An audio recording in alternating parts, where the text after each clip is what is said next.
Hello, everybody. Welcome in. My name is Wax Philosophical, and I like to wax the philosophical. And today we have a relatively chill day. Today is Monday, so we're gonna have a bit of a chill day today.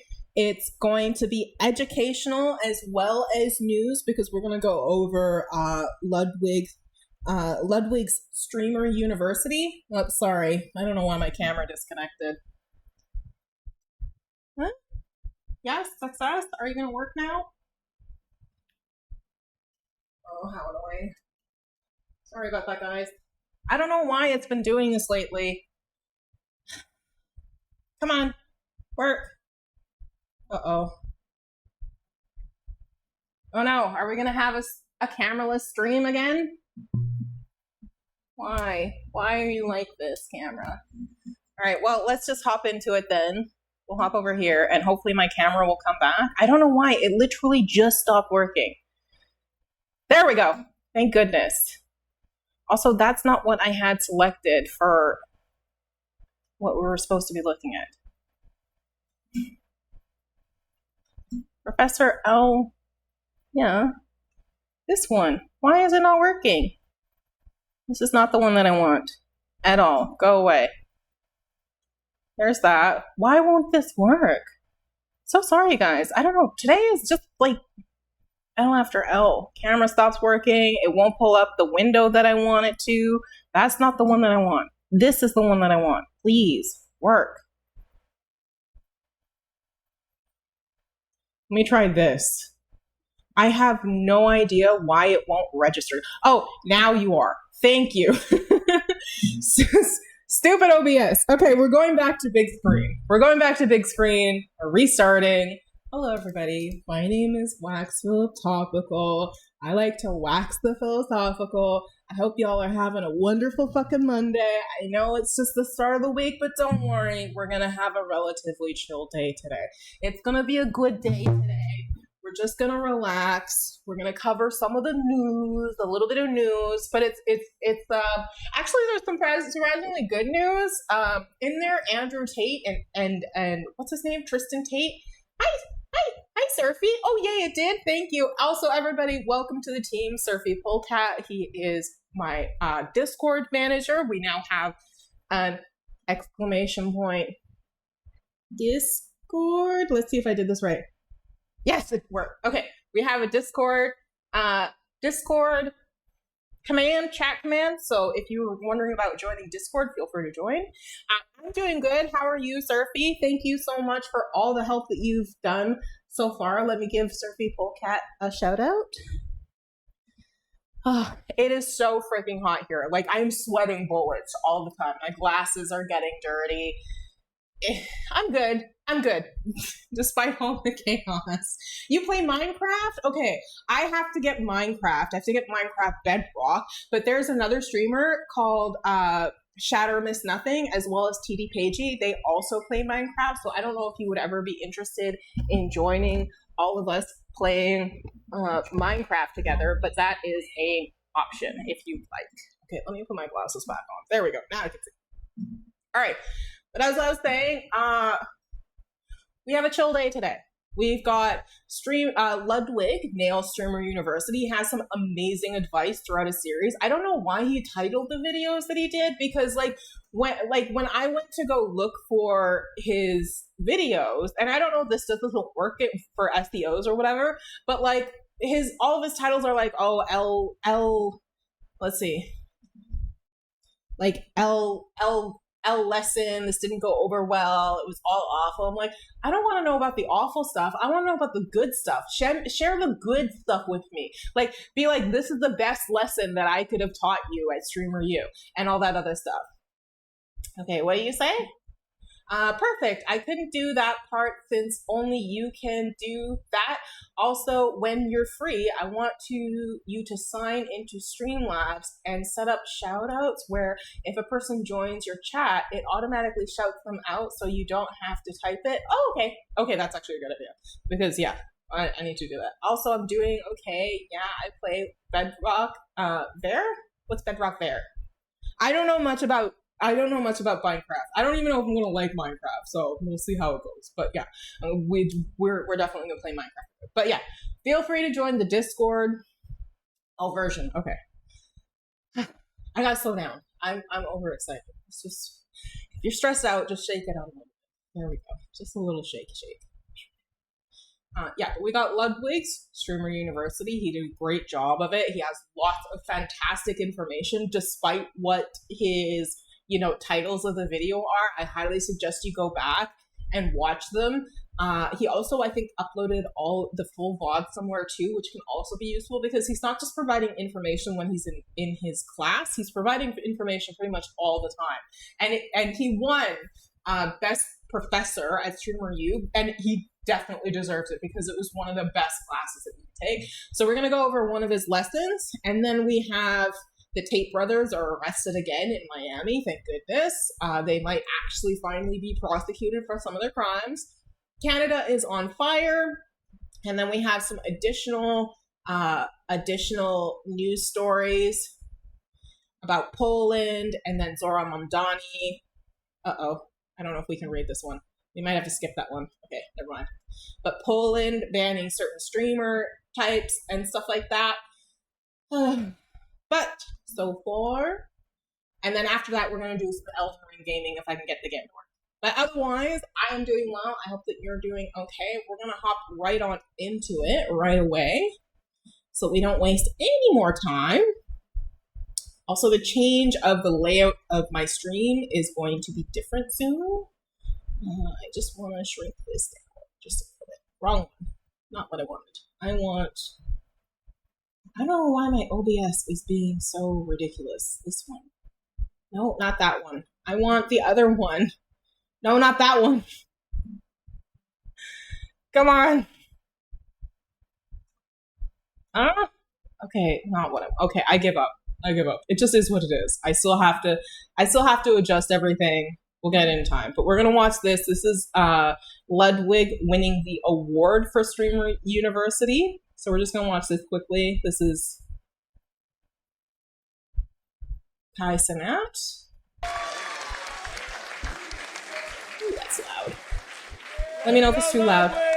OBS, very easy to use than Streamlabs, to be honest. Yeah, I prefer OBS. Like, I looked into Streamlabs, but I was just like, nah, everybody uses OBS. OBS is what I've learned on so far. I might switch to some things for Streamlabs, because I might do multi-streaming on YouTube as well as Twitch. We'll see how it goes. My main concern about streaming on YouTube and Twitch is the chat integration, because I want to make sure that I'm able to interact with both communities regardless of where they are. I think that I just don't like the appeal of potentially having chatters in one section and not the other, or the other, and not being able to interact with either one of them. Anyway, let's watch this.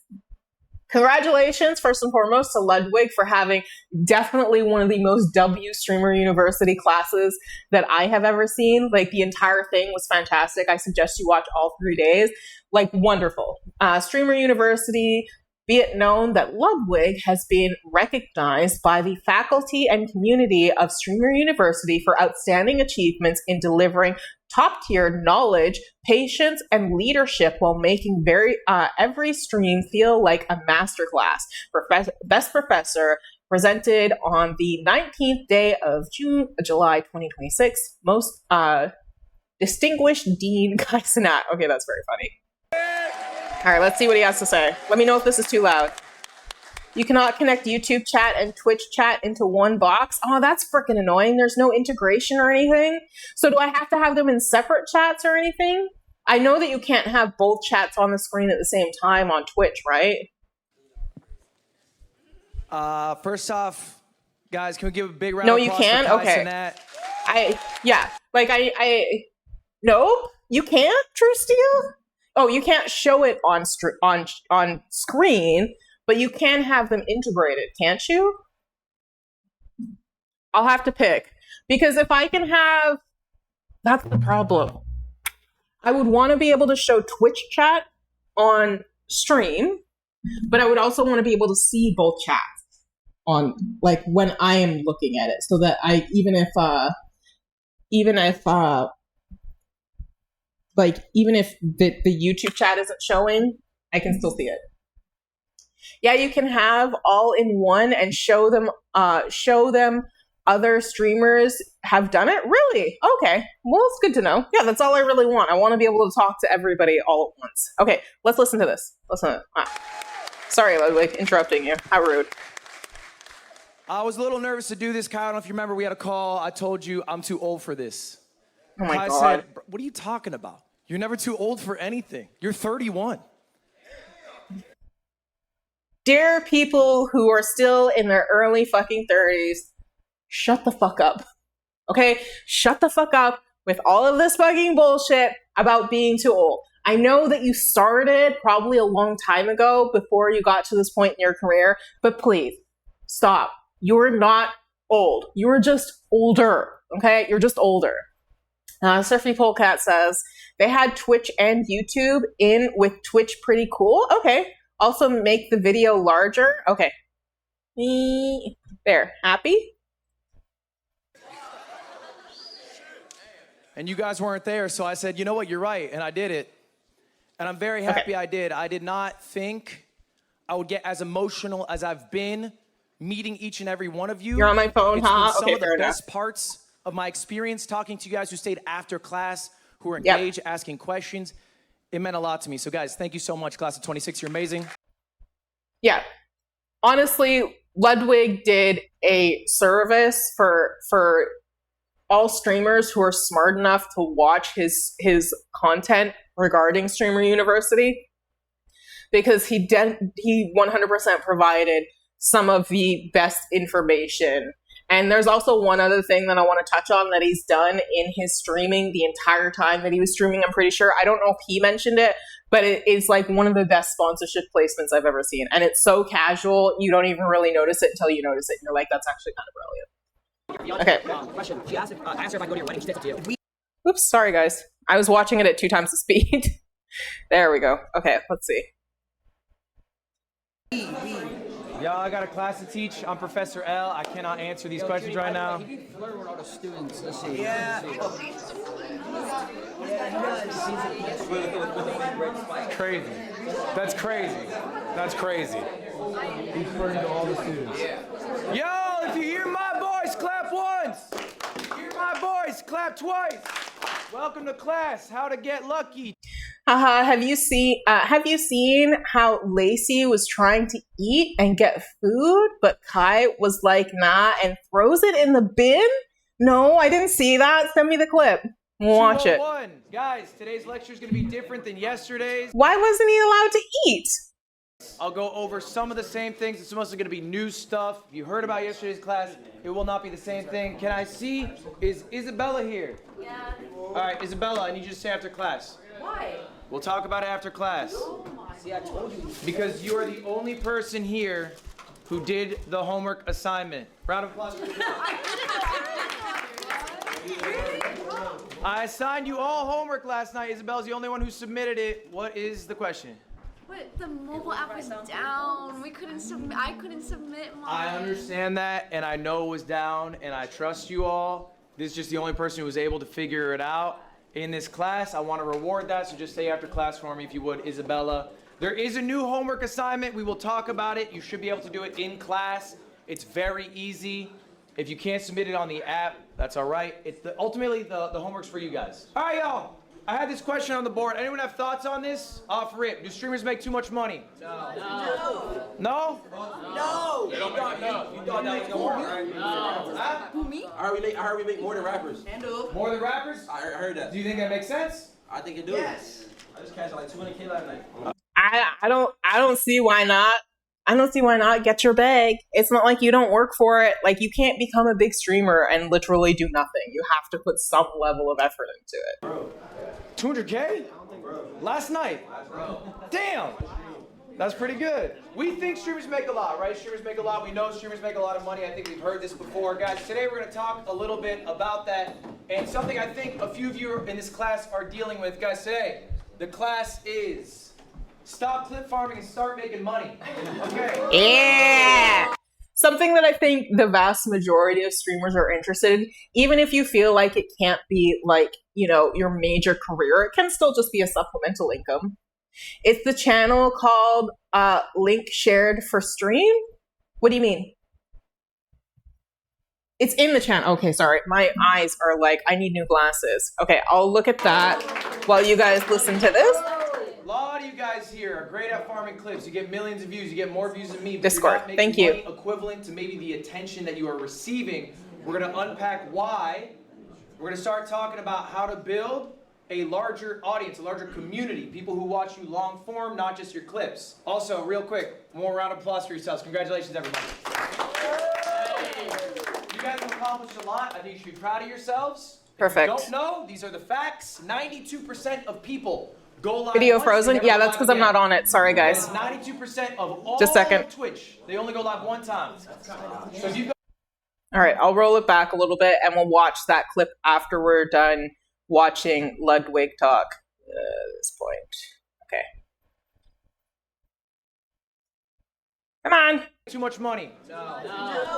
No? There we go. Okay, let's focus on this first and then we'll watch the clip afterwards. I heard we make more than rappers. More than rappers? I heard that. Do you think that makes sense? I think it do. Yes. I just cashed like 200K last night. Bro. 200K? Last night? Damn! That's pretty good. We think streamers make a lot, right? Streamers make a lot. We know streamers make a lot of money. I think we've heard this before. Guys, today we're going to talk a little bit about that and something I think a few of you in this class are dealing with. Guys, today, the class is stop clip farming and start making money. Okay? Yeah. A lot of you guys here are great at farming clips. You get millions of views. You get more views than me, but you're not making money equivalent to maybe the attention that you are receiving. We're going to unpack why. We're going to start talking about how to build a larger audience, a larger community. People who Yo, the watch you long cameraman. form, not just your Okay, clips. like, Also, why the real log? quick, I know, one I round of noticed that applause for too. yourself. I was just like, Congratulations, Jesus Christ, I'm gonna get motion sickness from this. You guys have accomplished a lot. I think you should be Like, proud of yourselves. Cameraman definitely could use improvement. Like, it's very, very wobbly. I don't know if this is a new cameraman. Like, I'm sure that a lot of people at Streamer U are also, like, not just the professors, but also, like, the staff might not be, like, the primary staff of the streamer who's there to assist with recording and stuff like that. I'm sure that they need more people than just one. He should take a sit for the class. Yeah, 100%. It's probably much easier. Like, cameras are not light. Like, they're not super heavy, but after a while, it does get kind of, like, exhausting holding it. But that's one thing that you should definitely learn how to do, is how to do a slow pan, how to do a medium speed pan, and how to do a fast pan without it being like you're doing this the entire freaking time. Like, we're not on a roller coaster. Calm down. Yeah, take a seat. Relax. Just like, it's okay if you don't catch everything, so long as you catch the good things, right? You don't know? These are the facts. 92% of people go But yeah, live my once, guess is they this never go person live is again. probably new and in training or 92% learning. Of all of Twitch, they only go live one time. So if you've gone live twice, you're in the top 10%. 20 viewers is the amount of viewers you need to be in the top 1%. Raise of hands. Yep. Who's got 20 viewers? You're a 1%. 1%. 1%. 1%. You are all 1%ers. All right. Next, guys. 1 million people applied to Streamer U, and you are the few who made it in. One more round of applause. And I got one more surprise for you all. Most of you will fail. Yep. Guys, most of you are gonna fail. What is fail? What do you mean by fail? What do I mean by fail? Did you feel like you made it when you went to Streamer U? Do you feel like you got an opportunity that you can grasp and you might skyrocket? Yes, I did. You might have felt that. You got excited.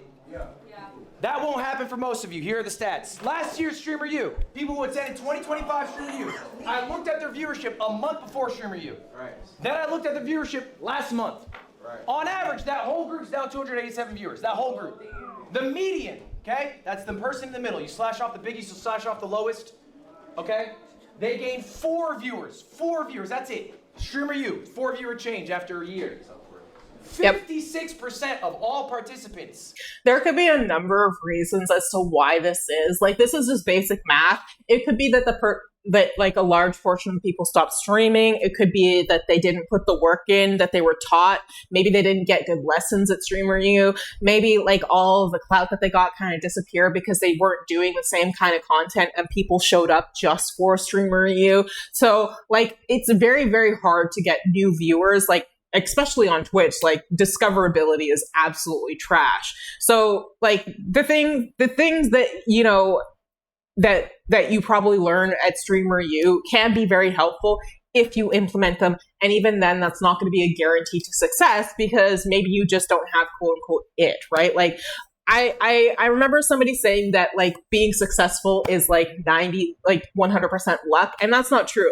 I would say that it's probably about 90% luck and then like 10% skill and talent, right? Like, a large portion of it is luck. Like, there's so many streamers that I follow that are absolutely freaking amazing. And I'm like, they're totally going to make it. They're fantastic to enjoy and sit in. And they just hit it maybe like 5 to 6 viewers all the freaking time. And it's just like, I don't understand it. I don't get why. Like, they have their YouTube, they have their Twitch, they have all their socials, and for some reason they just haven't caught on yet. And it could just be a time thing. And that can be a really, really discouraging aspect of being a streamer when you really do want to make it successful. Like, for some people, 75 viewers and being a partner on Twitch is success for them, right? Like, but for some people, they want it much bigger. But ultimately, like, there's no real way of telling who is and who is not going to be taking off. So there's lots of reasons why these numbers might reflect the way that they do. Keep in mind, this is also an average. And with averages, it might be that, like, you know, people who quit, then they lost literally all of their viewers. So that would tank the number quite a bit drastically lower. And then there might be viewers who have like gained like 100 to like, you know, thousands of new viewers, depending. Surfy Polecat says, some people say best to post on TikTok and YouTube Shorts to get that attention, then move to streaming. 100%. One of the biggest mistakes that I've made is not maintaining social media. If you genuinely want to get new viewers and stuff like that, post on social media, especially YouTube, because that is the potential for 24-hour exposure rather than maybe the 2 to 3 hours. If at most, maybe you go for 8 hours live a day. And then you have like people from around the globe constantly being exposed to your content, which means that like, there's like a much higher likelihood that you're going to get new viewers to come in. Although the change between platforms is incredibly low, it's still more than if you don't post at all, right? Like, that's something that I'm trying to work on. I've started posting on YouTube now to try to get followers and stuff like that there. Also, it is just smart to post on YouTube and TikTok, because if you get successful enough and blow up maybe on one of those platforms, even if you don't blow up on Twitch or like whatever platform you're consistently streaming on, you can still garner revenue from those platforms also once you meet their affiliate qualifications. So that is just another potential revenue avenue for revenue. So it is just smart to post on those regardless of like how successful, like it doesn't matter how successful you are with streaming, you can still succeed in other places and use your streaming as an opportunity to create content for those other places that are garnering you more income than you would if you just like stayed on Twitch and like did literally nothing else. Surfy says, like, I got more subs on my YouTube because I was posting videos that was helping people for Bio 3 mod tools. So Tuts for custom players, Magic Box, zombies, dogs, pop, and so much more. Yeah, 100%. Like, that's the thing. It's like, you don't know where you're going to blow up. So having social media everywhere is never a bad idea, because at worst you get followers there. Maybe they convert to viewers in your stream. And although you might really want to be a streamer, you might find out that you're actually better at being a TikTok star. All about what makes people look at your video, be like, want to check this video. Yeah, like another one of Ludwig's lessons that I think that you should definitely check out. Like, I think you should check out all of them, because he really did do a fantastic fucking job. Like, legitimately, he's done a fantastic job with being a professor. He took it incredibly seriously. He wanted to come and present information that would genuinely be useful to his students, and he did exactly that. He, like, knocked it out of the park. But yeah, he does another video where he covers things like how to get engagement with your videos, including like your thumbnail and stuff like that, what might be more effective, and like a trick to figure out what is actually a better thumbnail to use to get people to click on your video, because the name of the game is first and foremost about conversion, right? You want to convert.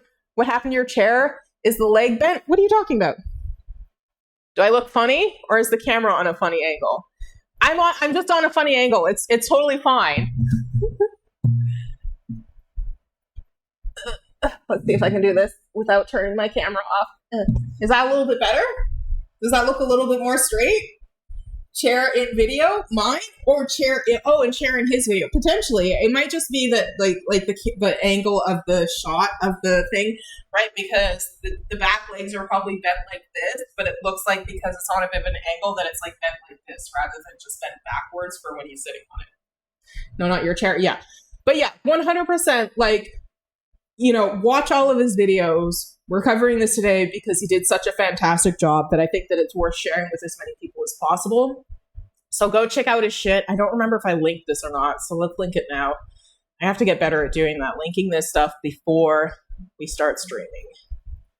Boop. Oh. I mean, how would I know your chair legs are bent? I don't know. I was like, maybe I look like lopsided or something. I didn't know. I didn't even notice that. Okay, let's get back to it. But yeah, like, post your stuff everywhere, because you never know when or where you're going to blow up. And it's going to probably take you drastically longer. Like, it took Ludwig years to get to this point, right? Like, it was not overnight. Even though, like, your success might feel like it happens overnight, once you finally start taking off and things start to, like, really start moving for you, I guarantee you that Ludwig was working very, very hard for a long time for a very little amount of money before he got to this point. And along the way, he was probably constantly learning about business, about how to improve. Every single stream, I'm sure he put effort in to improve. Like, I have a list of goals that I want to do now that I'm starting to take streaming a little bit more seriously, of how I want to improve my stream, not just for myself, but also for you guys. Lost viewers or only gained single-digit viewers. That's year over year, okay? So this opportunity, this once-in-a-lifetime miracle, for most of you, it ain't gonna mean shit. It'll be a cool memory, but that's all. Yeah, TikTok, YouTube, Instagram, Snapchat, Facebook, Twitter, Discord servers, if they have self-promo. Yeah, 100%. Use other people's places to promote yourself, network as much as you can, comment on other people's videos, and reach out for collabs, like reach out for collaborations with other people, because you can get a lot of followers and viewers that way also. Like, that's how I've gotten a large portion of my viewers, although my viewer count is incredibly low. Don't look at it right now. When it's high, that's where most of the people have come from. It's from other people's channels, because discoverability on Twitch is absolute freaking garbage. So put yourself everywhere as frequently as you can. Try to get at least 1 to 2 clips per video if you possibly can to share, because it is literally just going to, like, you literally have to advertise yourself 24 hours of the day, and having yourself on these social media platforms takes a lot of that work out of you, so that you don't have to be live literally all the time. That's 100% true. I did collab with the real Est 502, and I started to get more followers, and so did she. Yeah, 100%. Like, collabs are mutually beneficial, but do it with people that you actually like, because, you know, doing it over and over again is good. Also, expand as much as you can. Having bigger groups is really, really popular with people. Like, people like to watch friends groups play and play games and things like that. Like, this incredibly popular category. I'm trying to build my own community of people that I can game with and stuff like that. But it's really, really hard to find consistent collabs. So having as many people as you possibly can who like playing similar games than you is not a bad thing. Even if you don't play frequently, so long as you do it on a regular basis, it's a great way to build a community. Ever be. Maybe you made extra money this weekend. Congratulations. You got a few thousand in the bank. Ron probably is getting $250,000. That's nice. But that's all it will be. It will not effectively change your life. Jason. That's a silly question. You never know what somebody else knows that you don't, that could improve your fucking shit. It does not matter how many fucking followers you have. There can be something that you overlook and then you hear it from somebody else and you're like, oh my God, I can't believe I didn't even think of that. Like, you don't know what somebody else has going on. Just because they're a big streamer doesn't mean that they aren't missing things that could help them become a bigger streamer. And even regardless, like, he just got some free advertising. Like, who's Ronaldo? Who's this person that they're talking about? Any time that you get your name mentioned is an advertisement for who you are. Pretty much everything that Ludwig does, if we go through this later, is an advertisement for Ludwig and his content, right? Like, your content, as you become bigger, just becomes sort of like an advertisement for yourself because you are the brand, right? So, such a silly question. And even then, like, why shouldn't he be there? Maybe he has information that Ludwig wants to ask him questions about or something. Or maybe he just, like, I don't know, wants to participate and be there and meet you guys. And he's an opportunity that you guys could go to and collab with, because if he's drastically larger than you, then that's a networking opportunity that you might have just fucked up because you're like, why are you here? Why are you here, bro? Like, don't be like that. That's a bad move. Because honestly, there's things Ron can learn, and you can always learn at any level. Yep, 100%. All right, that's the bad news. That's the bad news. All right, but we want to be different. We want to be the ones who succeed. How do we do that? First off, we have to ask ourselves an honest question. Raise your hand by show of hands. Do you want to be a streamer? By show of hands. Do you want to be a streamer? Sure, why not? All right. Now, we're going to sit on this for a moment. Do you want to be a streamer? This question about it. Maybe you don't actually want to be a streamer. You want to have what streaming can get you. But there are quicker, better, more efficient ways to do that. Maybe you actually just want to be rich. Maybe you want a large social media following. Maybe you want to have a creative outlet. Streaming might not be the best path to do this. Now, I think when people talk about streamers, we talk about the big guys, talk about the Kais, we talk about the Speeds. That's awesome. That is a very small number of all streamers. That is realistically not going to be you. I have 3 examples for us today. I have a top 100 streamer in the world. I have a top 1,000 streamer in the world, and I have a top 10,000 streamer in the world. I'm gonna show you guys all their revenue and their viewership. We're gonna pocket watch. Guys, we're gonna start off with Mr. Number 95. Guys, we're starting off, excuse me, with myself. I'm gonna show you how much money I make. I'm the 95th biggest streamer on Twitch. I also stream on YouTube. It doesn't include that, but I'm like maybe top 100, I'm somewhere in there, right? These are my metrics. If they line up with yours, okay? See, okay, this is something that he doesn't talk about. He's been doing this like professionally, even before he made it. He's been working on this professionally for 8 years, right? Like, 8 years is an incredibly long time, but when you think about the potential payoff, not that long in the scheme of things, because he can retire comfortably whenever in the hell he wants to. He never has to work again for the rest of his life, and that's obviously an assumption, but I'm assuming he never has to work again for the rest of life. He's financially comfortable. He does this because he actually likes what he does. He likes, like, his job. He enjoys it. He enjoys creating content for people. He enjoys interacting with other streamers. Like, this is something that he is passionate about, and he's invested 8 years into it, and it paid off for him, and I think that's fantastic for him. Like, that's an excellent thing. And now we're getting the benefit of his labor and his information and all of his hard work. So, like, I greatly appreciate that Ludwig decided to do this. Like, but it's been 8 years.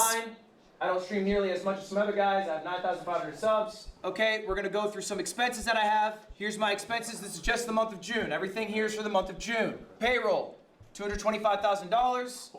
That is for the 15 employees that I have. Next, travel, $55,000. That's a higher number than normal. I ran an event. I had to fly a bunch of streamers out. That's that travel expense. Next up, events. That is the production of the event.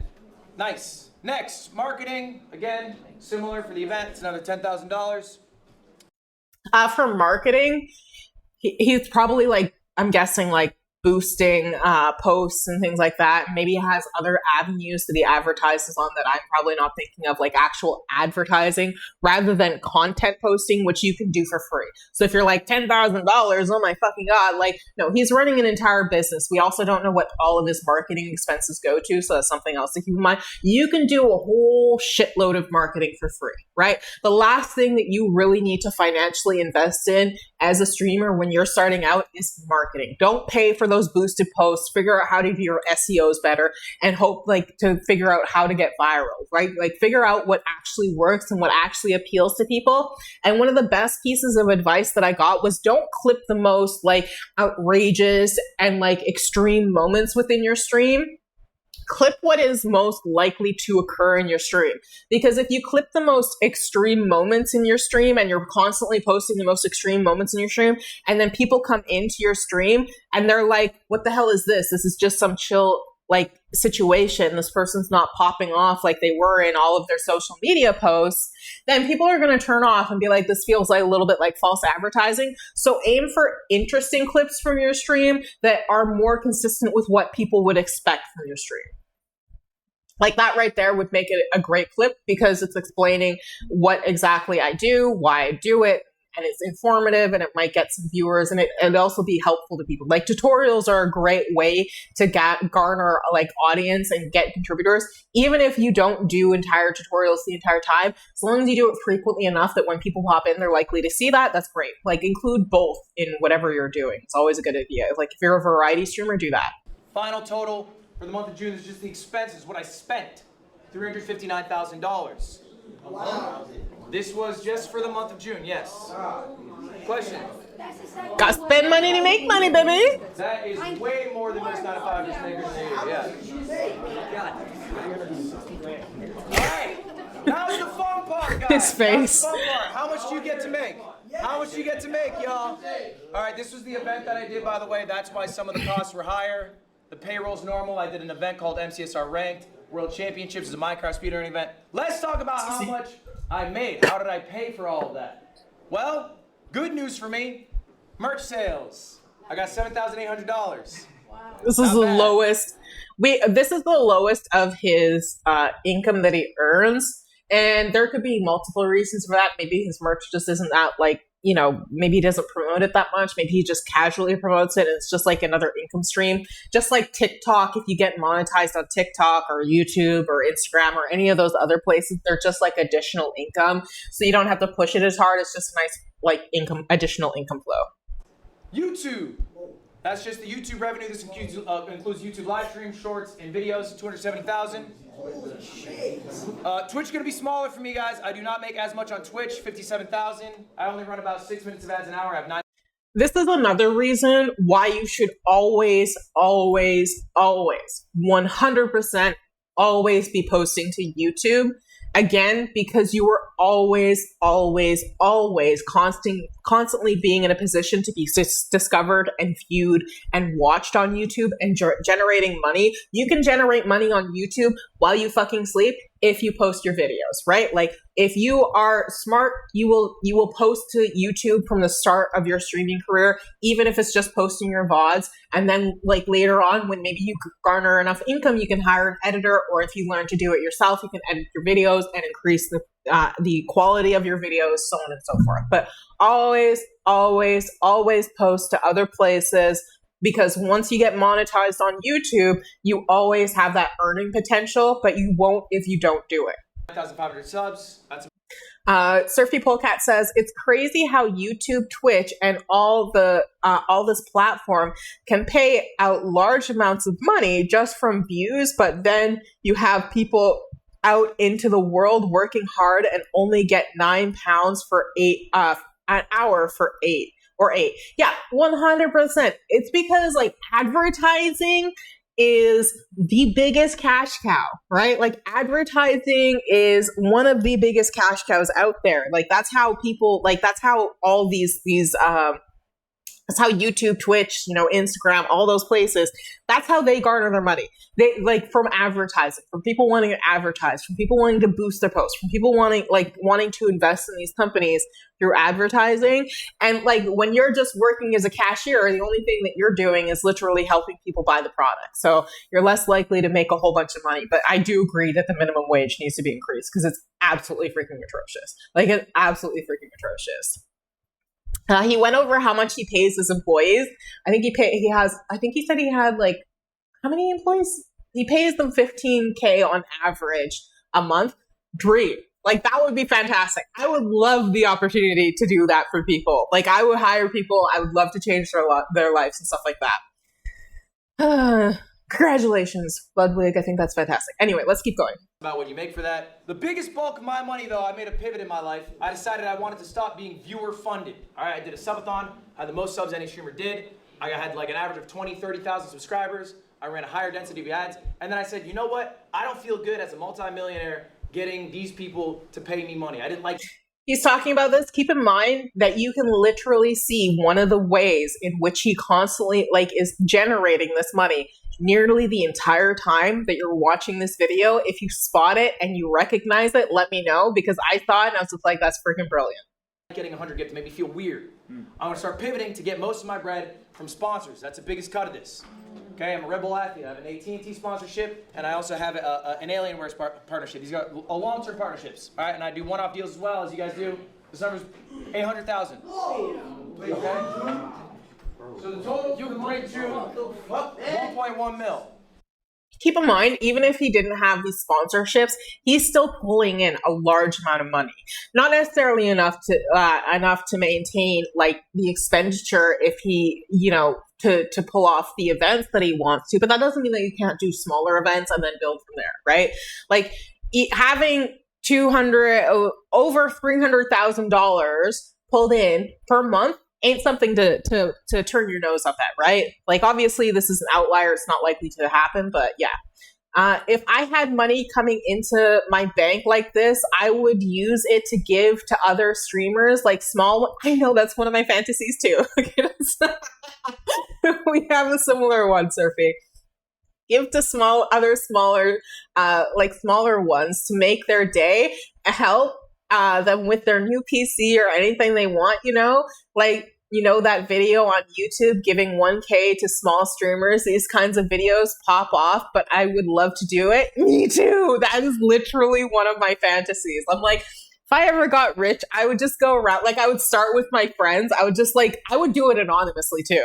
I would just go in and I would just drop a whole bunch of subs and I'd be like, here you go. Or I would, if they have tips, because if you get to keep 100% of your tips, I would do it through tips, right? Make sure, that's another thing.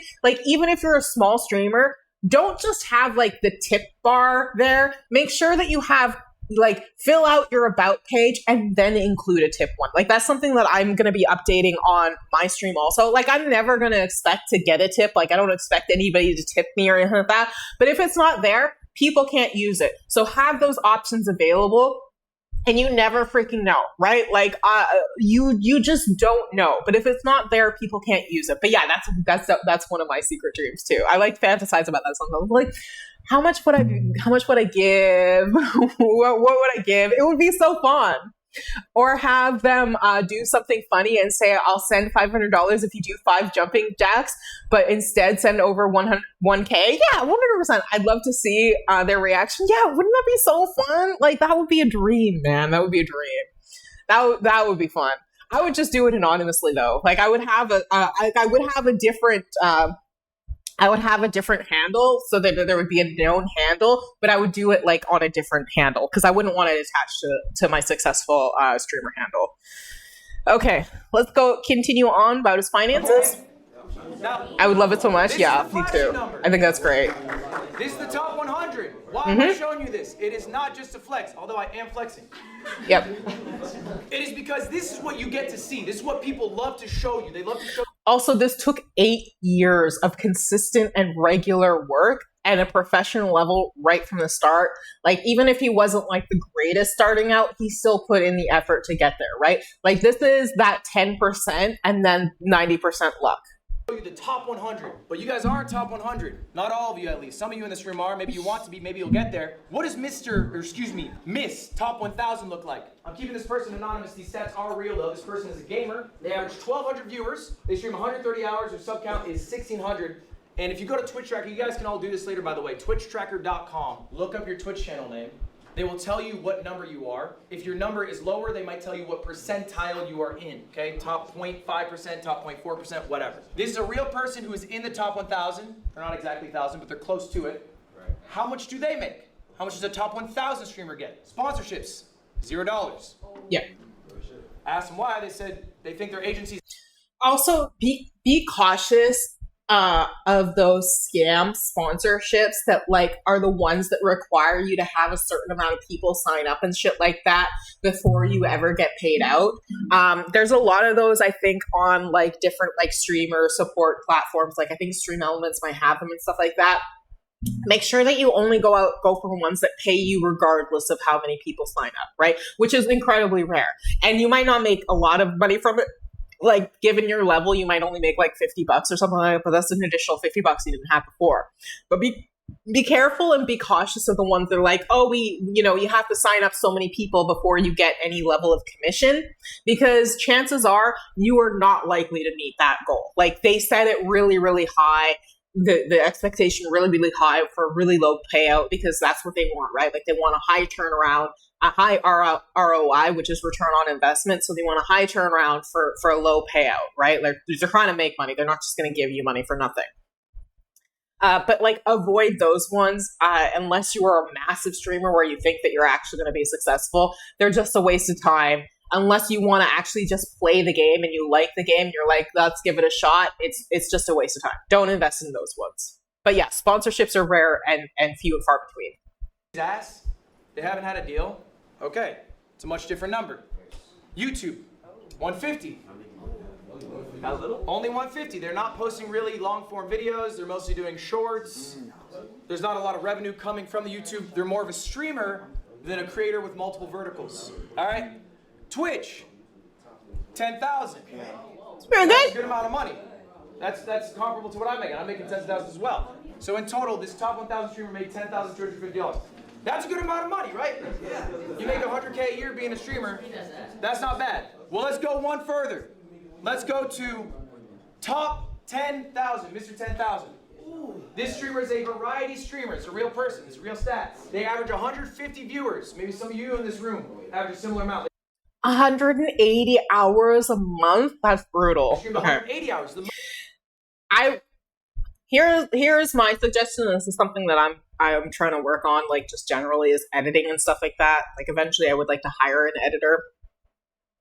Streaming less and investing in editing quality videos for YouTube so that you can up your chances of getting monetized on YouTube is likely a much better investment than just streaming a whole shitload of hours, right? Quality over quantity is important. Although you do need a lot of quantity, you can supplement that in different ways, right? Like, your shorts don't have to come from your streams all the time. They don't have to be clipped from your streams all the time. Learn how to record yourself with your phone, doing something funny, talking about your day. Maybe you're making a meal. Maybe you're reviewing, like, I don't know, a coffee or something, and you just want to chat to your viewers. That's a way to supplement your content that is not going to put you in front of a screen for so long that it takes away and detracts from your ability to like edit and create quality content that is longer form for platforms like YouTube and things like that, right? So you want to keep in mind like that information too when it comes to being a content creator. Is not all of the content that you create needs to come from stream, and it actually might be more beneficial because it might help your personality shine a little bit better when you're trying to advertise yourself to everybody else. Because remember, social media, when you are trying to become a brand and things like that, literally is just advertising, trying to pull people in, trying to get people to the place that you want it to be. And even if it's just on TikTok, because there's a lot of content creators that I don't follow on Twitch, but I follow them on TikTok and Instagram and places like that. And I engage with their content there because I just, for some reason, get overwhelmed. So there might be people that just stay on those platforms and give you views there. But yeah, like interacting with people all across the board, investing a little bit less time in streaming and investing more time in editing, it might end up actually being more beneficial to you because this person's been active for 6 years. Woo. Most of me or top 1,000, that's their sub count. That's how many years they've been doing it. Let's check the revenue for June. Sponsorship, 700. Not They bad. actually made some effort to get a deal. That makes sense. They've been doing it 6 years. They have better relationships to get sponsors. YouTube, $0. They have no YouTube presence at all. Mistake. Twitch, $3,000. Grand total, $3,700. All right? I need you to put this into perspective. That is a top 10,000 streamer in the world. Right. That is not a small streamer. That is a big streamer. How many streamers are there in the world? Anyone have a guess? Someone give me a guess. 100,000. Million. Just in the month of June, how many people went live? 5 million. Just on Twitch. 5 million? 5 million. It's not a bad guess, Jason. You're wrong. Oh my God. 6.2 million people. You are constantly competing. This is just Twitch alone. On Twitch alone, you are competing with 6,254,000 people for views. So if you have a small number of viewership and you don't invest in trying to get views in other places, this might be why. This is why it is so important to have your social medias, including YouTube, set up, because it just gives you an opportunity for true discoverability. And keep in mind, this is just YouTube.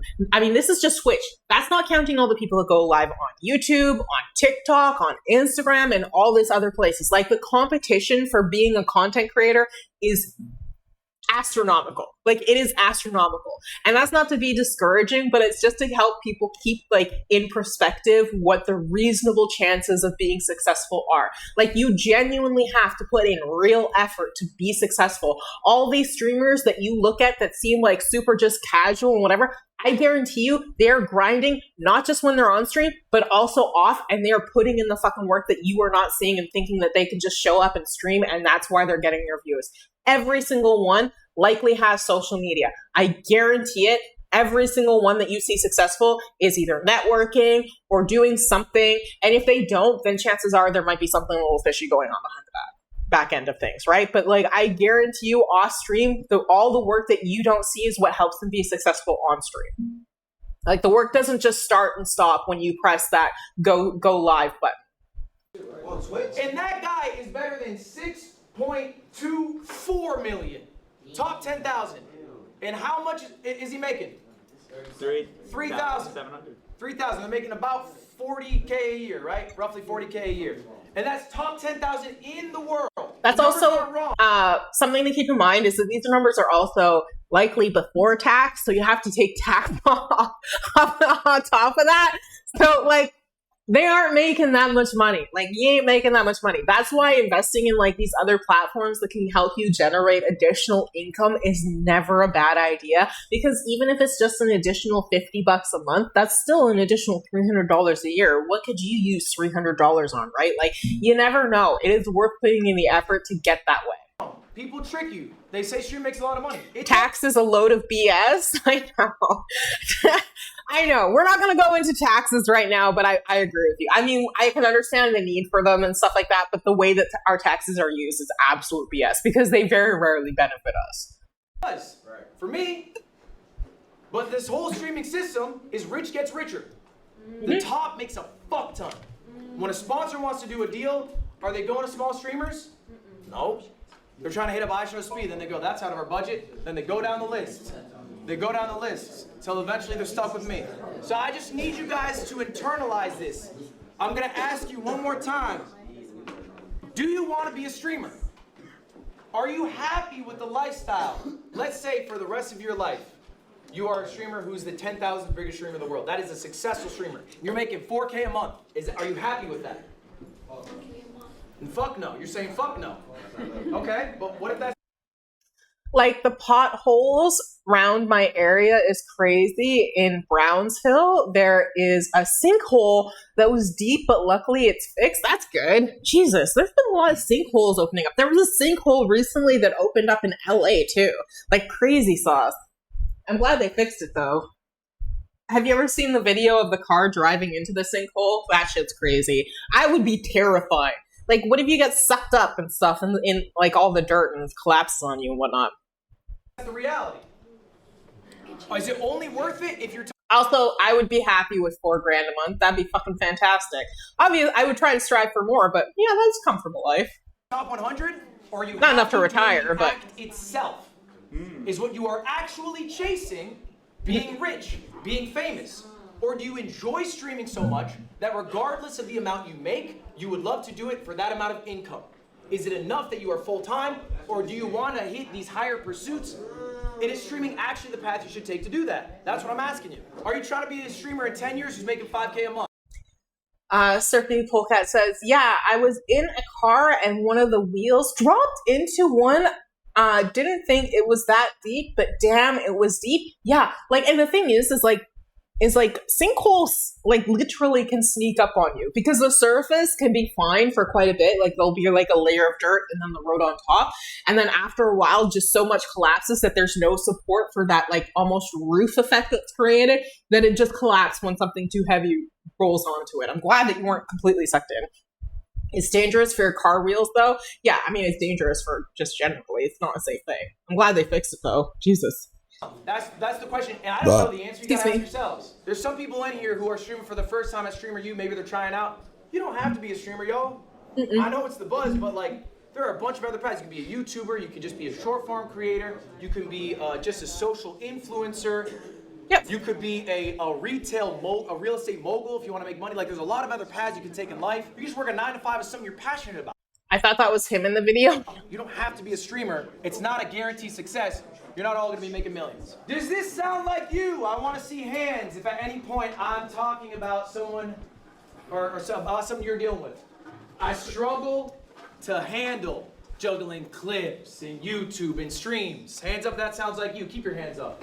Yes. Keep your hands up if you guys don't understand how YouTube works. All right? Yeah. Keep your hand up if this sounds like you. My clips do really well, but I don't know how to convert to long form. I'm good. I'm videos. glad you're good. I should see more hands up because I looked. 9 of the people in this class, I looked at you guys. You're averaging around maybe 100 to 300 viewers. I edit my own stuff. Yeah, like when you're first starting out, that's likely what's going to happen, right? Because it's going to be a while before you have the opportunity to get monetized. Like I would love to have an editor. I just can't afford to pay one yet. Hopefully someday, not quite yet. Like I am more likely to use whatever money that I generate from streaming, invest it back into, it takes so much time and effort. Yeah, 100%. Invest it first back into, improving my stream, like hiring an editor, even if it's just for like one video a month to have one quality video a month. It's still better than nothing because you can always build off of there. And then after a while, once I start making enough money, then I can actually collect a profit. But first and foremost, that would be my consideration is investing whatever finances I get that I can back into streaming rather than like just hoarding it all for myself. Although it's nice to get money, I think if I wanted to grow long term, that would be the best strategy to do it. And that's not even a guarantee. So that's one of the reasons why I'm like, this is just a fun hobby that I'm investing money in because I don't think that there's ever any real chance that I'm actually going to make it. I edited a 5-hour stream video down to 5 minutes. Okay, that's crazy. 5 minutes? What were the highlights? Send it over. I'd like to see it. Put it in like the self-promo channel in Discord. Hundreds of thousands of followers on Instagram. You got millions of views. You got more views than me on your clips. But they're not converting. Okay? Have you ever wondered why? Yeah. Okay? Let's hear some theories. Who's got a theory? Why are you not converting? Why are you getting all the success on IG, TikTok, but not on long form? What's up? At least in terms of streaming, sometimes I feel like I don't see a personality of a streamer's on their personality on long form versus short form. Like they're a completely different person when it comes to long form streams that you don't really see. Yeah. That's a great point. Like that I was talking about this earlier. One of the reasons why you shouldn't just clip like your most like pop off moments is because it is like a bait and switch, right? And you also can't necessarily maintain popping off for like 8 hours a day. That's incredibly difficult, incredibly emotionally draining, and incredibly difficult to sustain.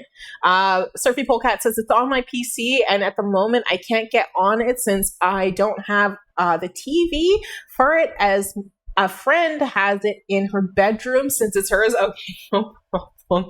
No problem. We can discuss that a little bit more off stream, okay? Like we'll talk about trying to get you set up a little bit better off stream. All right, Surfy. Thank you so much. Also, like, give Surfy a Polecat a huge thank you because they literally set up my entire Discord. I remember trying to like do trying to set up mod roles in my Discord, and I accidentally deleted everybody from the server. Thankfully, Surfy is intelligent enough to have brought them back, but like, yeah, that was embarrassing. But yeah, give Surfy Polecat a thank you. Fantastic help. Absolutely great. Like, I don't know. I can't say thank you enough. I think that's a really good point. I'm going to say this louder for y'all to hear. I'm going to repackage it in a different way. The expectation of the viewer is not met when they go to the long form content. That is what is happening to you. Now, before They do need to click on the rules to see the channel too. Okay. And you're welcome. Thank you. Yeah. jump into that, I'll make a general announcement for people that have already in the server to be like, hey, thank you so much for being here. Here's an update with the rules to be able to continue participating and stuff. I have a question for y'all. What is worth more? All right, there's a little quiz time. Pop quiz. Is a TikTok follower worth more? A Twitch follower? Or a YouTube follower? It all depends on where you get your financial investment from, because you can have a viewer all over the place, but if you ain't generating that hard, cold cash from it, it don't really mean all that much. Like, I greatly appreciate my viewers and stuff like that, but if they don't really sub, then I'm not really benefiting from it because I don't run ads. Like, and even then, like, I don't really care. I just like having people here personally. I think it's fun. But if you're looking for income, like, wherever you get the most amount of money from your views is where the most value comes from, in my personal opinion. I'm curious to see what Ludwig says. By show of hands, who thinks TikTok? By show of hands, who thinks Twitch? By show of hands, who thinks YouTube? Round of applause for Valkyrie, only one who got it right. It is Twitch. It is Twitch. Why is it Twitch? Why is it Twitch? Why is a YouTube viewer not worth more? Jason, what you want? I'm gonna answer your question. Jason, what's your answer? Because Twitch is the smallest platform out of the three. Why would that make them more valuable? If I have a follower on Truth Social, is that more valuable?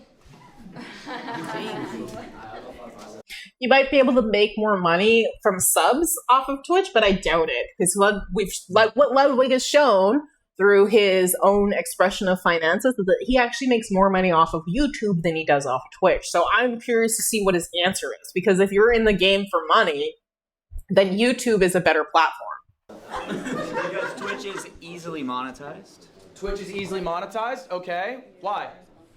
Because there's just a lot of ways people can give you money, I suppose. Okay. I think because you could still earn revenue on YouTube even if you don't, like, if they don't follow, they're still, you still get views. And this is your argument for YouTube? Yeah. Okay. I know, you said YouTube was wrong, right? YouTube is wrong. I believe Twitch is the correct answer, and I'm down to be debated on this. I think if you were to have 10,000 followers on TikTok, 10,000 followers on Twitch, and 10,000 followers on YouTube, you'd be making more money as the Twitch streamer. Okay. Depending upon how many subs that you get, right? Like, you could have 10,000 followers on Twitch, but only have, like, maybe 10% of those people actually sub to you, versus everybody, if you have, like, a drastically larger people on TikTok engaging in your content that helps you increase your ad revenue, or like your partner share, I think they call it on TikTok, and you're earning more money there, then you would then TikTok for you would be more valuable than Twitch is. Ultimately, the cost of people investing in Twitch over investing in TikTok, like, the barrier is very, very different. On Twitch, I think on average, like, I don't know what on average it's probably like $5 per sub, and then maybe you get like $3 of that kind of a thing. But on and so people have to, like, actually put out money on Twitch to financially invest in you. Same with YouTube to some extent, like, people can buy some, like, additional subscriptions and stuff like that.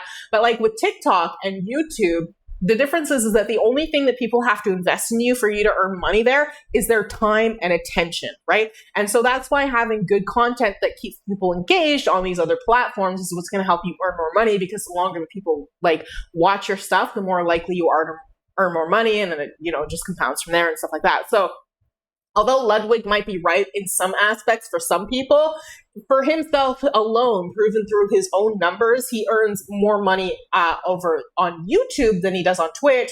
So for him, the more valuable platform is actually YouTube over Twitch, right? So it really all depends on which platform you're able to generate the most amount of money from. And that might actually switch throughout your career. So it really just depends. But all of these streamers, by and large, they are streamers on Twitch. So that's probably why he thinks that Twitch is the best investment. Like, I don't know. Okay?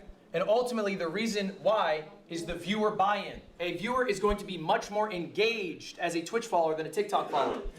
If you think about a TikTok follower, that's pretty straightforward. If they watch every single TikTok you post, they probably see 30 minutes of your face in a month. Total. A YouTube viewer, how much are they seeing of your face in a month? It's going to be more. But there's edited videos. How many videos are you uploading? Average Twitch viewership, they might spend 30 minutes on one Twitch stream. And you can easily pump out stream a day if you really want. You also have a better relationship with a live viewer than you do with a YouTube commenter. They're not always commenting. Most people don't comment. Not gonna lie, would it be funny to see Nutter Professor? Like, what? Nutter Professor? What do you mean? Like the movie Nutty Professor with, what's his name?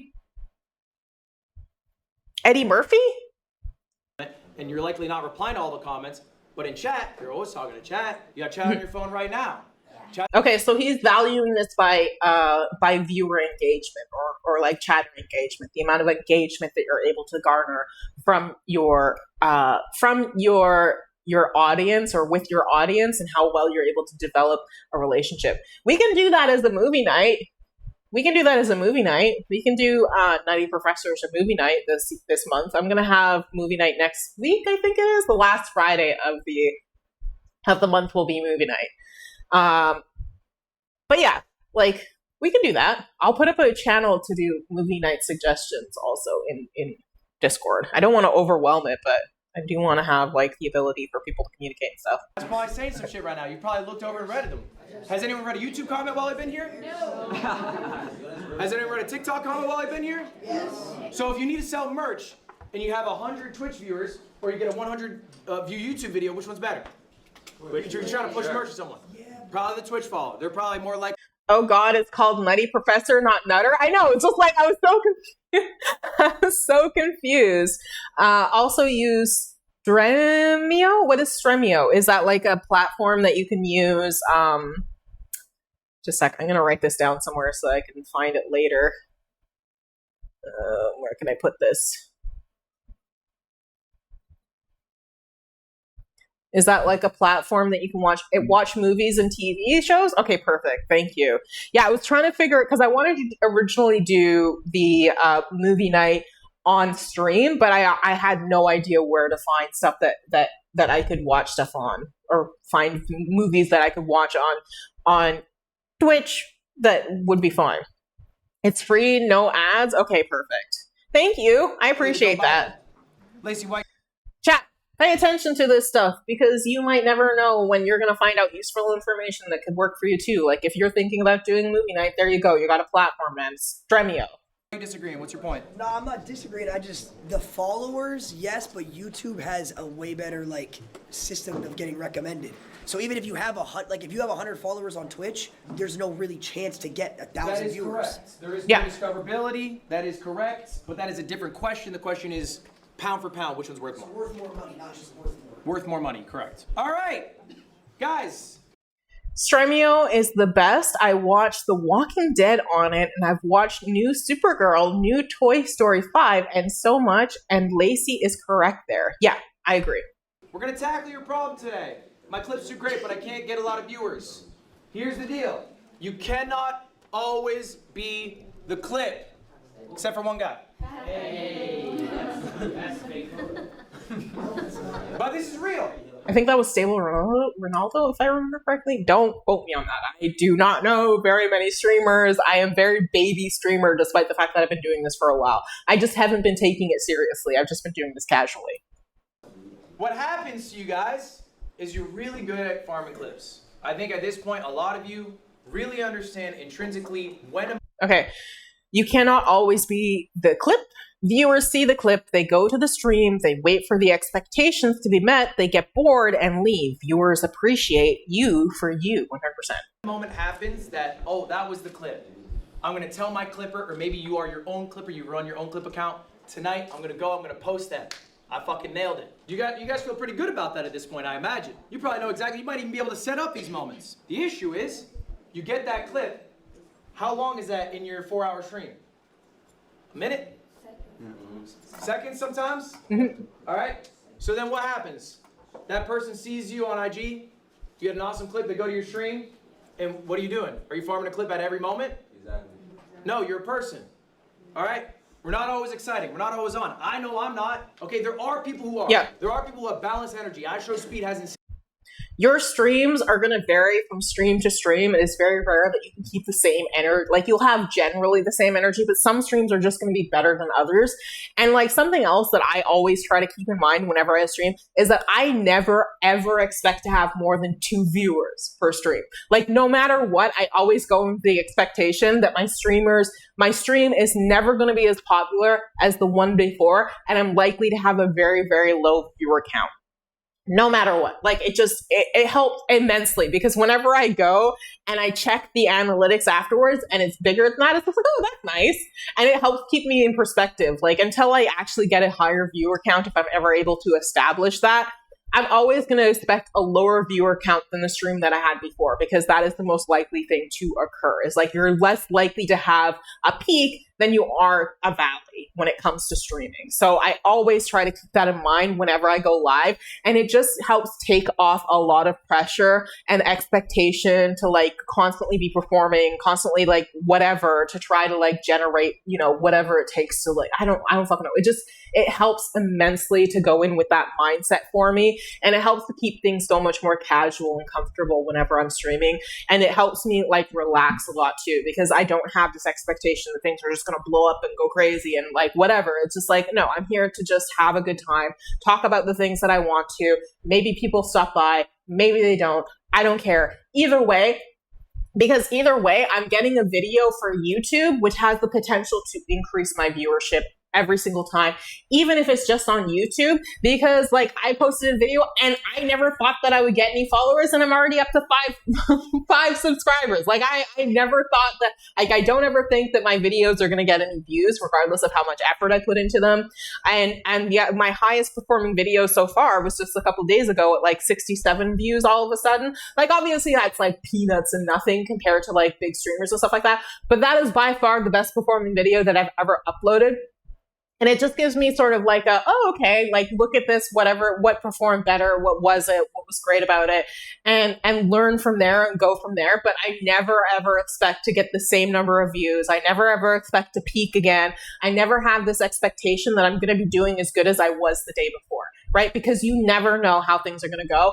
And like, if you do better, that's fucking fantastic. But I never ever go in expecting to be just as good as the day I was, like the day prior, the previous episode, because you don't even know what people are up to throughout the day.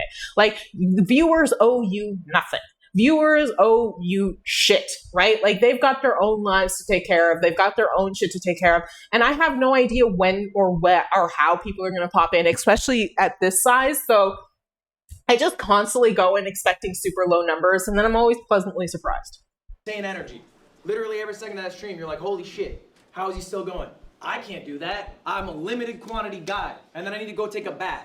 That's me. I'm honest with myself. I know my strength isn't to perform in a way that will not be met when the viewer comes to see me. I have to be authentically me at all points. You need to be authentically you at all points. The person they should see in the clip should be the person that they experience in the live stream. Otherwise, they're just going to get bored and leave. You're not the clip you and every... Just a second. Surfy Polecat says... Whoop. I mean, I do have tut videos on my YouTube. I did edit and think I did okay. Haha. I tried to keep it short and keep the best and most important info they need to... Yeah, tutorials are a little bit different. Like,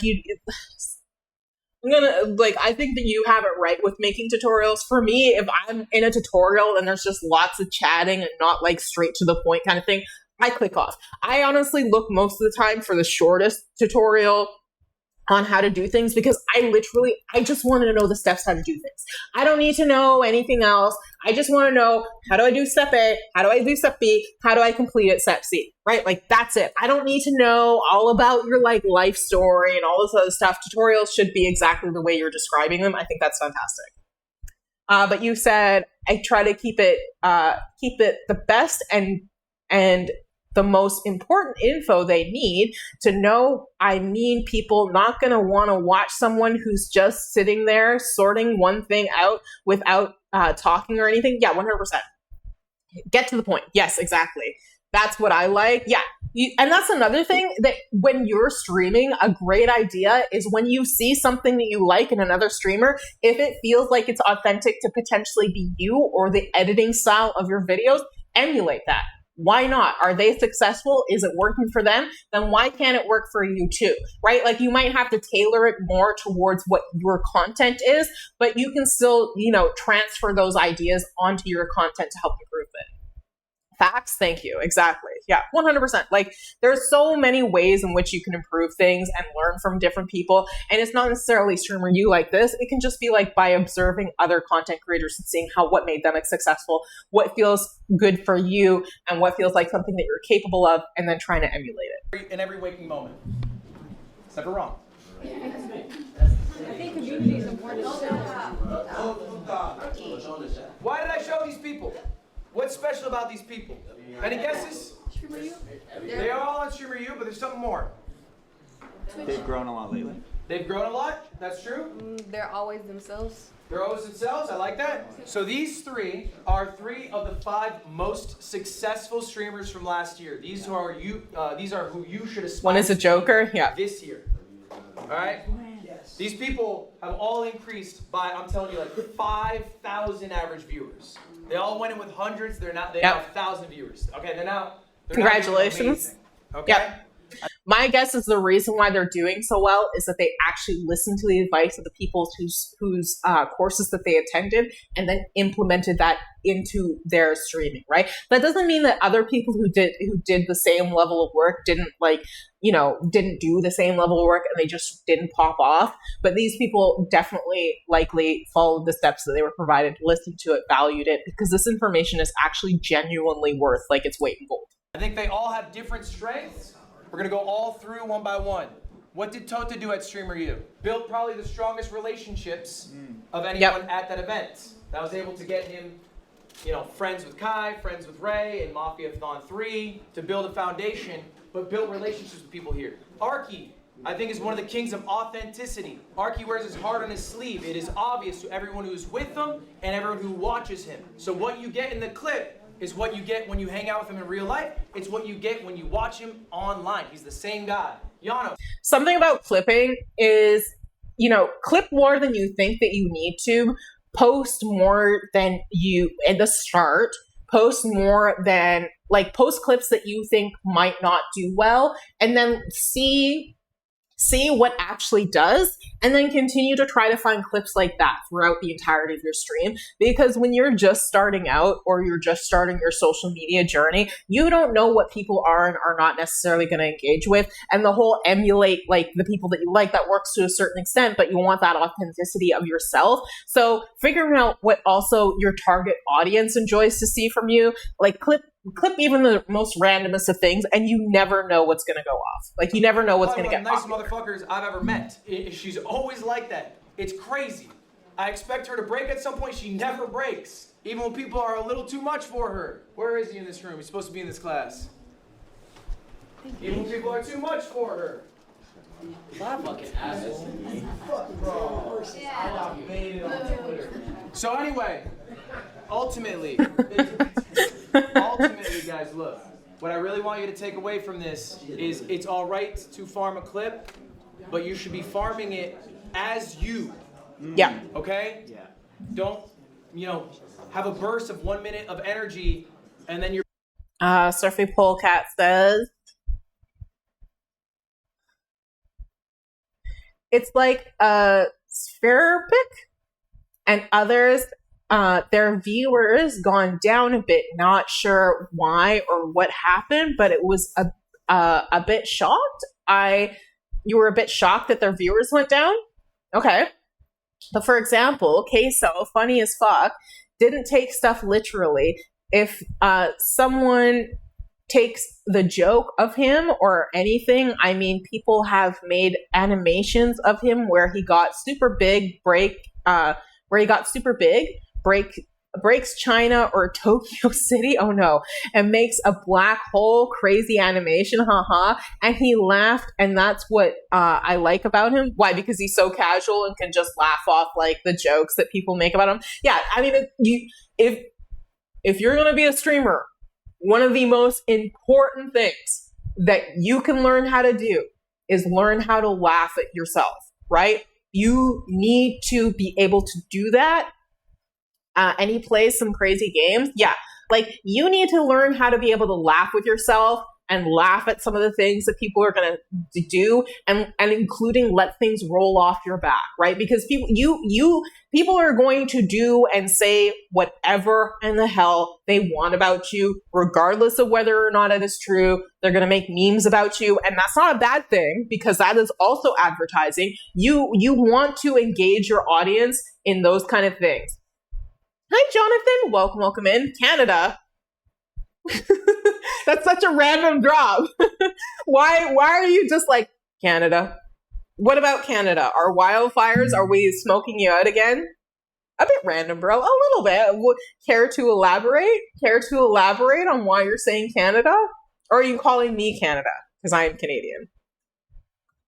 But yeah, learning to laugh at yourself is one of the best tools that you can develop as a streamer because you are never, ever going to be able to control the way that people feel about you, what people think about you, and especially what people say about you, right? Like you have no control over that whatsoever. But keep in mind that when people are talking about you, regardless of whether it's good or it's bad, like they say, any publicity is good publicity. It is advertising for you, right? And even if people come in just to shit on you, that's still an additional view, whether it's good or not. So take that shit in stride. It's obviously much easier to say at my level than it is when you have like literally millions of people who watch you on a regular basis and having that pile on.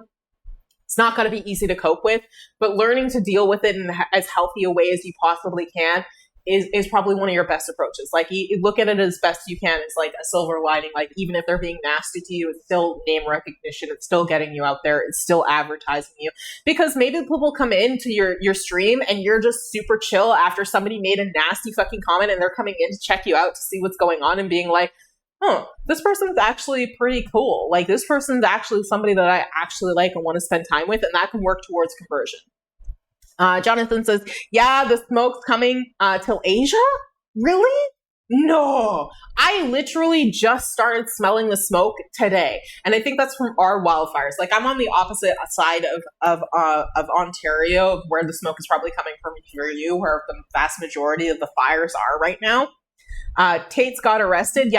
Yeah, the Tate brothers got arrested. We'll cover that after we finish Streamer U. Right now, we're just trying to go through all that. I heard about that too. Yeah, we'll talk about it a little bit later on in the stream. Right now, we're going to focus on Ludwig and all the information that he has. It's a joke, LOL, DW. I don't know. It might be possible. By the way, how are you, Jonathan? What is new with you? Welcome in. I hope you're having a good day. We're just learning about streamer stuff. Else. Be consistent. Be consistent in yourself. Why we do research, yeah. All right. We're going to talk about the content funnel. This is an idea of how to efficiently stream. Right now, when you guys stream, what are your strengths? Getting a couple clips. Amazing, yeah. Nice. Oh, just do better. I want you to start shifting your paradigm. A stream is now a recording session. Yep. We're not just booting up stream to fuck off for 4 hours, get 3 clips, go home. We're not booting up stream to play a video game for 6 hours and stream, go home.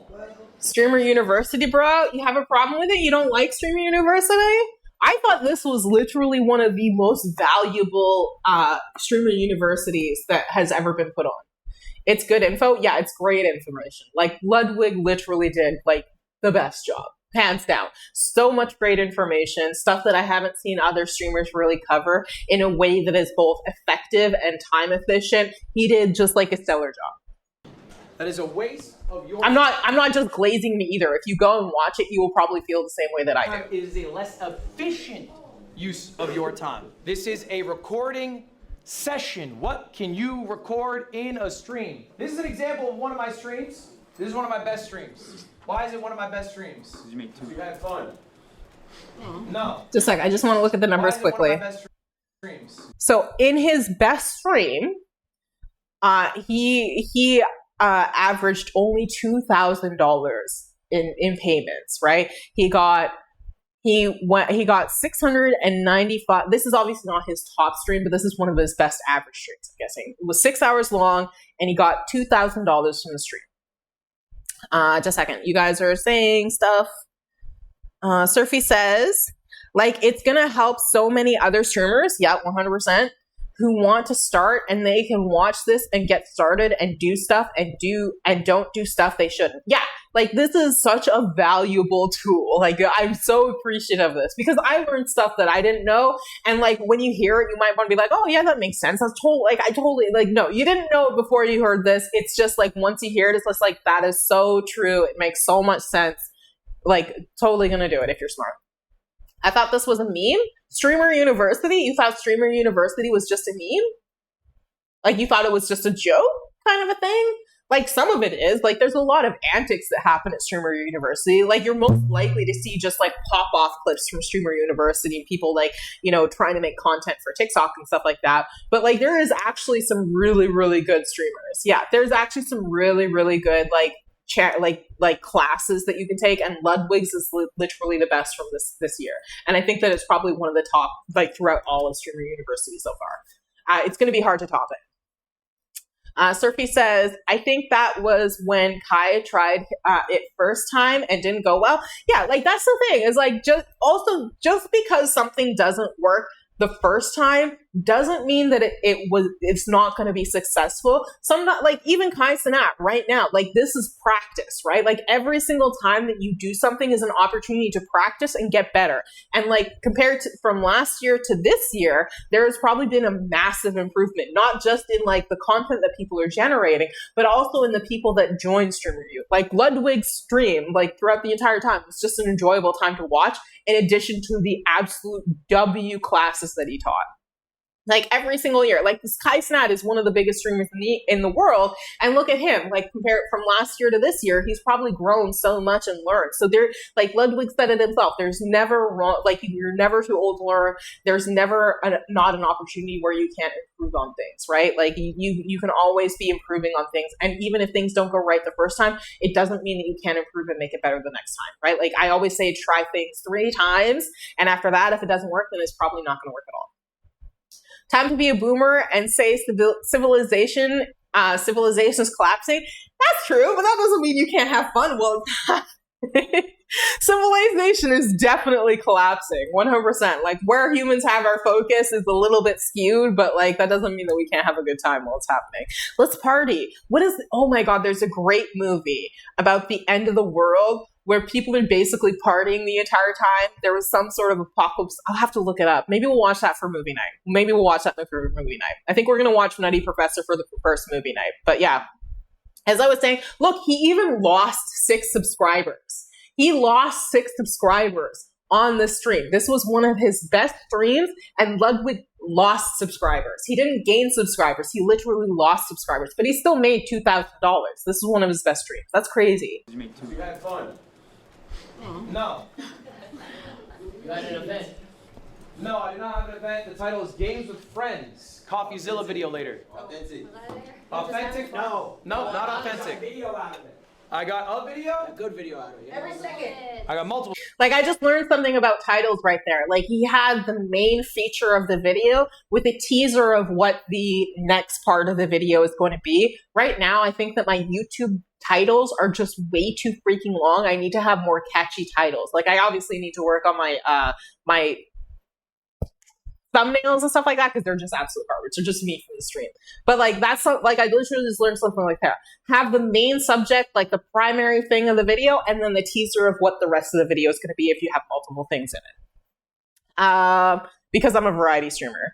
Surfy Polecat says, oh, I've seen that the end of world, it's where they go to each pub and drink, but there was aliens. No, that's a different one, but I love that movie too. It is so good with Simon Pegg, and what is it called? They go around like pub crawling. The World's End is what it's called. Yeah, back in my day, we used to study from text carved on rocks. You're not that old, Jonathan. You can't be that old. You can't be that old, man. You seem like a young guy. Come on. Back in my day, we took We took dog sleds to school up here in Canada. We're so old. I am old. I feel that though. I feel that. Back in my day. Videos. Sometimes I wonder what's going to happen when we run out of materials to produce new like TVs and electronics and all this stuff, because we use it currently with like rare metals, don't we? Bro, Surfy Polecat says, bro from TVD and his over 6,000 years old. Yes. Jonathan says, I remember when we built the pyramids. Oh my God. Okay, what are the secrets?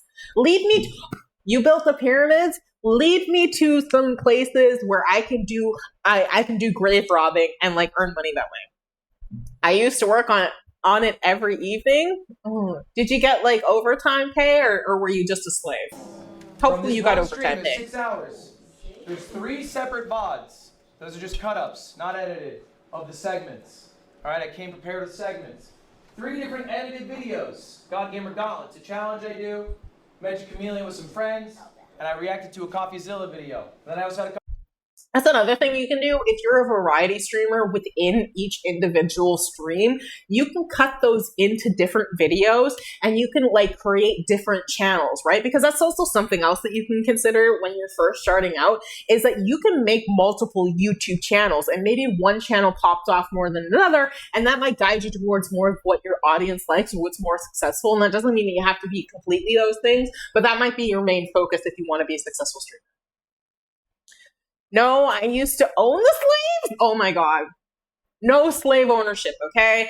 No slave ownership. I know that's what the billionaire class would like. They'd like to just have us all be slaves and working for them, just the number of people that they would need, but like no slave ownership. No more slavery. Slavery bad. couple clips out of it. That's all from one stream, though. 6 hours. I recorded all of that. Just for your information here, I didn't put it in this slide. The streams, they made 5K. It's pretty good. All of these together, they made 25K. Okay? And you're able to... That's another reason why getting on YouTube and starting on YouTube and garnering a follower, even if you don't edit your shit yet, just post it there.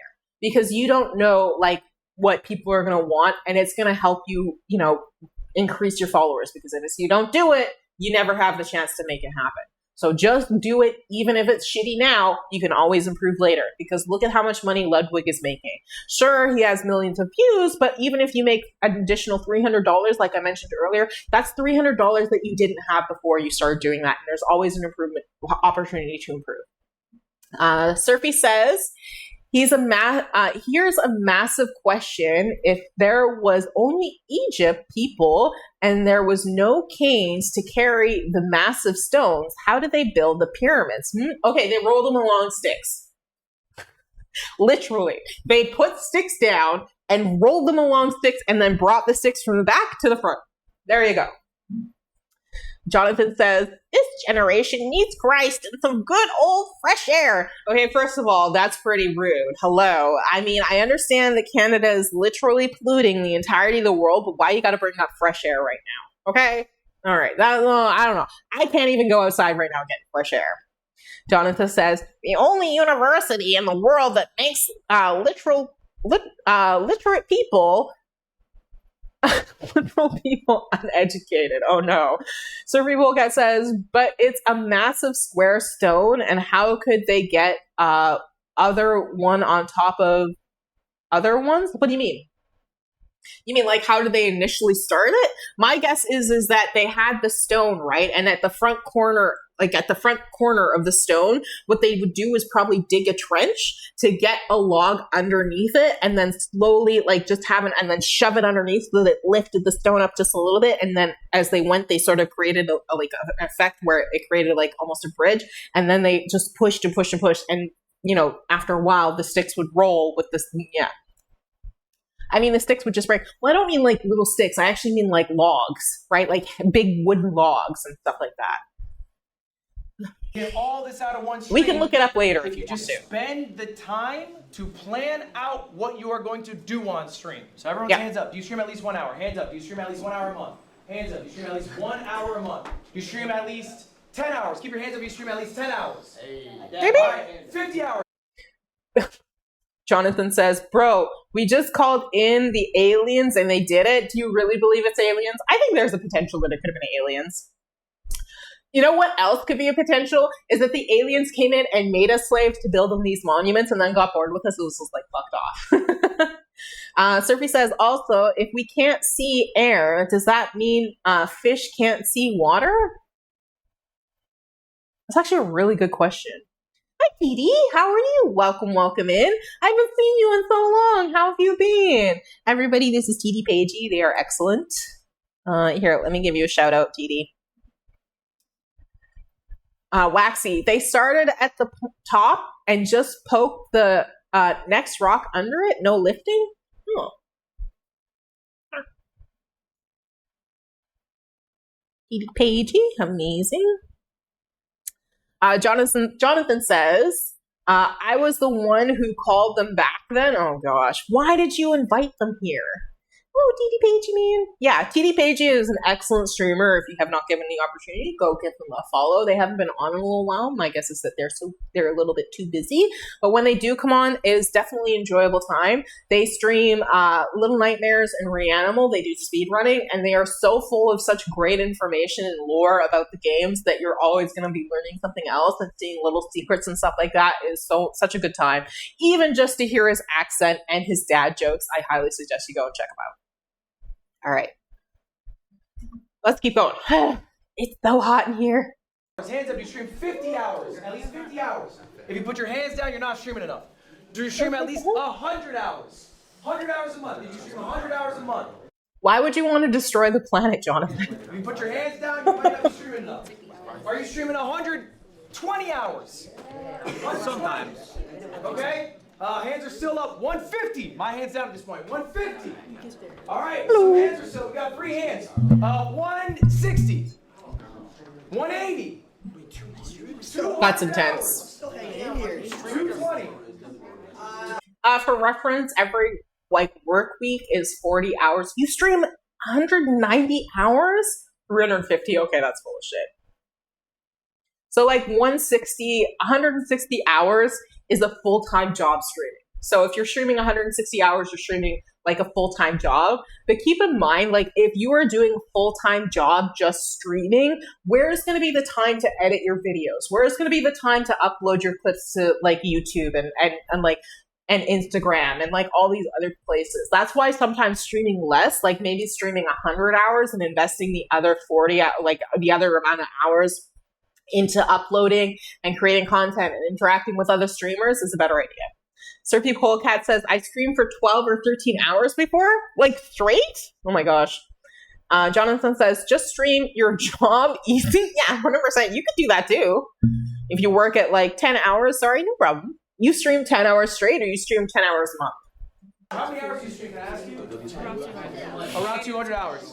Your hand's still up back there. 250 hours. Too much.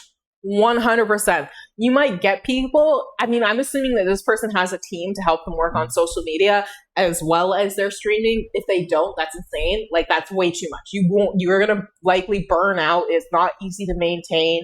And then, once you do, then where are you left, right? 260? 300 hours. Is it 300 hours? Yes. That's how many hours you stream? Not possible. Guys, listen up. If that 300 hours is true, you're making a mistake. Yep. You're making a mistake. You said 200 hours? The grind, bro. It's a mistake. It is 100% a mistake. Surfy Polecat says, well, 10 hours every day, but I not done one for ages since trying to get my life together and get my own place before I go back into it. Yeah, 10 hours a day isn't intense. There's a difference between working 10 hours a day where maybe you have 2 hours before your stream where you're prepping your stream and making sure you have everything in place. Then you stream for 6 hours. And then you spend another 2 hours editing and posting clips to social media and things like that. But just streaming nonstop consistently for 10 hours a day is probably not as effective as you want to be in terms of building as a streamer.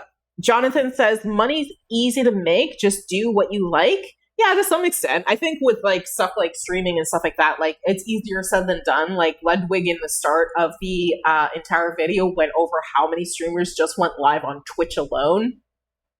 Surfy says, I do a lot of scripting, or I'll just be playing a game for ages.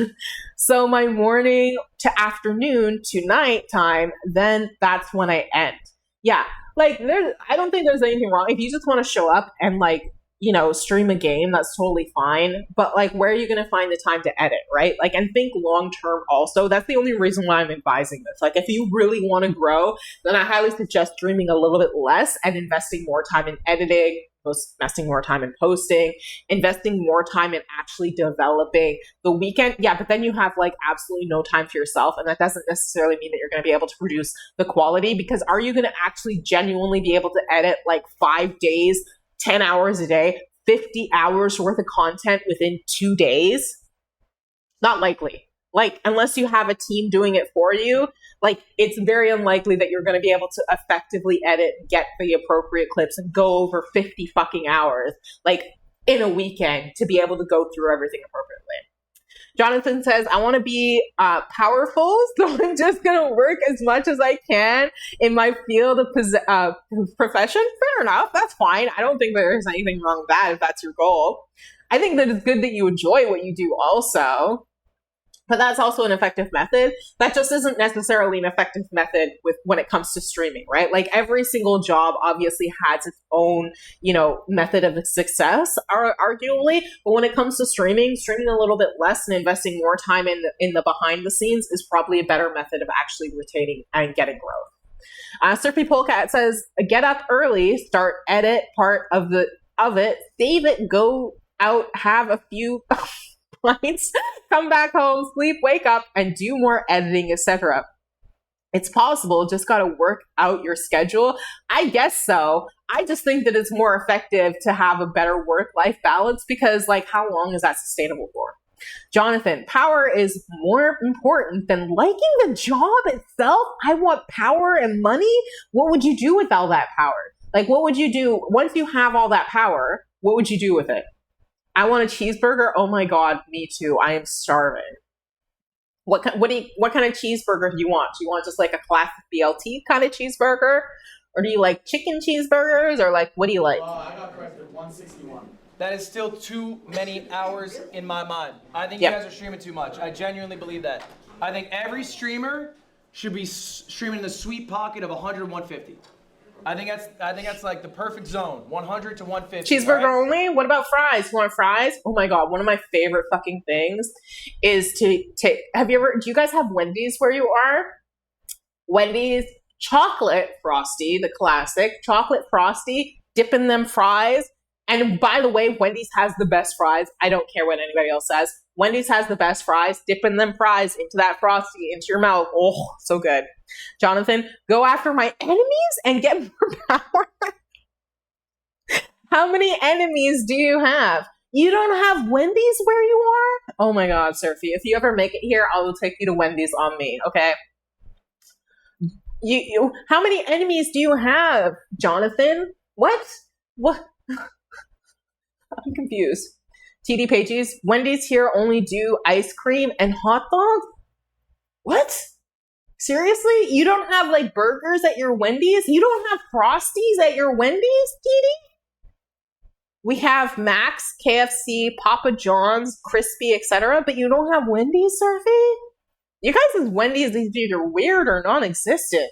I feel bad for y'all. They have amazing burgers. Chippy, sorry, not crispy. Chippy. TD, what the heck? I'm so sorry that you have not got to have a Wendy's burger, because their number 4 is literally one of my favorite burgers.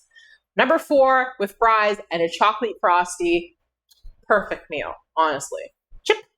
Chip-E. My mistake, sorry. Jonathan says, no, like they're nice, but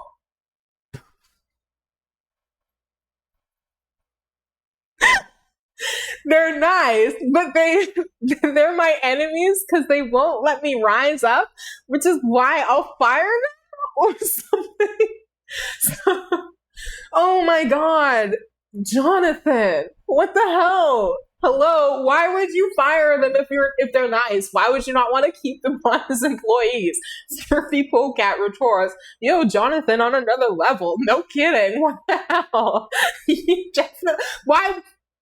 Why would you not want to have nice people by your side? Like, do they do a good job? They're just in your way kind of a thing? Like, I don't understand what's happening here. Oh my goodness.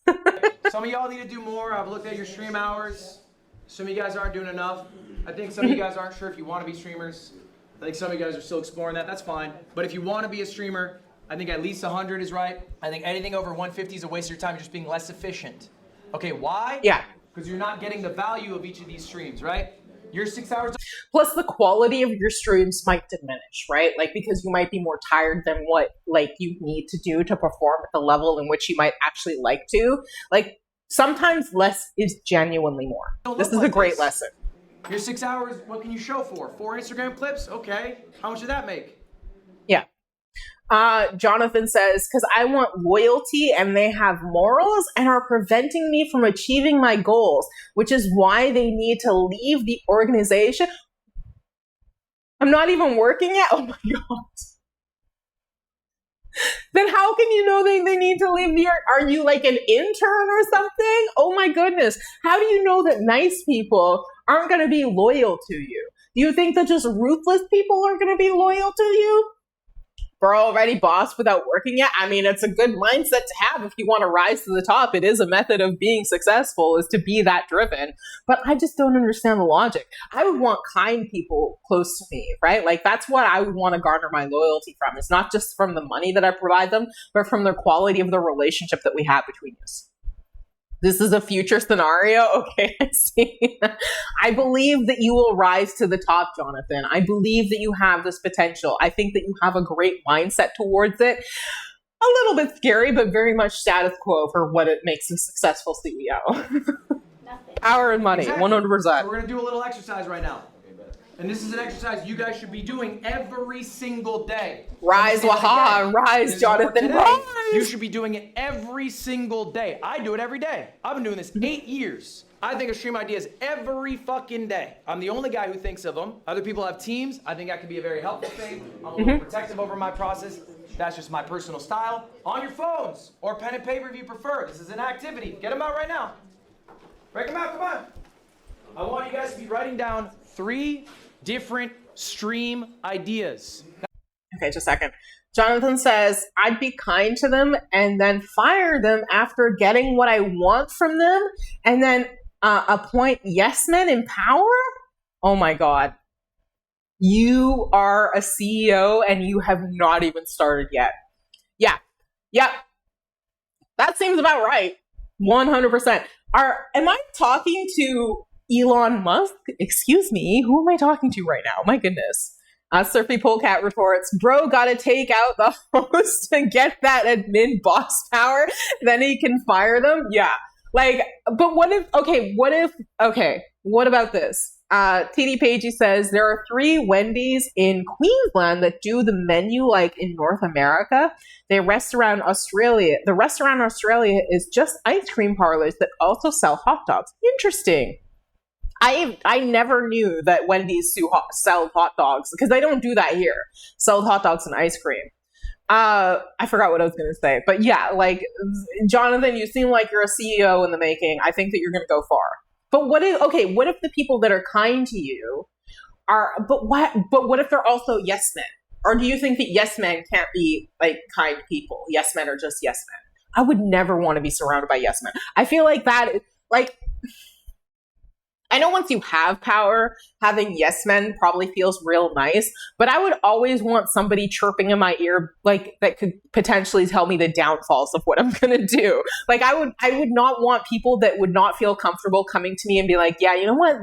This is an idea. It's just not necessarily the best idea, right?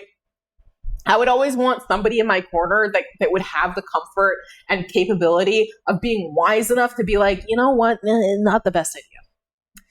Jonathan says, yeah, and if they try to oppose me, I'll riddle them with so many lawsuits that they'll become broke and lose so much money that they have to withdraw in order to preserve their future. Oh my God, you are terrifying.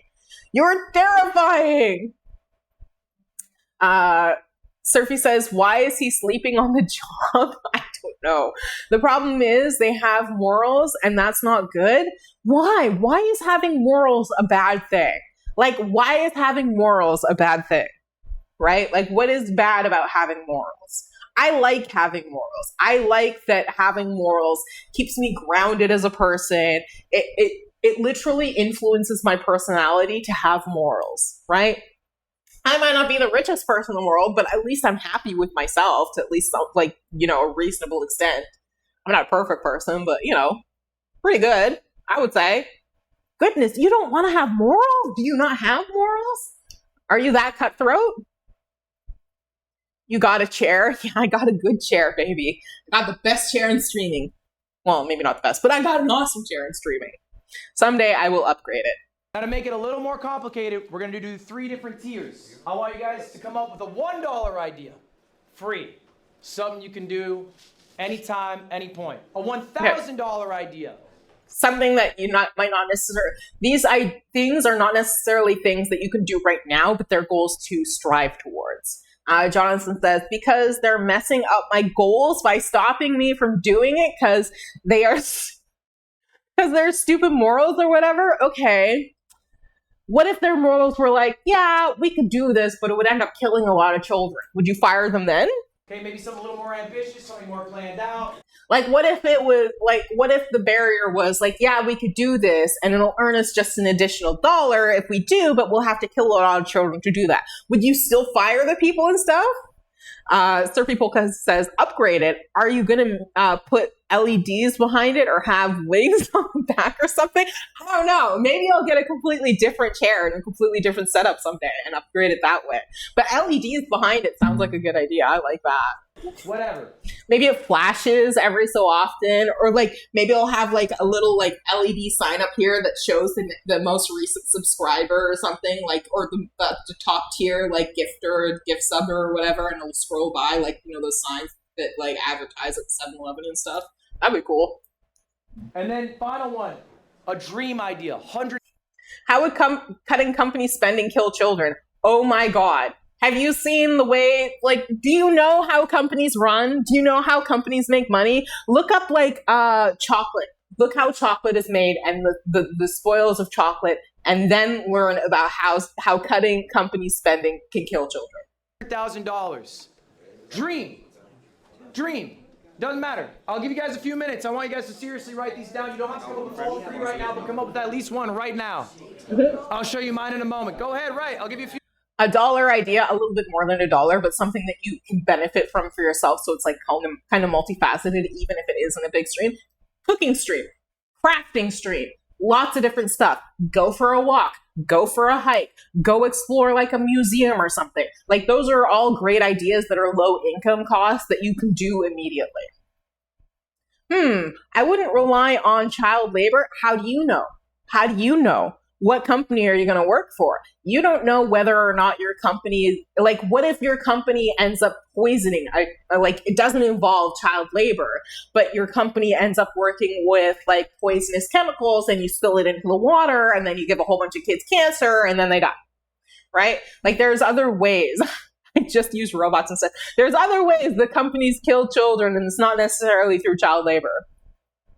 Because I'd be the boss by then. That doesn't mean that you're going to, like, all the way down the line, you're going to ensure that there's never any sort of, like, mishandling, or that budget cuts and stuff like that aren't going to cause those kinds of issues. If you have no morals, because right now you're telling me that your morals stop at killing children, which is fantastic. I'm very, very glad for that. That makes you very human, in my opinion. Surfy Polecat says, falling over stream. What do you mean? Okay, let's keep going. I'm glad you have that limit, though, Jonathan. 2 minutes. Going well so far. Yeah, you're doing good. How many people we turn away? He is doing a good job. Wait, so Ludwig. Only like 2. Late? Yeah. Were they sad? She came in like 12, 16. They had walked by earlier and they went to the wrong room. So I like, That's fair. That's kind of you. first, and she was like, all right, that's fine. What was your name? Shook my hand. I tell everyone in the company they'd be sent to Siberia if they do something like that. how are you going to prove who's responsible when it's a company-wide organization, right? If you cut spending, like, where do you side? Who is responsible for that? Is it the lowest person on the totem pole who is just trying to get rid of the supplies, who is told by their boss's boss that they would be like, that their job would be cut if they didn't figure out a way to like cut spending? Like, who exactly is responsible for this? Surfy Polecat says, what streams people can do? Falling over stream, people slapping people, smash eggs on head on stream. Okay, the only one of that I really approve of is like falling over on stream. Don't slap people on stream. You can slap yourself if you want to, although I don't recommend self-harm. And smashing eggs on your head on stream. Yes, those are all great stream ideas except for the slapping people one. That's kind. That's kind. We're going to go to some students. What are you writing down? I'm trying to think about my own personal thing that I have done so I can relate to this and I can better it. So, a $1. Fire people on stream. Jonathan, do your thing. 100%. Jonathan says, whoever's idea it was, but it would be your idea, right? Technically speaking, it would always be your idea because you would be the one that would be pressuring the rest of the company to constantly be cutting costs, right? And it's not necessarily that it would be their idea to poison people. Let's say that there's an accident because the cost that you cut affected the quality of delivery of the materials from point A to point B, and so there's an accident, like maybe you didn't spend enough money on upkeeping the tires on the truck that was delivering the chemicals to its safe destination. It had the accident and it spilled into like a drinking well and it contaminated somebody's drinking well. It poisoned the children and then they died, right? Like what then? But Jonathan says in total, whatever idea it was, whoever's idea it was, they'd be sent to the Siberia and given one bread a day on one egg, which would be smashed into their head. Oh my gosh, that sounds insane. This hypothetical is getting out of control. And just show people in New York City. Yep, great idea. Like post office, grab some mailbox. Yep. Shows, come back home. Show some merch that people send me. Yeah. I've done that before. Why does that girl look like the actress from Dr. Dolittle? I don't know. I have no idea. I haven't seen that movie in forever. But she's coming up with great ideas. Like, there's lots of free IRL streams that you can do. You could even do a cleaning stream, like a decluttering stream, maybe. Like, there's lots of different stuffs you can do. You can, like, do, I don't know, a gardening stream or maybe a yoga stream. There's, like, lots of free stuff that you can do. I know, right? Amazing movie. Yeah, I like that movie a lot. I like Eddie Murphy quite a bit. He's a great actor. Well, I do models. What kind of models? Reaction videos, probably. Or like I would order something from Amazon, like a hot chip. I've done it. Okay. And just like do a bug out thing, Yeah. And like for that, what I would do is what I did. I went to the yard. You went to what? I went to the Dominican Republic and I streamed. Okay. So I feel like that wasn't 100K though. 100K. That would make me. No, sorry, that would cost you. So that would cost me, right? But if you imagine it bigger, like it's right. So you get like a whole crew with you, maybe. And I go somewhere else, you know? Like a travel stream. Exactly. Okay, I like it. All right. Jonathan says, essentially, I'm perfect. And it's always someone else. It's always somebody else's fault, to which it'll always be someone else's else getting punished. Okay, fair enough. That's usually how CEOs behave. Like, it's never, ever their fault.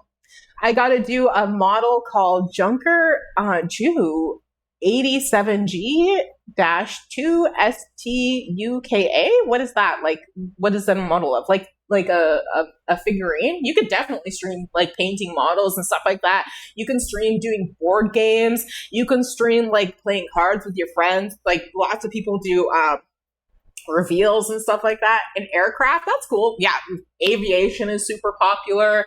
There's lots of things that you can do like that are cheap ideas, that are super cheap ideas. Like, your ideas don't necessarily have to be the most expensive to be the most successful.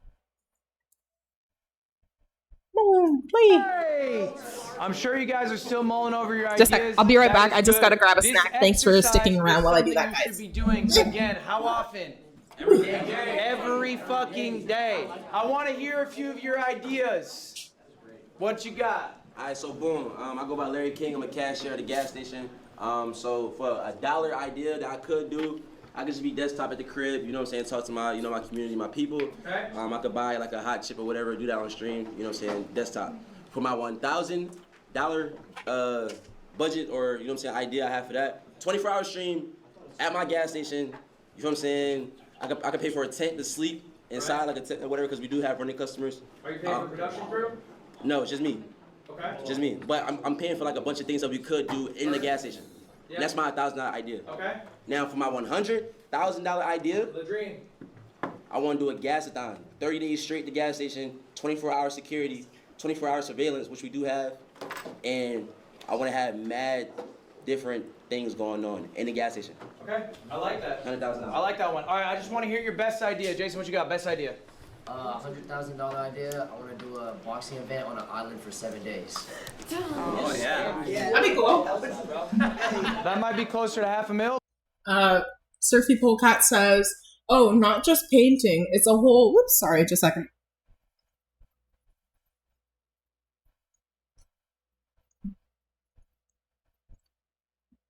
Not just painting. It's a whole kit. I got to build sand, paint, cut, glue stuff together so much. Yeah, that could be like multiple streams. Why not? You can work on it in piecemeal, spread it out, make it a series. You can add tips and tutorials and stuff like that. Jonathan says, if you want to, I can help you with it if you give me power of attorney and make me CEO of your company, which I'll start and register at Surfy Polecat. Also, I reserve the right to fire you if the business doesn't succeed. Nice of you, bro. I can see you doing that. You never know. This might be your first business venture. I appreciate the enthusiasm of that idea. Dad, what you got? $100,000 idea. I'm gonna do National Geographic Part 2 in Alaska. I like it. What you got? That's cool. I really love D&D and storytelling, so I want to do a 360 immersive D&D session with Matthew Mercer and a bunch of really fun D&D videos. That's 100K? 95K on Matthew Mercer. I got you. Yeah. Lacey, you're excited. What you got? Bro, me and you will fire them. Oh my god. World's largest. Never felt like socially so unsafe before. Thank you. I'm the nicest person ever. Oh my gosh, Jonathan. Mukbang. Agreed. That's a pretty good idea. In the back, what you got? Breaking into the bank and stealing $100,000 worth of chains. Breaking into the bank and stealing $100,000 worth of chains. Be a good stream. All right, last one. What you got? Casino stream, can't leave till you double the 100,000. Love that. Love that. That's a good idea. That's a great idea. All right, guys. These are really good ideas. Okay? But I want to talk about what makes an idea good. All right? What makes a stream idea good? I'm a little different than you guys. I'm older. I've been doing this 8 years. When I stream, I'm thinking about a YouTube video. I'm not thinking about a clip. That's how people do it in modern day. I think Sorry, we should guys. all be thinking of both.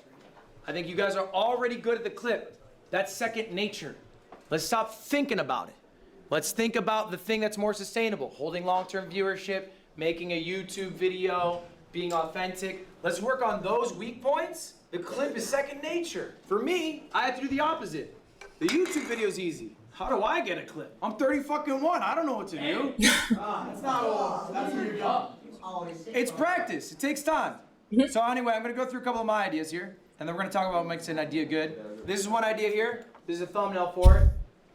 Okay, this is actually true. You need consequences in order to make them fear you.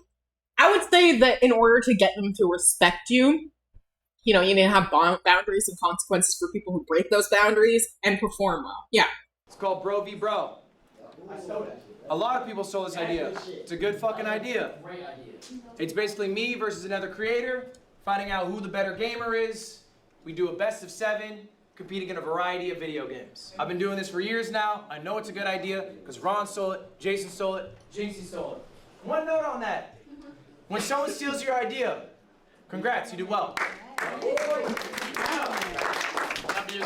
If somebody ends up doing better than you on your own idea and they're around the same size as you, figure out why. Don't do exactly what they did, but emulate what they did so that you can improve yourself, right?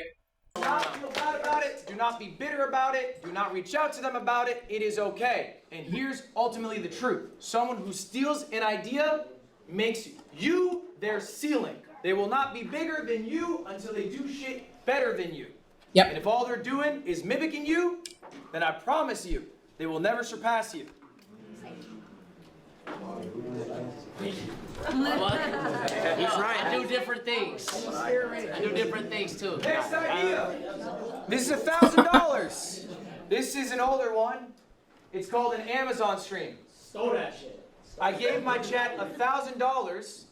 Just a second. Jonathan says, I agree. The consequences here will be an entire life in Siberia camp. Why are you so in love with Siberia? Why can't you send us to somewhere like Mexico? With one frozen bread a day and some guy called Petrov Badushka yelling at you all day. Oh my gosh. Are we going to be building the pyramids too? Ron is right. This is a stream that Soda Poppin' did initially. OG streamer Soda Poppin'. I took the idea. The only thing I twisted is I gave my chat an exact amount they could spend and then a time limit to spend it in. So there's a little bit of stress on chat's behalf. I've done this stream, I'm not shitting you, probably a dozen times. It works every time. I've done it for 1,000, I've done it for 10,000, I've done it for 30,000. About to snatch that shit. All I do, I give them the amount of money, I let them send me links, they vote on what they want to buy. Yes, we buy it, no, we don't. Huh? Height pills? These are height pills, yeah, stand tall, growth pills. Yeah, I'm 6'3". All right, $100,000 idea. Poor Jason. He's getting This called one's out a few years relentlessly. old, 24 hours in the wilderness. I had a whole production crew. I streamed outside for 24 hours. I had a bunch of wildlife experts come through. They helped me through it. This was a 24-hour stream production. That's where the cost came from. $100,000.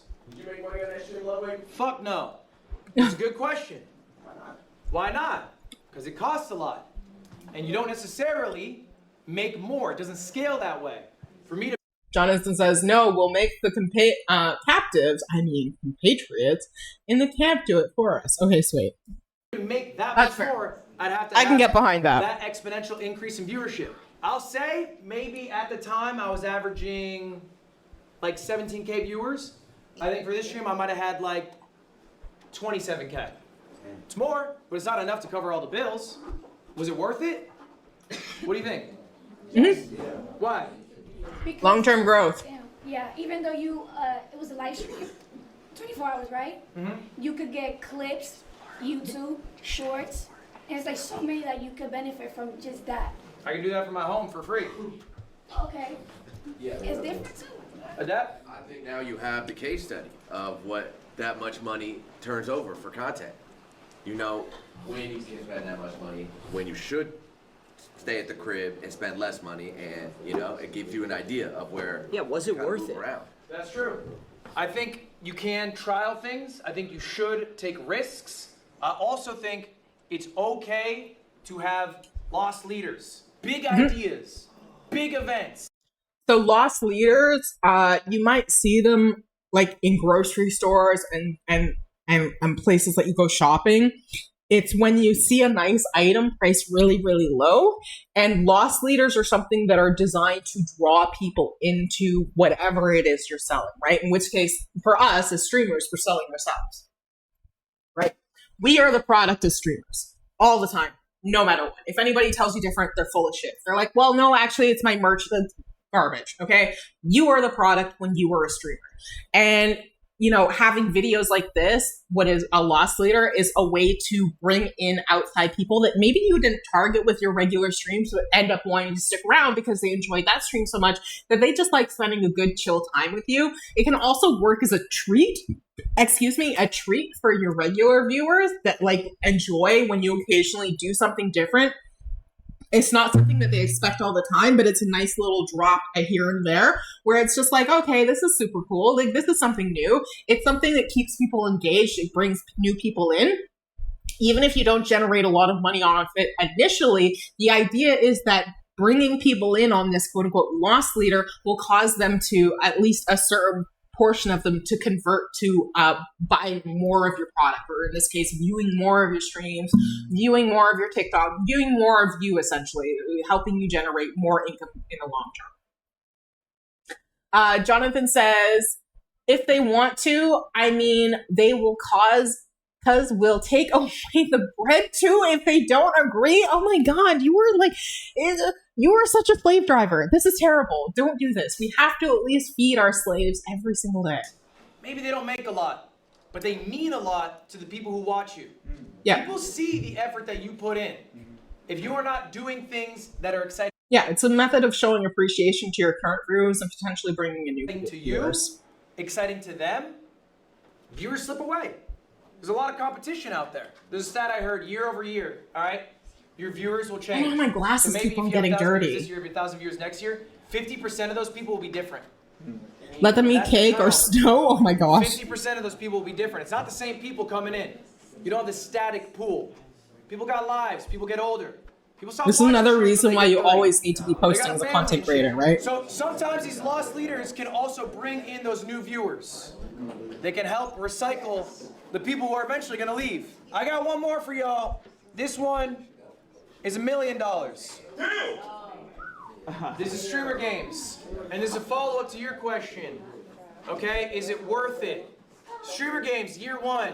Guess what it did? It lost money. Streamer Games, year 2. Guess what it did? About broke even. Streamer Games, year 3. Guess what it's going to do? This is also probably in addition to name recognition of like the event, like just with Streamer University, it's likely to, even though this year it did less apparently, it's likely to grow and grow year after year. And so when you first start doing things, don't necessarily consider it a failure because it didn't pop off right away. It can just be that not enough people know about it yet, right? But through word of mouth, more and more people are going to find out, maybe get more clips, yada, yada, yada. We're being nice to them? I don't think so, Jonathan. I don't think so. I don't think being like eat cake or snow is really all that nice. I think at the very least, if they're going to be our slaves, we should at least house them and feed them on a regular basis. It's going to make money. Yeah. All right, the more often you do an event, yeah, the better you will get at doing it for cheaper. Also, the better it will perform, right? People know about the event now. The Streamer U hype this year. How long did Kai spend hyping this up? 2 weeks, maybe? Yeah. Maybe? When did y'all find out when you're going to fly in? A week ago? Yeah. Right? But why did y'all come? Because you knew what Streamer U was. All right? You knew the opportunity that it was because it's already proven. So doing things multiple times is a... Oh my God. Jonathan says, Trump imposes 50% tariff on Canadian imports. Yay. I'm guessing this is for lumber because of the fires. We're going to talk about that a little bit later also. We're probably not going to be able to watch the entirety of this video because it's getting a little bit long, and I'll post the rest of it to Discord so that you guys can watch it yourselves if you want to. But we'll go over just a little bit more of this and then we'll move on. Good thing. You can't hammer it home, right? You don't want to be the 50th season of The Simpsons. You got to try some new shit, but if something works, do it again. This is what you should be doing as a YouTuber, as a streamer, whatever. You are throwing shit at the wall. Can we just tariff him, Donald Trump or Ludwig? Something clicks, we're going to do it again. Don't typecast yourself, though. Don't be like one of those people on TikTok. They got one bit, they do it in perpetuity, and then that's all they ever are. This is one of the reasons why I wanted to be a variety streamer of both gaming and like content reaction as well as news, is because it gives you you're not stuck in one lane, right? Trump, we can definitely tariff Trump. I don't know how effective it would be. He'd probably throw a tantrum. I wish, I can't say it. I can't say it. You know, you should explore new avenues, but if something works, keep doing it. All right, next up. Christmas. This is something that I've thought about a lot, that helps me a lot. Just ban him from coming to the country. I wish that countries would start doing that. I wish that Canada would ban Donald Trump from coming here. I wish he did. Legitimately. Do you guys remember being at school. For some of you, it's not that long ago. Okay, this is the last lesson we'll learn And from you're this, and then we'll fucking move sick of forward. school, but Christmas is around the corner. And that's exciting. That brings you there, pulls you. It literally pulls you through the last week, month of school, whatever, because you're excited to get to Christmas, okay? As a creator myself, I can get very tired of the monotony. I have a strict schedule I adhere to. I go live X amount of days. I farm XYZ YouTube videos. You do that for 8 years, it gets boring. So what keeps me going is Christmas. I make myself a Christmas. For me, personally, it is a big event. Something I'm really excited to do. I have streamer games in 2 weeks. I'm excited to do that. So I know, okay, I gotta get all my ducks in a row. Gotta get my YouTube videos out, I gotta get my streams out, I got Christmas coming up. All right, first part of the year, I do this event called Tip to Tip. I motorcycle around the world with my friend Michael Reeves. That is Christmas, I'm so excited to do that. But I know I gotta do my work, okay, before, to get to that. Make yourself a Christmas. It can be whatever, something you're excited to do. Maybe it is a big streamed event. Maybe it is...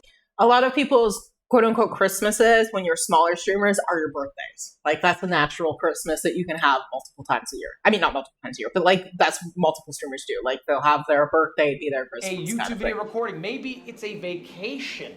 That's fine. But make yourself a Christmas so that you can look forward to, you can get through the day-to-day of life. Next up, this is the number one lesson. This is something I can't teach. Okay, definitely obviously be different. I think that one's self-explanatory.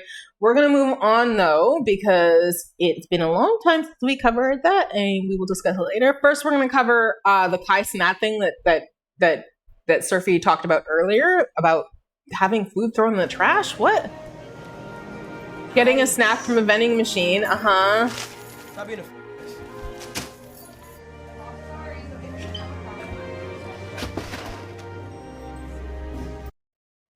Oh! Come on, just let me have a little teen. Come on, just let me have a nice day, ladies. Kai Cenat bullies a disabled person. There you go. There's a clip. Absolutely ridiculous. Okay. Let's keep going. We're going to move on now to Andrew Tate finally got arrested. We're going to watch this video first. The Tate brothers arrested in the United States. Also, thank you, Ludwig, for putting this stuff on. If you want to watch the rest of it, go to his channel. He has all the videos there. I think he also has the full videos on his pod. But we're going to move on because the day is getting long. I don't have forever. So the Andrew Tate brothers arrested in the U.S. The British boxers turned social media influencers Andrew Tate and his brother Tristan have been arrested in the United States. It's in connection with a UK police investigation. I don't know how... I just don't understand what anybody found appealing about these men. At all. Like, they are some of the ugliest people that I have ever seen in my entire life. They are just atrocious. To a number Just of alleged atrocious. sexual offences. British prosecutors said that they were bringing further charges against the brothers, who were arrested by US Marshals in Miami on Saturday, in relation to allegations from 4 additional victims, and are now seeking their extradition. Both brothers have previously denied wrongdoing. Well, in the past hour, we've had a police update on the arrest of the brothers in the US. This is Assistant Chief Constable Karina Thomas from Bedfordshire Police. In 2024, the CPS authorised 21 charges against Andrew Tate and Tristan Tate, following our 21? investigation into allegations of sexual offences dating back to 2012. Following the initial charges being authorised, we have continued to investigate further offences reported to both Bedfordshire Police and Hertfordshire Constabulary. As a result, 38 new charges in total have now been authorised against Andrew and Tristan Tate, bringing the total number of charges faced to 59. 59 charges. Jesus Christ, 59 charges? The charges I'm not surprised. Like, I am surprised, but, like, I'm not at the same time, you know? To 7 victims, spanning a period from 2010 to 2017. Our officers have worked closely with the CPS and both national and international law enforcement agencies as part of this complex investigation. I can now confirm that officers from the United States have arrested both Andrew and Tristan Tate in relation to this matter overnight, and they have been detained pending ongoing legal proceedings. We understand the interest that this case will generate. We would urge the public not to speculate and to allow the legal process to be carried out correctly. I want to make it clear, there is no place for male violence against women and girls in our society, and we will continue to work tirelessly to support victims and investigate all reports made to us. Well, our correspondent Greg McKenzie has more on those charges. In terms of the Crown Prosecution Service, they say that Andrew Tate has been charged with 7 additional counts of rape, along with further offences including alleged sex trafficking and indecent images of a child. Now, Okay, this is new. This is new. I didn't know about this before. I didn't know that he was also a pedophile, allegedly. Tristan Tate has been charged with 1 count of sexual assault, 2 counts of rape, and 3 counts of arranging or facilitating trafficking for sexual exploitation. Greg McKenzie. Well, the journalist and documentary filmmaker Matt Shea made the 2023 BBC film Andrew Tate, the Man Who Groomed the World. He explained what more we know about the brothers. Andrew and Tristan Tate are sort of the leaders of what's called the manosphere, which is this kind of movement across the internet and social media that promotes this kind of hyper-masculinity, women being submissive, women being second-class citizens. They both always have the worst style too. Like, what the fuck is this? What are you wearing? Ugh. They openly support these things. They also sell courses online that train young men how to, in their eyes, be better men. However, a lot of those courses also train those young men how to groom women into submission. How surprising is this latest arrest?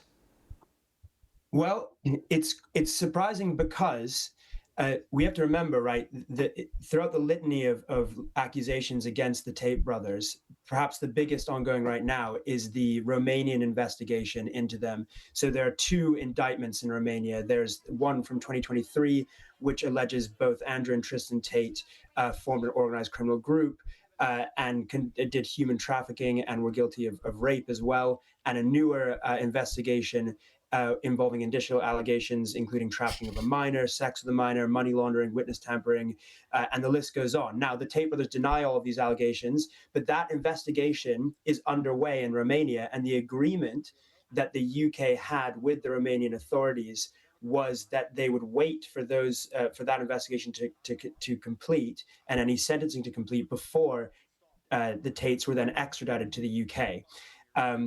From Romania. So this has been a bit of a shock because it's changed that, and presumably that's because as far as I'm aware, the Romanian cases haven't been resolved because obviously Andrew and Tristan Tate left Romania and haven't returned, so they can't really be prosecuted, right? Unless they get exported to Romania because of this new evidence, in which the CPS is actually alleging now, in addition to the charges of sexual aggression, of rape, and of physical abuse that Tate was already facing in the UK, that there are now additional crimes being investigated, which include indecent images of a child, extreme pornography, and so forth, all of which they deny. Matt, you talked about that manosphere and the sort of toxic masculinity a little earlier. That was very much in play in that Netflix series Adolescence, which seemed to really encapsulate that and highlight that kind of those kinds of values. And I suppose that in some ways the Tates are seen as a sort of fear factor for parents really of young boys around the world who are trying to counter those kinds of influences. Yeah, I mean the thing is, the Tate brothers promote in a kind of bombastic, shock jock way these hyper-masculine views and these kind of jokes about women being submissive. But they also sell a course in which they teach you how to groom women. And the kind of charges that they're now facing, both in Romania and now in the UK, relate to a specific type of grooming and manipulation that they literally teach in the courses that they sell to young people. So it's not just that they are alleged to be radicalizing young men into misogyny, but they are actually teaching young men how to groom women. That's filmmaker Matt Shea. All right. That was a quick intro. We're going to... Oops. What did I do? Close this. This is Adam Mockler. He's covering it also. Just give me a second. Just drop the link. Chat. So this is them being arrested right now. There's nothing more masculine than having your red-pill friend take off your chain while you're being arrested for rape and sex trafficking. Lord, that just a terrible. All right, everybody, outfit. we have some wild breaking news, and we finally have some good news to bring for you all. The Tate brothers, the influencer, manosphere influencers who treat women terribly. Like, what the fuck is this outfit? That looks absolutely atrocious. From the shoes to the shirt, like the pants don't fit well. Okay, the thing that women were made fun of for the longest time was muffin topping. Andrew, you've got some issues there. Wear pants that fucking fit you around the waist. This looks atrocious. Who give young men advice on how to treat women, and it's always terrible advice. They have officially been arrested in Miami and are being extradited back to the United Kingdom, where they will be facing human trafficking and rape charges. Now, of course, the charges themselves are heinous, and we'll dig into them in just 1 minute while watching the video of them being arrested. But I think it's good news because this is the first time in a while I felt like these men who are in power, who abuse their power to screw over women and screw over people who, don't have as much power, don't have as much money, don't have as much clout, so to speak. This is the first time we are seeing real and true accountability. The Tate brothers have been on the run for years and years and years. In fact, they moved from the United States to the United Kingdom and then moved to Romania, and they cited Romania's lax laws around the treatment of women and around human trafficking. Romania apparently has very relaxed laws around these things, but not relaxed enough for them to still be caught the moment they stepped foot in Miami. So, I'll show you the full video in just 1 second. It's very, very interesting. But the brothers landed in Miami and were arrested by federal authorities, according to the U.S. Marshal Service. The charges against the pair were announced pretty immediately. We have 7 counts of rape, 3 counts of arranging or facilitating trafficking for sexual exploitation, 3 counts of assault occasioning actual bodily harm, and 19 additional charges for offenses related to indecent images of a child and extreme pornography. Disgusting, despicable, and you know what tweet I found from Andrew Tate? I was scrolling through his tweets to see if he said anything about being free or about Trump, and I found this one. I think I was one of the first people to stumble upon this. He said, back in 2025, the Tates will be free, Trump is the president. The good old days are back, and they will be better than ever. That is something that's being speculated, that people are expecting Donald Trump to intervene in the extradition of the Tate brothers and prevent them from being extradited and facing charges, right? Like, Donald Trump is notorious for pardoning criminals who are repeat offenders, who repeat even after they've been pardoned.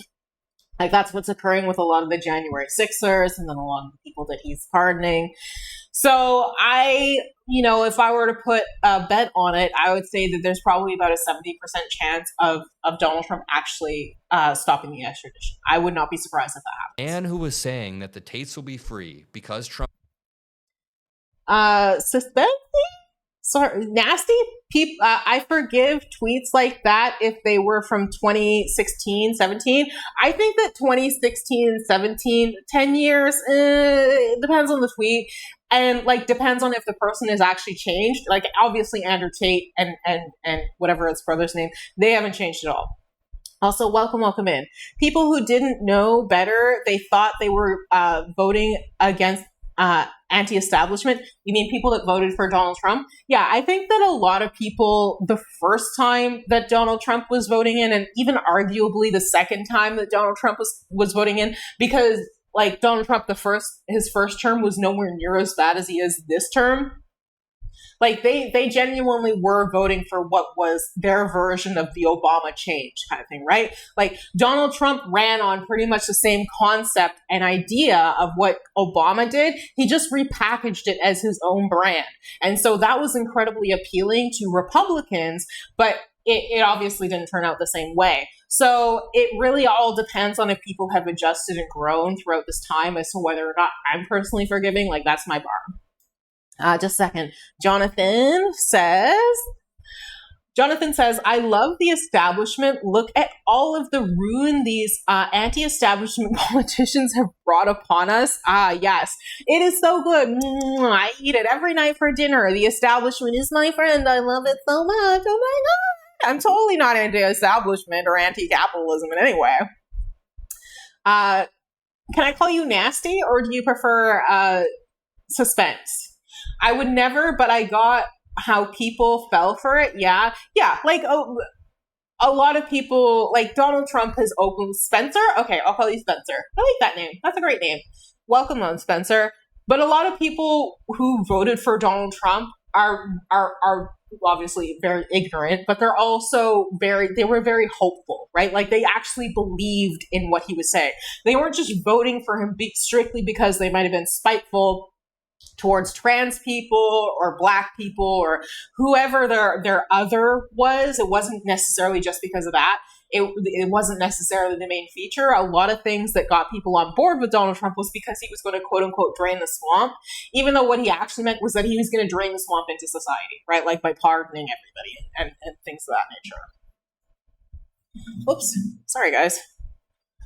Trump as president is now being charged with actual child pornography, 7 counts of rape, 3 counts of facilitating trafficking for sexual exploitation. And I just want to give a trigger warning. In one moment, I'm going to dig into what they're actually being accused of doing, like what they actually did on a minute level. And it is so disgusting. No. It is so despicable. Trigger warning, these men guys. should be locked. If you're not comfortable with talking about these subjects, obviously check out. Let's come back later. Hope you feel good. Do some self-care. Completely understandable. But going forward, Adam Mockler is going to be talking about some deeply disturbing topics. So Away just for a forewarning. while. I always talk on my show about how I'm a young dude. I'm 23 years old. I grew up in Indiana. I live in Chicago. To me, finding role models that I can look up to is very, very important. So Barack Obama has been a huge role model throughout my life. There are certain comedians or actors or people in the arts that I look up to, of course. I look up to Christopher Nolan a lot. He just came out with a new movie. It's really good. But I've also pointed out on my channel how the role models that exist online and in politics right now are actually just dog shit. We have Donald Trump, somebody who has been accused of rape 27 times and held civilly liable of sexual assault. We have Elon Musk, just an absolute weirdo. We have Stephen Miller. We have J.D. Vance. We have all of these right-wing figures. Jonathan, I'm waiting for a pause point. Terrible people. And on the mountain of all of those terrible people lies the Tate brothers. Jonathan says, most of the new anti-establishment politicians want to take the country back to the prehistoric times. Okay, why do you feel like most of the anti-establishment, like, do you think that they're just lying about being anti-establishment?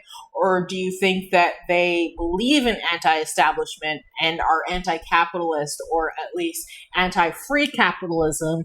Like, what do you mean? Like, why do you think that they want to bring people back to the prehistoric times? Like, and like, what do you mean, like, before? I don't know if I agree with that.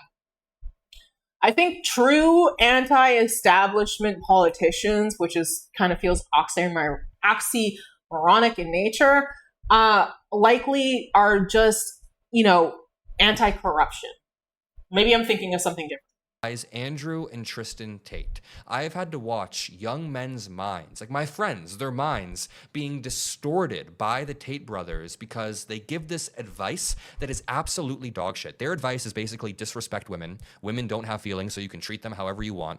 And basically, you can kind of see how their advice led them directly to this point in life right now. So before I play this video for you of them being arrested, let me just explain the extradition process. There is a formal treaty-based process between the United States, the UK, many other countries as well, but the United States and the UK are able to coordinate in order to use the United States as extradition grounds and the UK as the courts and the House Secretary once the person arrives in Britain. So right now, the Tate brothers are likely on their way back to the UK to finally face trial. They have been in friendly countries for a while, going from Romania to other countries where they can't be extradited. Now we have more info about the allegations. We have the video of them being arrested. Let me play this video for you, and then on the other side of this, I'm going to explain a little bit more about the charges and what they actually did, because it's disgusting. Allegedly, They would fly women in to Romania and other places in the UK, and then they would take those women's passports away and then exploit them to make sexual content. That's a very common tactic of sex traffickers, of human sex traffickers. Spencer says, nothing will change as long as we live under corporate rule. Conservatives who think they are rallying against the system can't wrap their heads around this, while they focus on trans people, whether or whatever outrages them. 100%. I completely agree.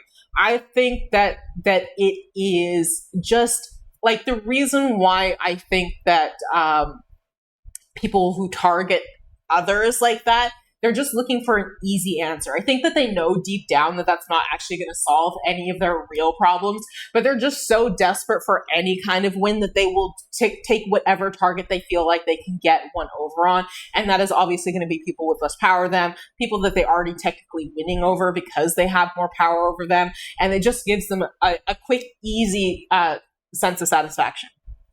Jonathan says, Alice Waddell, Fragrance, Trump, Farage, excuse me. Trump are all examples. Okay, I see what you mean. Examples of these anti-establishment politicians. Yeah, because they're not actually anti-establishment. They're just like lying, essentially. They're just full of shit. Establishment politicians. Because when I think of anti-establishment politicians who are actually anti-establishment politicians, I think like AOC, Bernie Sanders, people like that. And even then, they're not really anti-establishment. They're just anti unfettered capitalism, and they're pro-healthcare and pro-people and stuff, who have no policies but just claims of hating some vague establishment. Anyone and their mothers attacking the establishment while offering no difference in policies, which is why I feel it's all just a farce. It 100% is. Spencer says, yeah, they're smartening up and figuring out how to position themselves as anti-establishment in name only. Yeah, it was a great ruse because the vast majority of people are arguing, like when you're on the lower tier, if you're smart, you're anti-establishment, when really what you need to be is anti-capitalist. And, you know, the best war that you can fight right now, the most important one you can fight right now is a class warfare, right? Because we can't escape capitalism yet. We're not even remotely close to, as a society, having the ability to escape capitalism. So the best that we can do right now, and while we work ourselves out, is work to make capitalism as effective for as many people as possible and sustain as much life as possible with a reasonable standard of living. Spencer says, totally agreed with John. Yeah. Anti-fixed market capitalism. Yeah. Jonathan says, there was some lady who was a CIA officer who were talking against the establishment. I mean, I'm sure she did some good work, but lady, yeah, like you're literally working for the establishment. I'm gonna change it from the inside out situation. Very rarely, very, very rarely ever works. It's incredibly difficult to do that. You kind of have to advocate from both the outside and the inside. Without outside pressure, you're not likely to get any motion. Like online OnlyFans type content, porn type content, and they would quite literally hide the woman's passport, so the woman has no way to find a way out, to get back home, is basically trapped there and reliant on the brothers. Actual human trafficking. Let me play for you this clip, and then I'll commentate a bit. This is why Bernie didn't pan out. Why do you think Bernie didn't pan out? Was the public not class aware enough, or what was it that you think that made it not pan out? He was too much of an insider, worried about making enemies. Yeah, I think to some extent, I think that you have to measure your expectations because change is incredibly slow. So while Bernie could have gone harder against certain people, it might have it's a balancing act. He has to balance whether or not he is able to maintain a level of support without alienating all of his voting. So even if his ideals might not match his efforts in that regard, Spencer says, we had Hillary dead on rights to the debate stage. so many times, but we played patty cake. Yeah, I think that he could have gone harder a lot of times. I don't know why he didn't. Like, there are some things that he, like, moves that he pulled. Like, he didn't want to talk about his involvement in the civil rights area. So it's like, why not? I would have loved to hear about that. Why would I not want to know about that? And people thought that he was anti-black for some reason. And it's just like, if you showed his history of his involvement literally in the civil rights movement and him being at protests, being arrested alongside black people, like, it would have helped a lot. But for some reason, he didn't want to lean on that.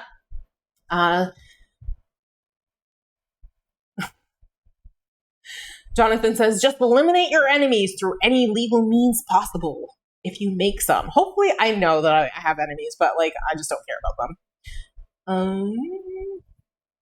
Spencer says, I'm thinking about the moment when she called Henry Kissinger a friend of hers in particular. Yeah, Hillary Clinton is a douchebag. Like, I don't like Hillary Clinton. I've never really liked Hillary Clinton. I think one of the reasons why people were turned off with her because, like, she had, like, this sense of sliminess about her that people could just sense. She also came off as incredibly inauthentic as a person, probably because she is. Like, she was incredibly racist growing up. And by comparison to Bernie Sanders, she's literally a member of the KKK.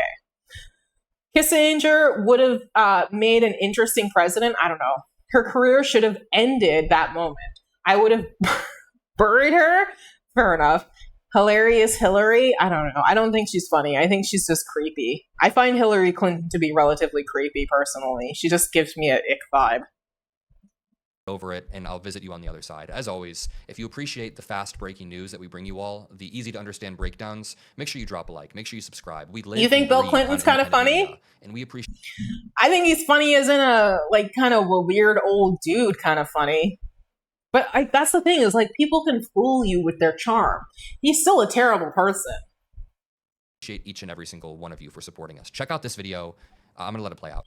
Yeah, but both are reasons for why we're in this situation. 100%. 100%.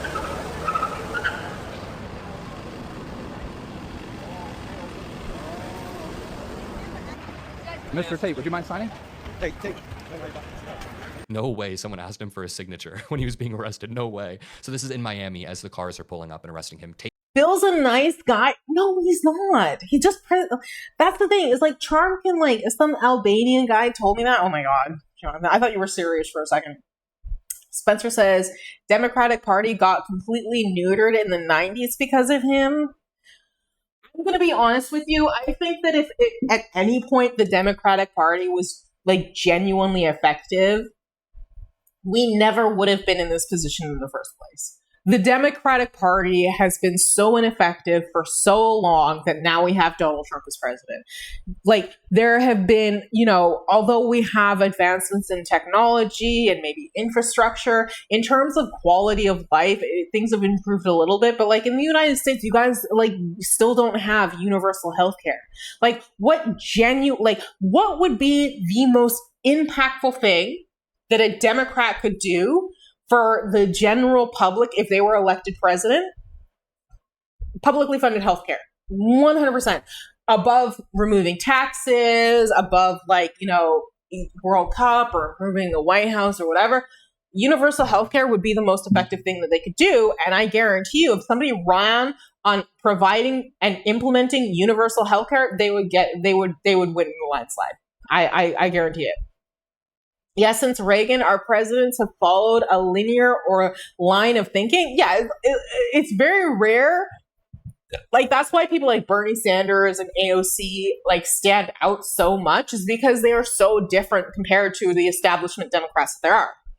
Jonathan says they shouldn't have declared a crusade to retake the Holy Lands in the 90s. It would have been popular. Retaking the Holy Lands, not healthcare. No, Jonathan. No, healthcare, good. Retaking other people's land, not good. They've done enough colonizing. Less colonizing. Spencer says the fact that a temporary emergency healthcare bill wasn't passed during COVID shows that they don't care about us. Yeah, that's a great point. 100%. Because, like, think about how many people now have lifelong people who like have become destitute because of COVID, because of the illness that they now experience. Like, Just so many people have been left behind by the United States just due to insurmountable medical debt. Spencer says, one of the highest atrocities committed by our leaders. Yeah. Jonathan says, colonize Israel. They need some freedom either way. I feel like that Israel is getting as much freedom from the United States as it can by like relentless amounts of payments for bombing and killing people, as many people as they possibly can. Even Israel has publicly funded healthcare, I think. Like, that's how little the American government cares about Americans, is that I'm pretty sure that even Israel has publicly funded healthcare there. Like, you guys pay for their healthcare, but you can't get it for yourselves. Is in the purple shirt. He should be arrested for wearing this outfit before anything else. Thank you. One hundo. Mr. Tate, would you mind signing? Terrible outfit. That's his brother over on the right that weirdly looks like he's in like an Amish costume. What? APAC is probably a bigger institution than our healthcare system. Probably, actually. Yeah, I wouldn't be surprised. Like, because like the US invests so much money into like Israel, and then they come back and use it to influence your guys' elections. Or elections all over the world. That right there is red pill mogul Justin Waller. Justin Waller also has a completely distorted ideology surrounding women. Listen, I know none of this is funny. I'm not trying to make light of it, but look at these absolute clowns. Why is dude in a purple button down, but he has all of the buttons open, so his chain is hanging out? How come he has no socks on with his pants all the way up to his ankles? He should be arrested for this drip. Also, one more time. No, Jonathan says, no, we need to colonize Israel and partition them again and have 3 states and then give them independence and then fund all of them to fight our proxy wars in order to make profit from arms sales. I feel like that would eventually like run into a peak, and then, you know what, John? Do you think that that's what's going to happen in Israel? I don't think so. I think that's what they want to do to Palestine and just keep selling arms to Israel. Better than what's happening now, at least. I don't know. It depends. Does it stop the genocide? I don't think so. The way that these people talk about women online has poisoned the brains of like millions of young men throughout the world. It's disgusting. Just a sec. I'm just going to grab another stack. I'll be right back. Thank you so much for hanging out, guys. There's nothing more masculine than having your red pill friend take off your chain while you're being arrested for rape and sex trafficking. Lord have mercy. Back up.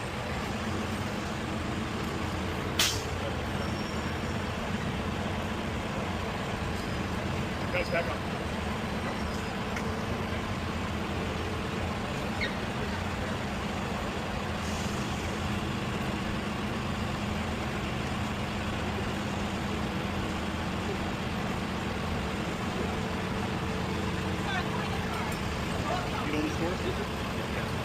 You able to pull it up some sort of way? You gotta go see it.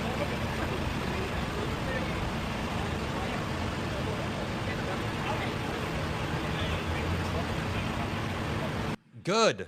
Good. I am so glad this absolute piece of shit is being walked off like this. I am so glad. He's one of the worst human beings out there. Him and his brother both. Uh-oh, what'd you guys say when I was away? I'm glad we got the full video too. I'm glad he had to go through the public humiliation of being... That's his brother. That's Tristan Tate. And the reporter even says anything. Oh, my hand's too wet. Tristan, anything to say? I'm so sorry. I gotta miss some of your guys' Nothing messages. to say now, huh? Now you got your mouth closed. All those misogynistic clips. 3-state solution gives the power to vote, power/vote to Palestine. We outnumber Israel 2-1 in voting. Okay. I think that you're taking for granted that the United States, if they actually gave a shit about like freeing Palestine, they wouldn't be funding Israel at all. Like, no funding to Israel whatsoever, and they would be sanctioning Israel. And like so many other steps, like this is just fantasy, obviously, but that's never going to happen. Like, it's just not. It wouldn't work that way. I'm sorry, I still can't get over the irony of them directly tweeting out, "The Tates will be free. Trump is the president." Yeah, we're just throwing out So the guy who's covering up the pie Epstein in the files, sky ideas. Donald Yeah, Trump, 100%. is giving the impression It's that a nice he's also sentiment, just going to but cover up any other sexual exploitations or sexual acts. Seems a little bit on the nose, right? To continue, I'm going to play this clip. I'm going to mute this clip, and I'm going to explain what they're actually being accused of. So Excuse me, the guys, while I allegations snack. from the UK are actually different than the Romania allegations, I believe. I believe these guys have been charged in some way, no matter where they've gone. But they have trafficked women for sexual exploitation by inviting them over to their place. Some of the allegations even say they would tattoo the women for ownership. They would lure women. Made my over to award-winning their place in idea? UK Okay, or Jonathan. Romania, under Just a this second. assumption that they were they were in love with the woman. When the Okay. What's your award-winning idea? Let me scroll up. Jonathan says we need a 5-state solution. Start a 5-way civil war. Fund all sides. Make profit. But if you're funding all 5 sides, how the hell can you make a profit? Aren't you just pulling some Ponzi scheme? And if Amnesty complains about human rights, sanction them and shut them down? Oh my gosh, you're evil, Jonathan. I don't think this is a winning idea. Even financially, it sounds like a loser. Because if you're funding the war as well as trying to profit off of it, where is this additional money coming from that's going to create the profits? woman got there, they would force them to make. You're just sexual buying your content. own product. They would take away their passport, and they would do a bunch of absolutely awful stuff. And I think it's very harmful what they're doing, but there's also this harm at scale as well. So they're harming women on an individual level, and it's disgusting, and it's despicable, and they should be locked away. But they're also harming people en masse by poisoning the minds of young men and giving them this idea that in order to keep women, you have to treat them like absolute shit. These guys have been responsible for mainstreaming some of the most vile rhetoric surrounding women, treating women, all of this in a while. And as a young dude, I'm always sitting here trying to push back on that type of stuff. I don't have any friends that if are, you really keep into this, them but you in always have war people that you forever, went to you high get to school with keep that you used selling know, them guns liking and stuff you'll and keep reposting getting stuff money on from Instagram, them. and it's always From all of them. But yeah, but if you're funding them at the same time, so if you're giving them money to buy weapons from you, then you're just kind of recycling, right? You're not actually making a profit here, you're just recycling. And actually, you'd probably lose money because you have to spend money on supplies to right? You're basically just throwing money back and forth at each other. Fuentes and killing people in between. These people who are poisoning and rotting the minds of young people are awful human beings, and now we know that for a fact. I got yogurt on my boobs. Andrew and Tristan Tate were just arrested by U.S. Well, Marshals. sorry, we won't the brothers fund were them. detained outside We'll the just venue as the sell them UK's guns. Crown Okay, fair enough. Prosecution Service announced a wave of That new actually charges sounds like that and might a work. formal Sadly. extradition request. The new counts against Andrew: 7 further rape charges, 3 of arranging or facilitating trafficking for sexual exploitation, 3 of assault, 19 charges related to indecent images of a child and extreme pornography. This guy is a shitty, awful human. We knew this, but Tristan, his brother, who was wearing, the suit with the hat, faces 2 additional rape counts, 1 sexual assault, and 3 trafficking facilitation charges. The alleged offending spans from July 2010. I mean, what's the issue with it? Probably the killing people part. That's my main issue with this, is that we're selling weapons to kill people and profit off of it. Right? Selling them all guns? Yeah, that's the problem, is that we're selling them stuff to, commit genocide. Although it would work, we're still, mercenaries, essentially. To July 2017.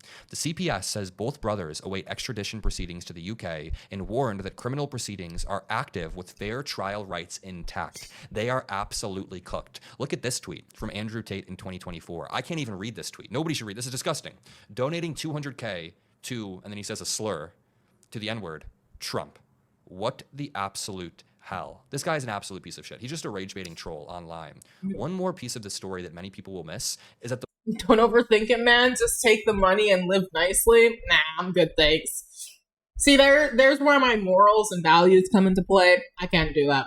The White House actually intervened on behalf of Andrew and Tristan Tate, the accused sex traffickers, during a federal investigation in the United States. Oliver Larkin says, we shouldn't have to leave it to Spencer says, my heart goes out to the victims, but if I'm being honest, who puts themselves in the same room as these guys? What are you expecting? Vulnerable people. Vulnerable young people, right? This is very, very victim blamey. But yeah, Andrew Tate and Tristan Tate target young people, incredibly young people, including apparently now children. And the reason why they do this is because these people have not, like, they don't have the life experience to know better, like, to know that, like, these people are just fucking awful people, right? Like, they are groomers, they are manipulators, they are abusers, and they target vulnerable people, right? Like, and it's not just people who necessarily are young, but they'll target people that have had bad home lives, that haven't taught them boundaries or what is socially acceptable and not acceptable, so that they have like those warning signs to look out for people like this. And they also get lured in with the concept and idea of money and stuff like that. And if you're poor, that can be really, really enticing. They, you know, like they work really hard to get these vulnerable people to follow them, right? Like, they are in positions of power, just being famous people alone. That gives a level of influence over people that provides them with a level of authority, right? And then once they have them there, like, most young people probably don't know about this stuff or think that it won't happen to them. Then they take their passports and then they exploit them further, right? So they're not going into this thinking like, oh, these people are so awful, I'm going to have awful stuff to happen to me. They're, you know, probably going into this thinking, oh my God, I'm going to make this super cool, famous person who's super popular, super rich. They're claiming they're going to teach me and make me super rich also. And then next thing you know, they're being sex trafficked. Right? Like, these people are not expecting to be harmed, and they shouldn't be expecting to be harmed whenever they go into any room that they go into, right? It's never their fault, right? Like, unless they go in and be like, yeah, I totally want this stuff to happen to me, I'm totally willing to let it happen to me. And even then, it's still on the person doing it to not do it. These guys talk openly about making examples of women. Okay, but how much of my content have you seen? How much of Andrew Tate's content do you think that these young women have seen? Or do you think that they are just vulnerable, thinking, oh my God, this guy is promising me so many riches, right? Because they have different, like, marketing for each gender. For men, they teach them how to be exploitative. For women, they just exploit them, right? Like, their content, Andrew Tate's content and stuff like that, it is not geared towards young women. It's geared towards young men that want to learn how to exploit and harm young women. Right? And even the young men who go into this probably don't even think of it this way. They just see a rich man who's telling them how to get successful, how to get bitches, how to get women. People aren't looking at it this way when they are so young and vulnerable, right? Like, that's the entire thing. Jonathan says, a lot of them were tricked into thinking they were doing some other work. Yep. And then brought into some other work. Yeah. Like, a lot of people didn't even know that they would be performing sex acts with Andrew Tate or anybody else, or being expected to go on camera, right? Like, they might think that they're going into something else, like going in and doing something completely different, right? Like, Andrew Tate and Andrew and Trisha Tate, they're not above fucking lying. They lie literally every single second of their life, right? Like, they pretend like they're good people when they're pieces of shit and trash. So don't blame the victims. It's not the victim's fault. Right? Like, it doesn't matter what they openly talk about. Like, the chances of, all their victims knowing everything about the Tate brothers, rather than just maybe the sensationalized concepts of these people that they heard, like so many people do, so many young people do, they don't have the knowledge or the forethought or the experience even to be able to necessarily navigate these situations in the first place. That's why it's called grooming, right? They're not just, oh yeah, being told, hey, come over here, we're going to sex traffic you. No, they're promised riches, they're promised things, they're enticed, they're tricked into it, literally. Criminal legal accountability for the Tates. Didn't the British also move on the Epstein files and prosecuting people before we even did? A jury found Trump civilly liable for sexual abuse. 28 women have I'm not blaming him. Misconduct. Kind of is. Saying something like, what were you expecting, is definitely victim. I'm not blaming them. I'm so sad it to be in that position, to thinking these guys have the answer. Yeah, it's very, very unfortunate, because something has to have gone wrong at some point in somebody's development to look to pieces of shit like this and think, yeah, this stuff is a good idea. Like, somebody along the way has not taught them the healthy way to interact with, what to expect, how to develop relationships, what love is, what it means to have a healthy relationship, which puts them in a position to be susceptible and vulnerable to the bullshit that Andrew Tate's and the Tate brothers talk about. Jonathan says, can't we just throw them in a metal room and throw away the key? I mean, that's what jail is for. That's what people are trying to do. Spencer says, I live in a bubble, so I have a hard time wrapping my head around people being dumb enough to be put alone in a room with these guys. It's not that people are dumb, right? Like, how smart were you when you were 14? Do you think that if you encountered yourself today at 14 years old, that you would be, your 14-year-old self would be able to outsmart your current self? No, right? I've been politically active since I was 6. Yeah, but as a 14-year-old, do you think that if you were to meet your 14-year-old self, do you think that your 14-year-old self would be able to outwit you right now? I don't think so. I don't think so. I think that you're full of shit, and I think that you're victim blaming, and it's kind of getting on my nerves a little bit. Jonathan, a jail, but throw away the key so that the door never opens again. Okay, I'm pretty sure that's just a coffin. Pretty sure that's just a coffin you're explaining there, Jonathan. He's implicated in the someday, Epstein files. not Trump currently. Must be held accountable as well. This article right here says the White House intervened on behalf of Andrew Tate. Online influencer Andrew Tate said, quote, "The Tates will be free. Trump is the president." But when the Tate brothers arrived by private plane in Lauderdale, Florida, they immediately found themselves in the crosshairs of law enforcement. This was a while ago. This time, they had a powerful ally come to their aid. Behind the scenes, the White House intervened on their behalf. Interviews and records reviewed by ProPublica show a White House official Politically told active senior where Department of since Homeland 6 Security in school? officials Yeah. to return the devices to the brothers several days after they were seized. The official who delivered the message, Paul Ingracia, this is a lawyer who also said he has a Nazi streak in him, is a lawyer who previously represented the Tate brothers. Paul Ingracia keeps popping up because he said that he has a Nazi streak, then he helped the Tate brothers in a written request, a copy of which was reviewed by ProPublica. In the Dukakis Ingracia Bush chided election? authorities for taking action, saying the seizure of the Tate's devices was not a... You said you were a better person back then. That doesn't mean that you were as intelligent now and more socially aware. Like, we're not talking about politics here. We're not talking about book sets here. We're talking about social intelligence. Do you feel like you are more socially capable now than you were at 6 years old and at 14 years old? Because those are two very different things. You can be you can be politically, scientifically, mathematically intelligent and still be vulnerable to manipulation. Don't be fooled by stupid shit like that. That's not true at all. That does not equate to social intelligence. Social EQ and like social IQ, those are very different things, right? Like there's street smarts and then there's book smarts. And what we're talking about right now is called street smarts. Do you think that you are less street smart now than you were when you were 14?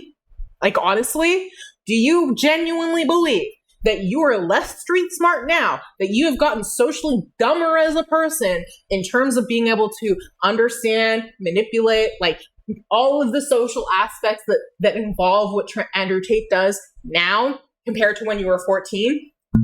I'm asking you a question. You're right, I don't know you, but I'm asking you a very specific question, and you seem to be avoiding it, and I think that's because you don't actually want to acknowledge that you're wrong, and that you are victim blaming right now.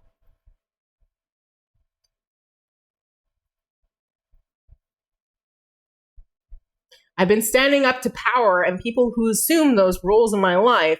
Yeah, but you obviously aren't that socially, aware if you're literally victim blaming the victims of Andrew and Tristan Tate right now, which is what you're doing. You're trying to say you don't understand how people can get in a room with that. I'm literally trying to explain it to you, and you're dismissing it out of hand, which makes you seem like a less intelligent person rather than listening. I'm not criticizing you. I'm trying to explain the information that you were lacking in your life to understand a situation that you're claiming that you don't understand.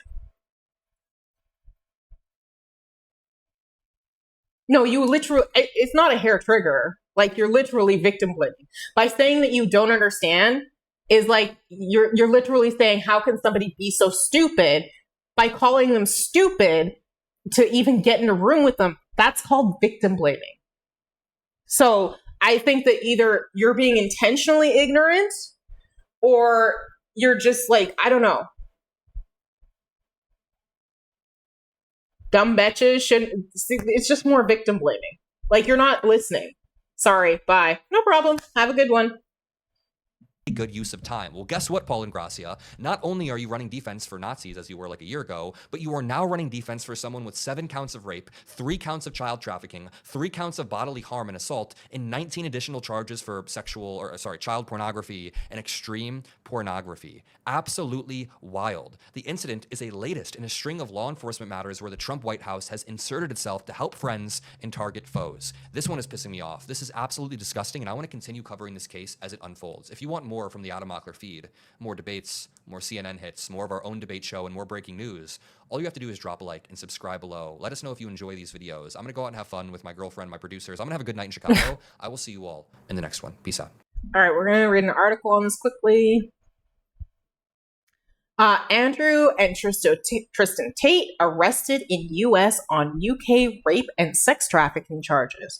Britain seeks extradition over charges including rape, trafficking for sexual exploitation, and offenses relating to extreme pornography.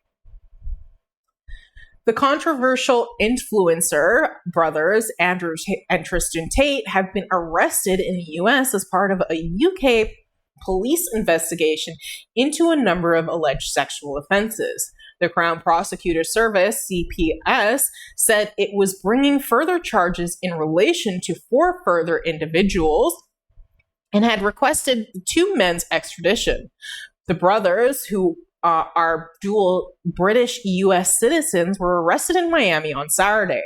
Andrew Tate, 39, is charged with 7 further counts of rape, 3 counts of arranging and facilitating trafficking for sexual exploitation, 3 counts of assault occasioning actual bodily harm, and 19 additional charges for offenses related to indecent images of a child and extreme pornography. I wonder why they kept that together.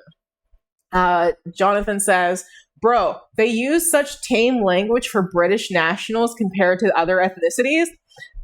Jonathan says, British grooming and rape gang caught running an international trafficking network. That's actually a great description of the Tate brothers. That's a great description of the Tate brothers. But yeah, I agree. The US definitely tones it down compared to other places.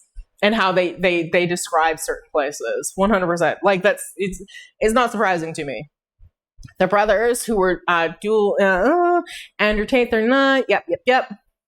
Tristan Tate, 38, is charged with 1 further count of sexual assault, 2 counts of rape, and 3 counts of arranging or facilitating trafficking for sexual exploitation. The CPS said the 38 additional charges, in addition to the 21 already brought, relate to alleged offenses between July 10th and August 2017, excuse me. But when it's a Westerner, it's just standard standalone. But when it's someone non-white, it's the fault of the entire community. Andrew and Tristan Tate are apparently black. What is...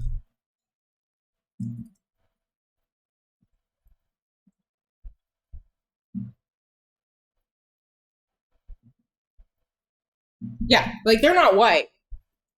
Andrew Tate is multiracial and a mix of black and white ethnicity. His late father, Emery Tate, was an African-American international chess master, and his mother, Aline Tate, is a white.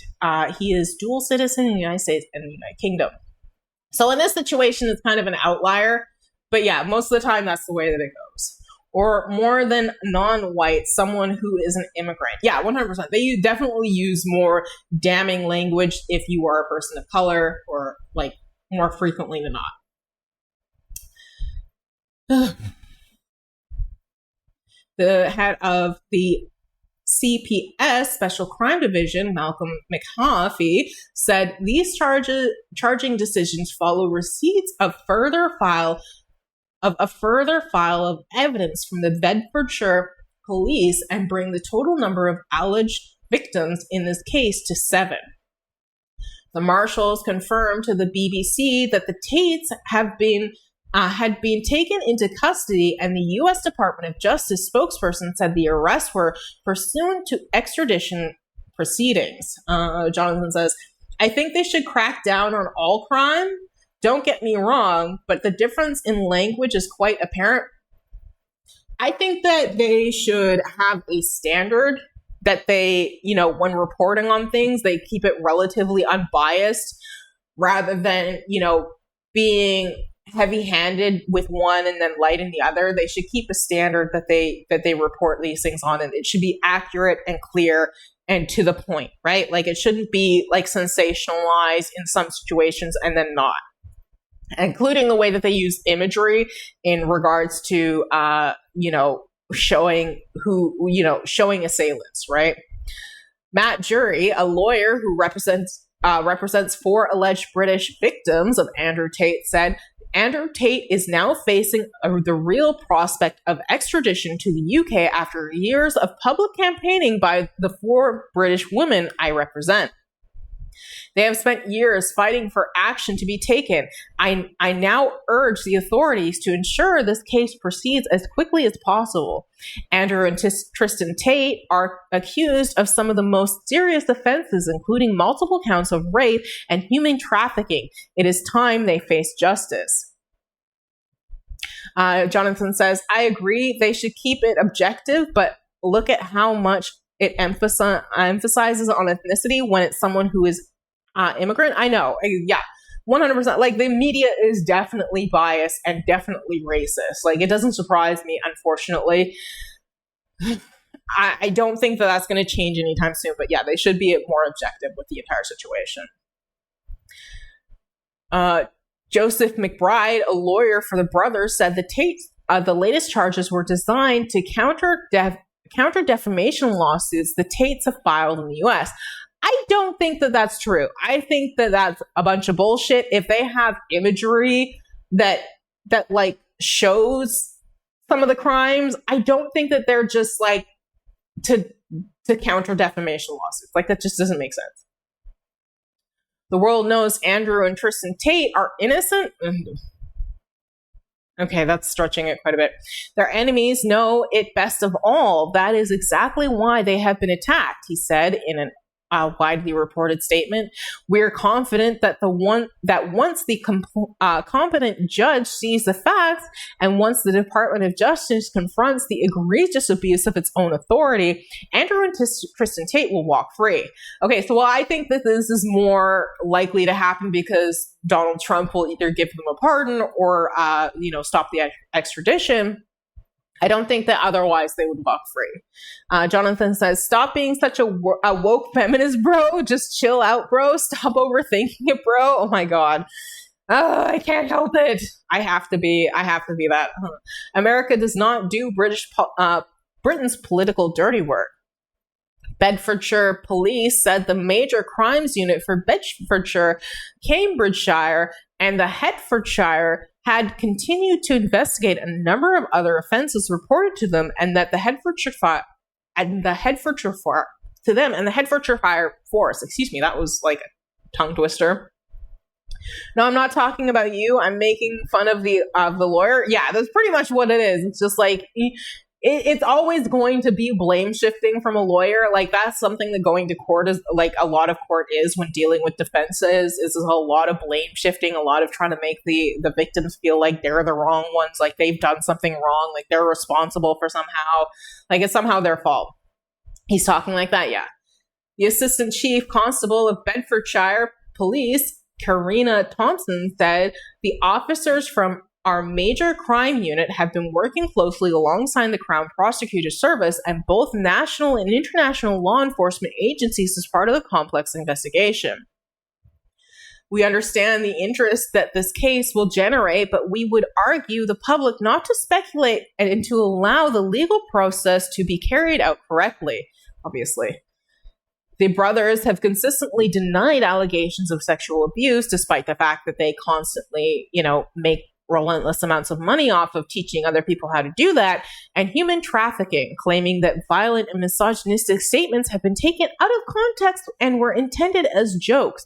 Just because you make a joke doesn't mean that it's not funny, and doesn't mean that that joke isn't damaging, because jokes are a method of giving people permission, because jokes are designed to make things seem small, right?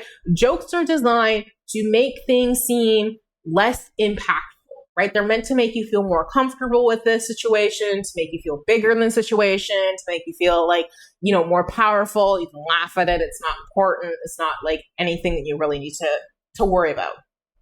Jonathan says, Tate, bro, the trafficking, all just a joke, but just chill out, bro. Yeah, 100%. Like, I don't like, why would it being a joke be better? Like, how would it being a joke be better? Just because you tell something as a joke doesn't A, make it funny, and B, make it any less inappropriate, right? Like, God, he's so fucking ridiculous. They're facing legal proceedings in Romania where they currently live. They don't live there anymore. And we're facing extradition to the UK upon their completion of the Bedfordshire police secure after Bedfordshire fire, the police secure European arrest warrants from the pair in 2024. The two have previously unequivocally denied wrongdoing, with Andrew Tate describing himself and his brother as very innocent men. Oh yeah, 100%. In June, a high court judge threw out their attempt to bring a legal challenge against the CPS after it did not disclose the names of their alleged victims in UK criminal proceedings. I'm glad that they didn't do that. I think that it's good to protect the victims. I don't think that victims get enough protection. Jonathan says, Tate, just chilling, did some trafficking and 58 other crimes for fun. Yeah, 100%. Andrew Tate and whatever his brother's name is, I don't know why, Tristan Tate, are like a bane on like all of society. They teach children some of the worst things, and then they exploit those children. And now allegedly they're also pedophiles, which does not shock me in the least. But we're going to move on from that to the next bit of news because we're running out of time. But appeals court rules. We're doing an update on why is Hassan everywhere? What do you mean? Here? Oh, and here. Where else is he? 1, 2, 3. He is everywhere. 4. 5. Oh my God. 6. We're not even down that far. 7. Okay, 7 times. Yeah, that's like, not gonna lie, he gets on my nerves. Yeah, why does he get on your nerves? What is it that bothers you about him? Explain to me. Why don't you like him? Or why does he get on your nerves, rather? I shouldn't say you don't like him. He just gets on your nerves sometimes. Okay.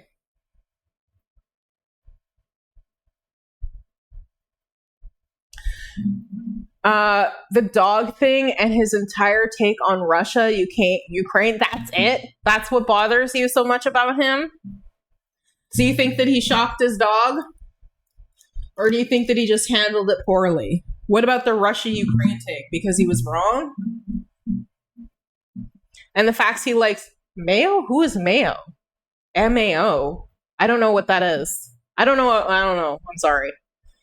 We're going to move on to an update on a previous story about mail-in voting that is still under attack. Appeal court rules USPS will suffer irreparable harm if prevented from blocking ballots. As courts pull in opposite directions, the USPS finds itself in the center of America's latest fight over who controls the mechanics of democracy. The federal appeals court in Washington on Friday cleared the USPS to press ahead with controversial charges to how it handles mail-in and absentee ballots ahead of November's midterm elections, ruling that the Postal Service would suffer irreparable harm if blocked from implementing the policy while lawsuits continue. Okay. Oh, Mao! I thought you were talking about a streamer. That's fine. Yeah, I understand that. Why don't you like Mao? Chinese dictator who killed 40 million Chinese people by causing famines. Yeah, that's fair. And forcing people to work in communes by mass executing people. Fair enough. That's fair enough not to like Mao. I didn't know that about Mao. I learn new things every single fucking day. Any other reasons, or is it just those 3 reasons why he gets on your nerves? Do you still watch him, or do you just turned off him forever? A federal appeals court in Washington on Friday cleared the USPS to press ahead with controversial charges to how it handles mail-in and absentee ballots ahead of the November midterm elections, ruling that the Postal Service would suffer irreparable harm if blocked from implementing the policy while lawsuits continue. What would be that harm, though? The dispute centers on a Trump administration's push to tighten control over which voters receive mail-in and absentee ballots. Jonathan says, Mao was also a pedophile. He gave HIV to teenagers, so there's that. How the fuck do people know this? How long ago was Mao around? That's disgusting. Ugh. Why do people always have to be fucking trash? Why are there so many people that are trash? In March, Trump signed an executive order directing USPS to draft a rule that would allow it to refuse delivery of ballot material in states that do not share detailed eligible voter lists with the federal government. The directive immediately alarmed voting rights groups, who argued the Postal Service's role is to deliver election mail, not to police voter eligibility. 100%. 100%. This is all just a suppressive, a method of suppressing voters. He was alive in my parents' lifetime? Okay, that makes sense. Hassan likes him for some reason, which is not something I can let go of. That's fair. I don't have a problem with that. I have my qualms with Hassan. He is definitely not a perfect person, despite all of his efforts to pretend otherwise. Appeals court backs USPS over ballot delivery rules. One of the most recent things that proves that he's not is his whole take on Graham Plattner. Despite the fact that he's trying to rewrite history and pretend like he wasn't supportive of Graham Plattner at all, he definitely was, and he's not taking any accountability for his role in promoting Graham Plattner, which he did jovially quite a few times. Even though he was reserved about Graham Plattner, he still promoted the guy. Okay. On Friday, a 3-judge panel of the D.C. Circuit Court of Appeals unanimously paused a lower court injunction that had temporarily blocked the USPS from finalizing and enforcing a new ballot delivery rule. The rule would permit the Postal Service to withhold delivery of mail-in and absentee ballots where the state officials decline to send certain voter data to federal authorities. In practice, that sets up a confrontation between states determined to guard sensitive voter information and a federal agency now claiming it cannot guarantee accurate ballot delivery without it, which doesn't really make any sense. I guess the argument would be that if we don't know for sure whether or not a recipient is a legal voter, then, I don't know, they will somehow be participating in mail-in voter fraud? I don't know. It also sounds that he sounds a lot like he's talking about politics unseriously in the same way there's debate bros do. I don't take him seriously because of that. Because you don't think that he takes politics seriously, or because he's not a serious person? Do you think that he doesn't pay enough attention? Is the information that he provides not serious, or is he just too flippant with it? And what is it exactly that makes him not seem serious about it? Because he's created his current persona surrounding politics, right? He started doing streaming and content creation around politics. Too flippant and casual and nonchalant. What would help you feel like he takes it more seriously? If you could give him advice to change, what would it be that would, in your opinion, help him seem like he's more serious about this? The rule would permit the Postal Service to withhold delivery of mail-in. Okay, I already read that. In their opinion, the appellate judges said the USPS has made a strong showing that they will likely succeed on key legal arguments, including that the challenge to the rule was neither constitutionally nor prudently ripe for review. But more plainly, the panel signaled that opponents of the policy might be suing too early, before the rule has actually gone into effect and produced concrete harm that courts traditionally require. That's fair.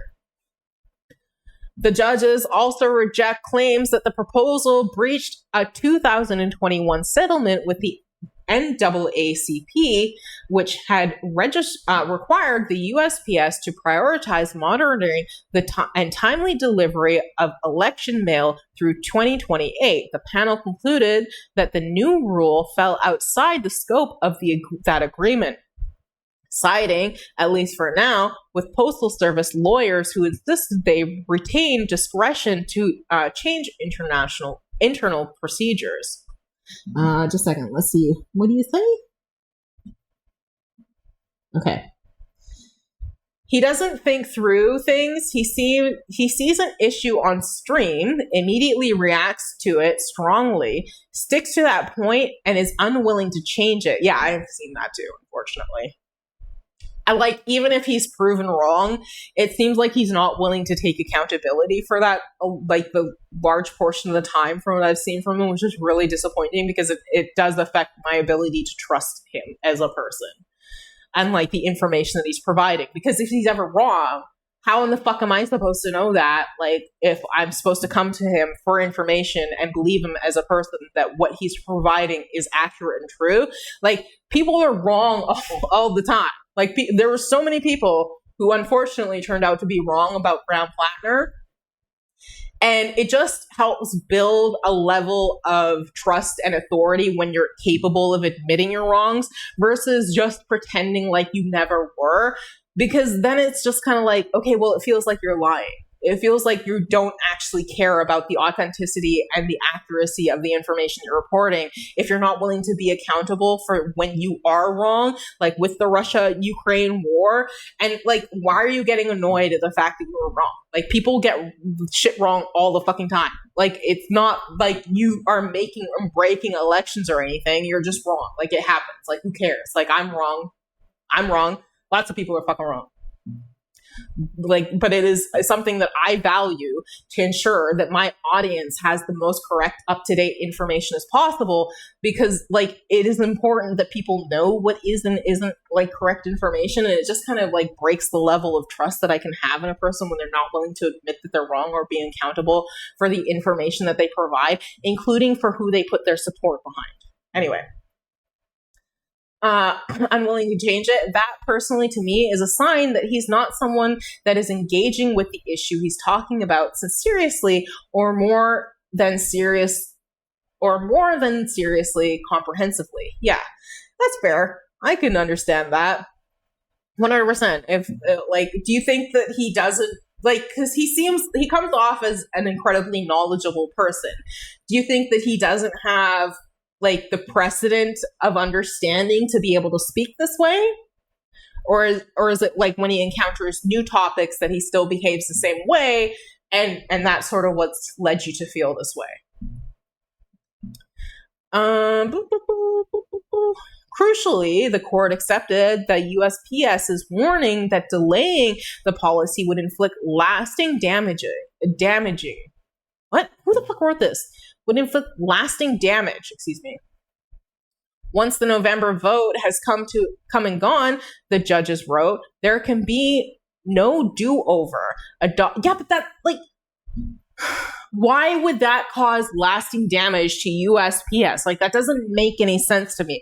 What's the difference if they adopt it now or after the election? It feels Post Office General is definitely in Donald Trump's pocket, which makes me think this is why this is happening. It's also that he dismisses what he got wrong in the past as things he was never memeing or joking about. which also just kind of feels like deflection. Yeah, that's fair. Like if you're not able to own up to your own mistakes and be honest about your own mistakes and confront your own mistakes and help, like, not, because when you do that, you're not just helping yourself seem more credible, you're helping your audience be more credible and furthering like their education, which is something that we do regardless of whether we want to admit it or not. When we're a streamer, when I'm presenting you with this information that I present to you, I am helping you become a more educated person, most likely, right? Like, you might know some things, you might not. These are all new stories, so we're all learning it at the same time, arguably. But like, there is a potential that you are providing somebody with information that they didn't have before, and how the fuck are they supposed to trust you when you can't even be accountable to the information that you're providing when you get it wrong and you're not willing to correct it? Even just by saying, I was wrong about this person. Here are the red flags that should have been red lines. I'm going to do better next time, right? Like, there's just seems like there's that lack of behavior from him. It does feel a lot like deflection, unfortunately. A lot like a lack of accountability for his own behavior, which is worrying for me. But that's just, I don't know. It doesn't make him like a bad person. It's just kind of like, okay, there's something to, put a pin in and pay attention to. And it makes me trust the information that he provides less. But that's just me. Obviously, for all the people that are in his channel right now, they clearly don't feel the same way. Maybe I'm just an outlier, or maybe I'm wrong, but I doubt it. Adopting the agency's argument that it would lock into an election cycle under rules it believes are inadequate. But why are they inadequate? Like, here, you're asking me questions and engaging with me. Far from asking questions, he attacks people who even remotely disagree with him. Yeah, I've noticed that too. I've noticed a lot of behaviors that kind of have me concerned. I'm not going to go over all of them, but like, yeah, I agree. I don't know. I ask questions because I'm trying to understand where you're coming from so I can actually understand your point of view. Doesn't necessarily mean that I'm going to agree with you, but like, how else am I supposed to know if I don't ask and try to understand? USPS policy tied directly to Trump's order. Postmaster General David Steiner had already drawn fire on Capitol Hill this month when he confirmed to lawmakers that the USPS would not deliver mail-in ballots in states that refused to hand over the requested voter data. The reason why Donald Trump and his ilk want this voter data is so that they can purge the voter roll, right? Like, it's all just in an effort for suppression, right? It's not just about, like, this is a dual thing. They definitely want to stop mail-in ballots. Trump has come out against mail-in ballots, despite the fact that he is constantly freaking like voting via mail-in ballot himself, as well as, stopping any other form of mail-in ballot. Like, they just want mail-in ballots to stop it all because, by and large, Democrats, as far as I'm aware, vote via mail-in ballots. Steiner framed the move as an exercise in accuracy, saying the goal was to ensure the right ballots are going to the right people. The stance flows directly from Trump's March executive order, which set a tight deadline instructing the agency to propose a final rule by August 3rd. The clear intent from the administration's point of view is to give federal officers greater leverage over which names stay on eligible voter lists. Yeah, voter purging. And by extension, who gets a ballot through the post. The thing is like, they could then decide, like, anybody who is liberal is committing voter fraud and purge them. Jonathan says, there's people who've won Nobel Prize laureates for economics and political science, and they themselves listen to other people and engage in debate. Yeah. What makes him so much greater than them that he can't even do that? That's really my contention mostly. That's fair.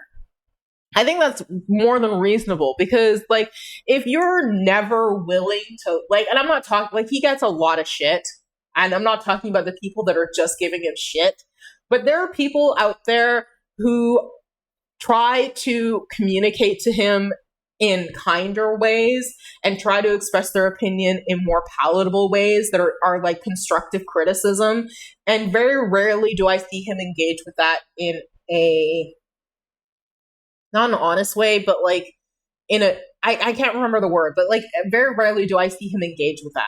Usually the most of the time he is engaging with the well-known names that he dislikes that are just constantly like hating on him and stuff like that.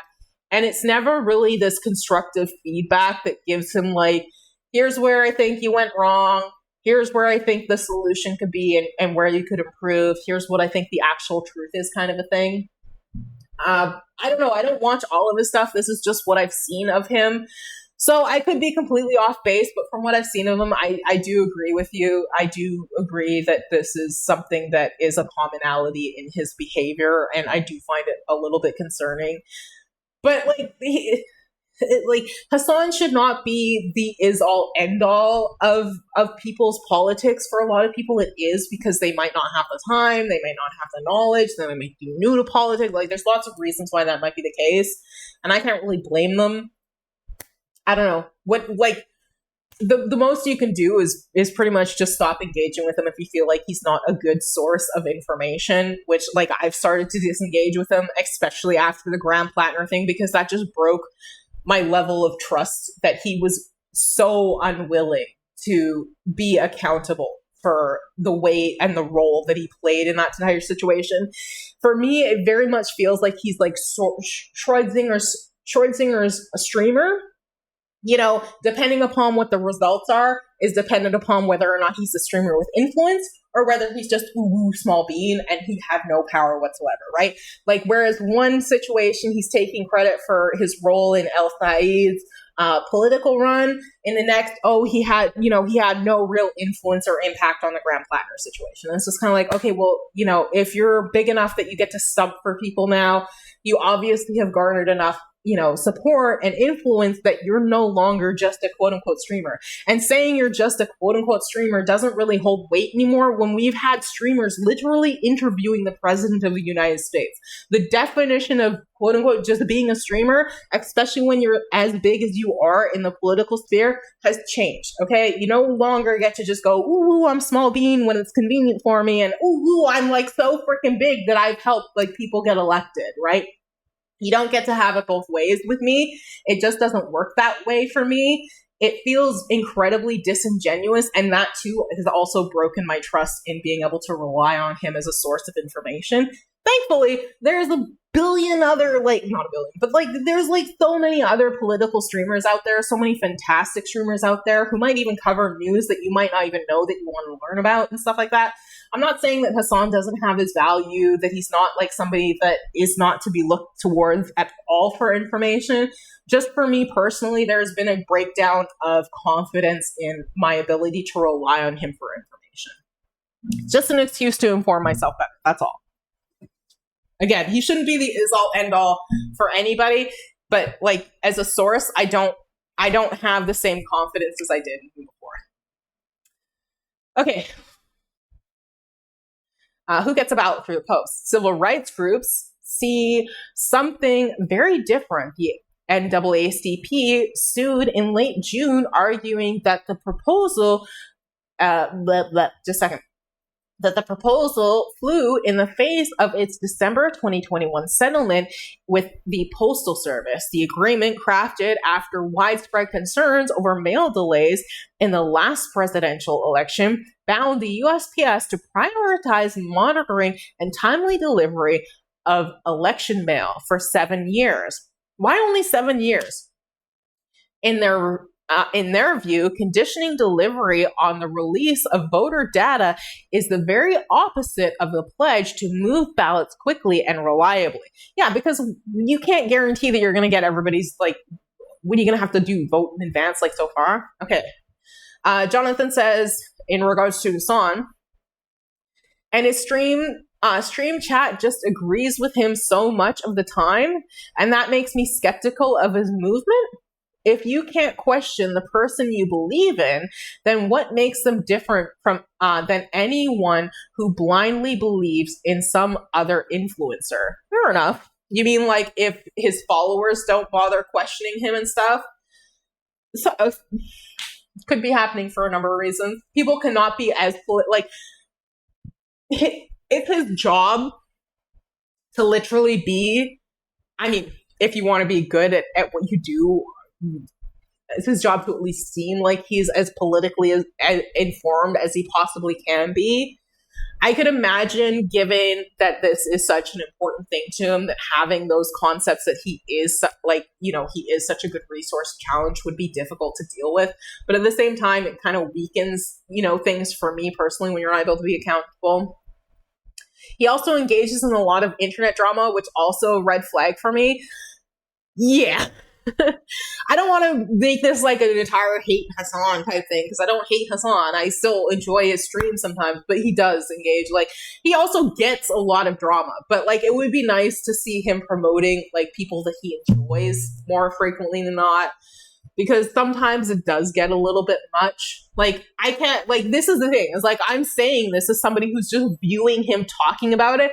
I can't even imagine what it must be like to have the entirety of Twitter literally telling you that they fucking hate you on a daily basis.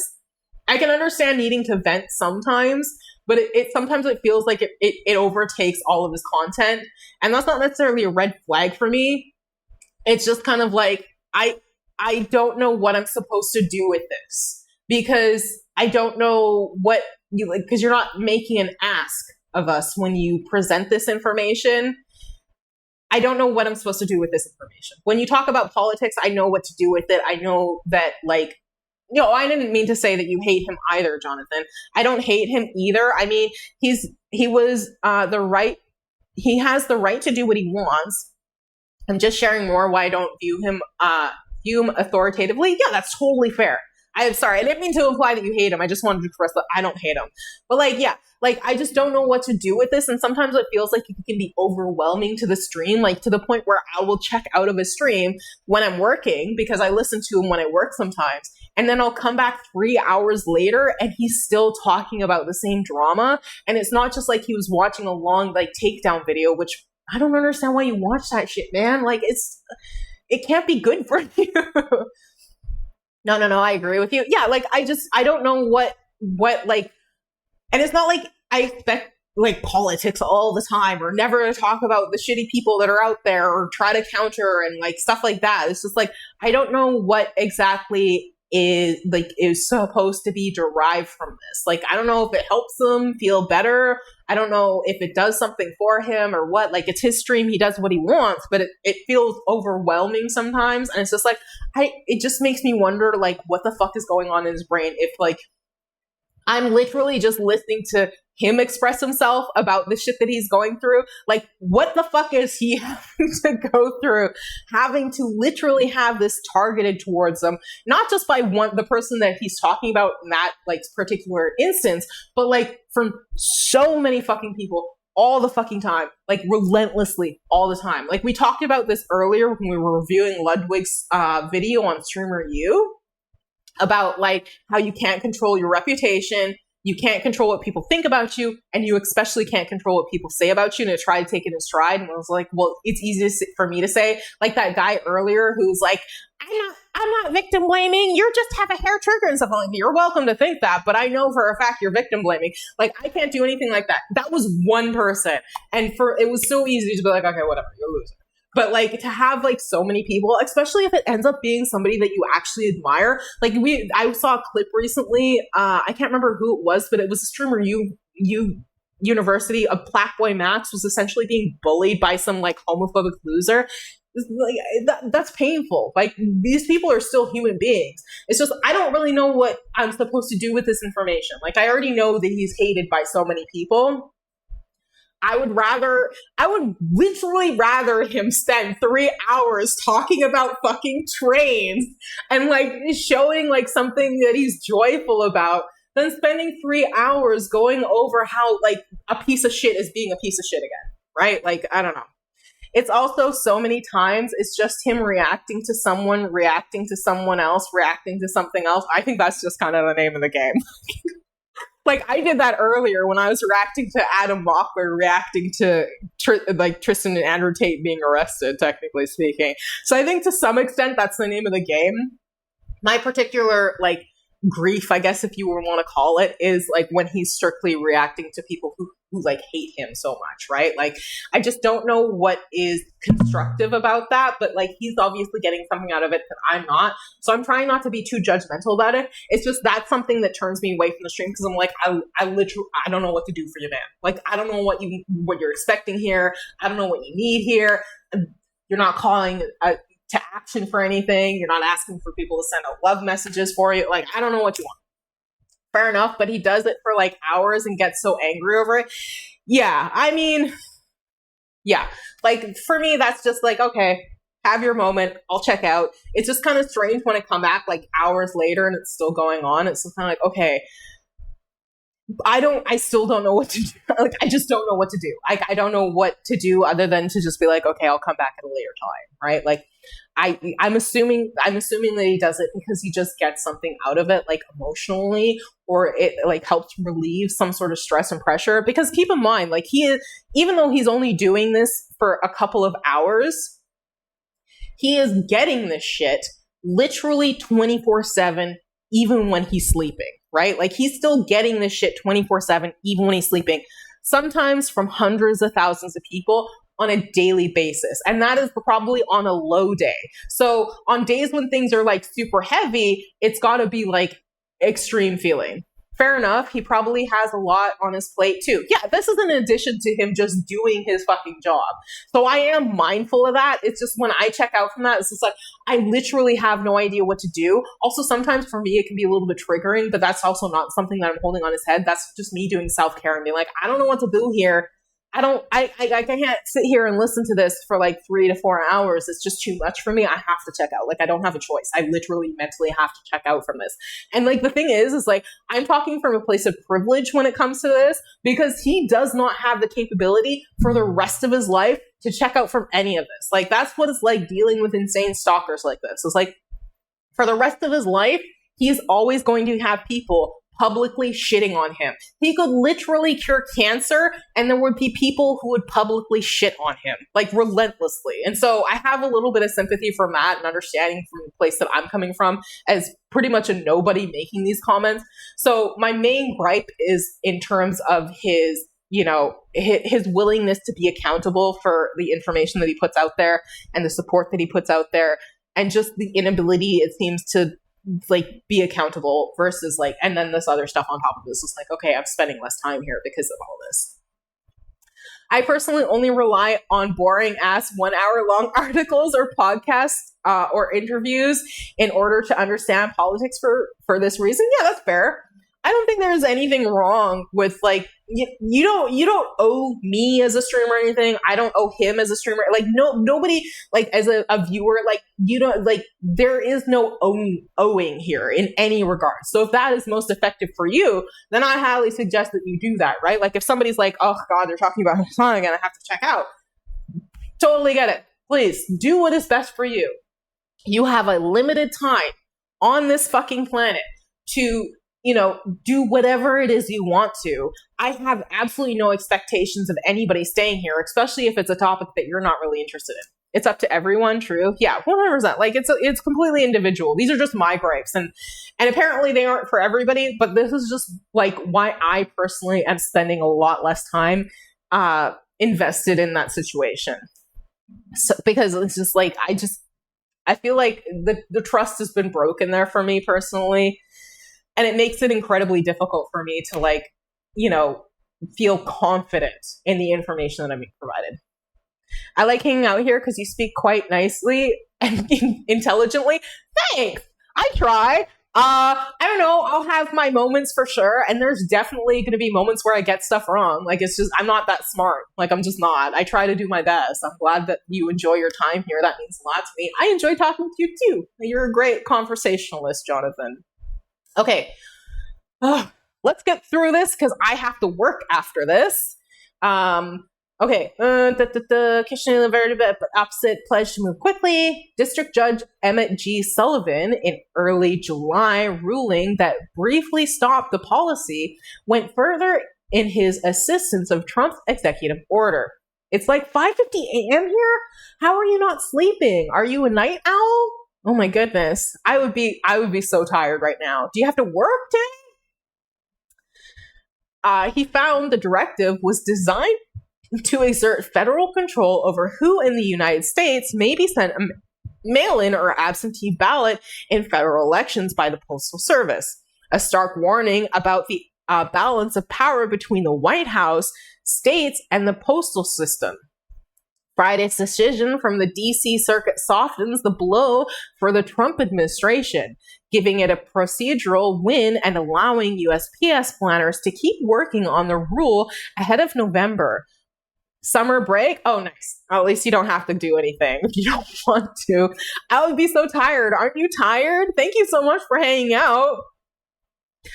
Politically, it hands the president and his allies a boost in their long-running campaign against widespread mail-in voting. The practice they frequently portray as ripe for fraud, despite a lack of evidence in the court record, or the government's own files. I think that voter fraud is like only like 1,000 people or something like that. Like it's not even enough really to potentially influence like any major local election. Donald Trump will use whatever like crack or crevice. Like he behaves like water, right? He will try to wedge his way, like fill whatever hole, crack, any sort of fissure, anything that he can to try to get what he wants. And it doesn't matter how big or how small it is. He will make it seem like it's the Grand Canyon in an effort to exploit people's fears, to exploit the situation, anything that can garner him any ability or leverage to achieve whatever his goals are, he will use it, right? And honestly, as much as I hate Donald Trump, that is an admirable aspect of the way that the Republican Party works that I think that the Democratic Party needs to adapt.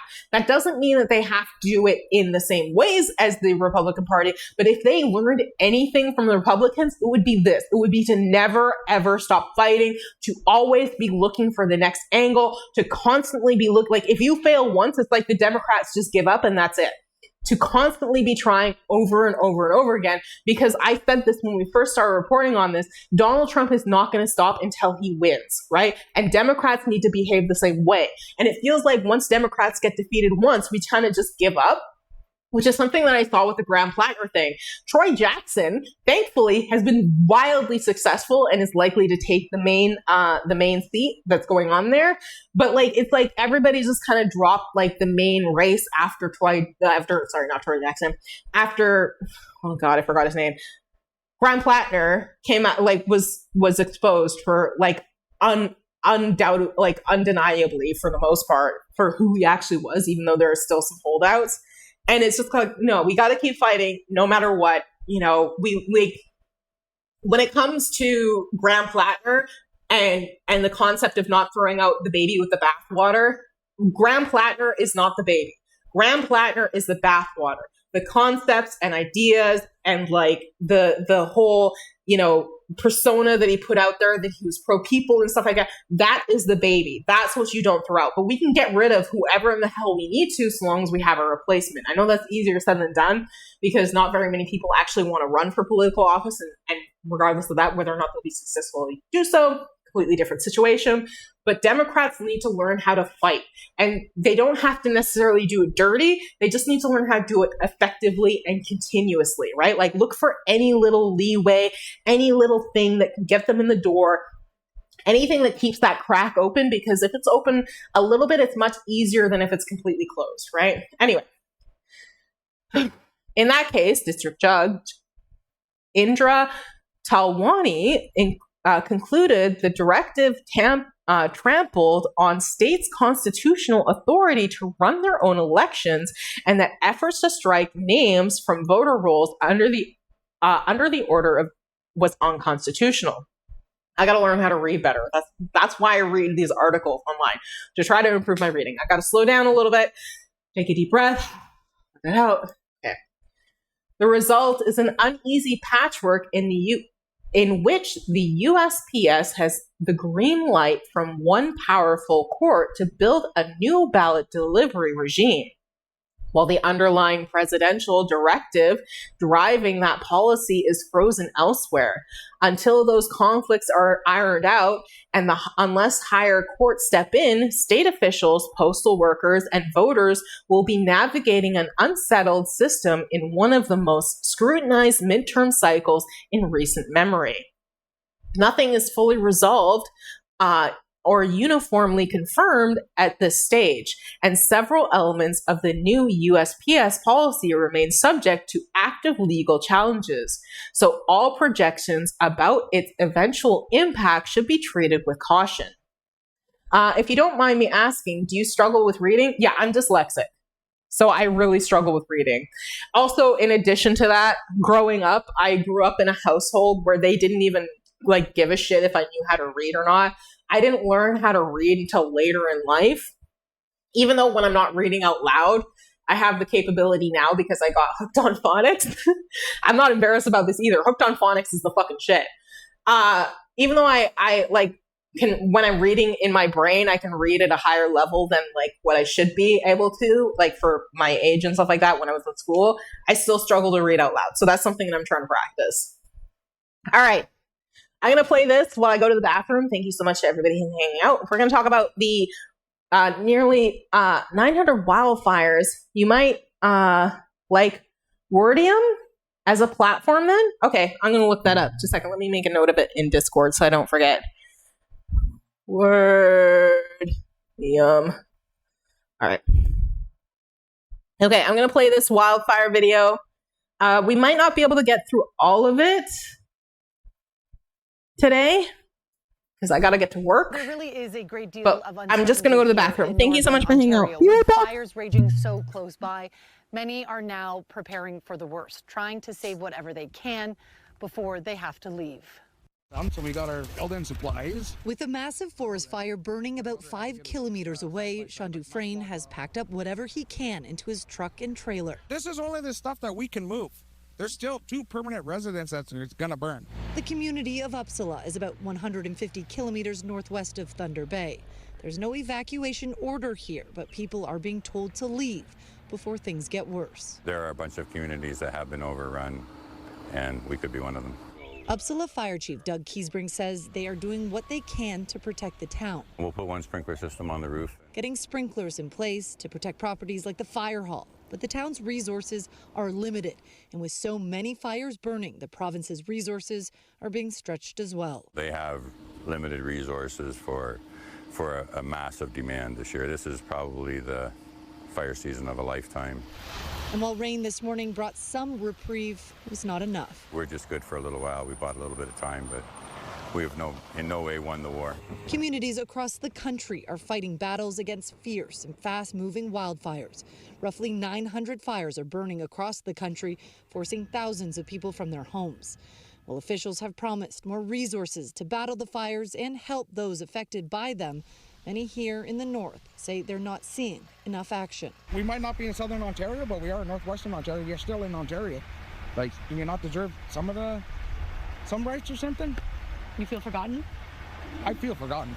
Today, Ontario's premier said more than 150 firefighters and over 80 water bombers and helicopters have been deployed to help fight these fires. But with more than 190 burning across the province, including 20 new ones just today, this is an ever-changing situation they are responding to.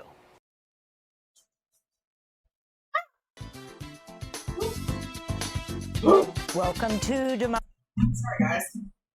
It is so hot here. Up until now, I haven't really experienced any of the smoke, but today I definitely noticed it coming in through my windows. It's so hot here.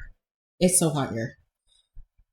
U.S. politician blames Canada for wildfire smoke. CTV News, Saturday, July 18th. Tonight. Yeah, I think this is what the person was talking about earlier about Trump saying that he was going to impose 50% tariffs on Canadian imports because of the wildfires.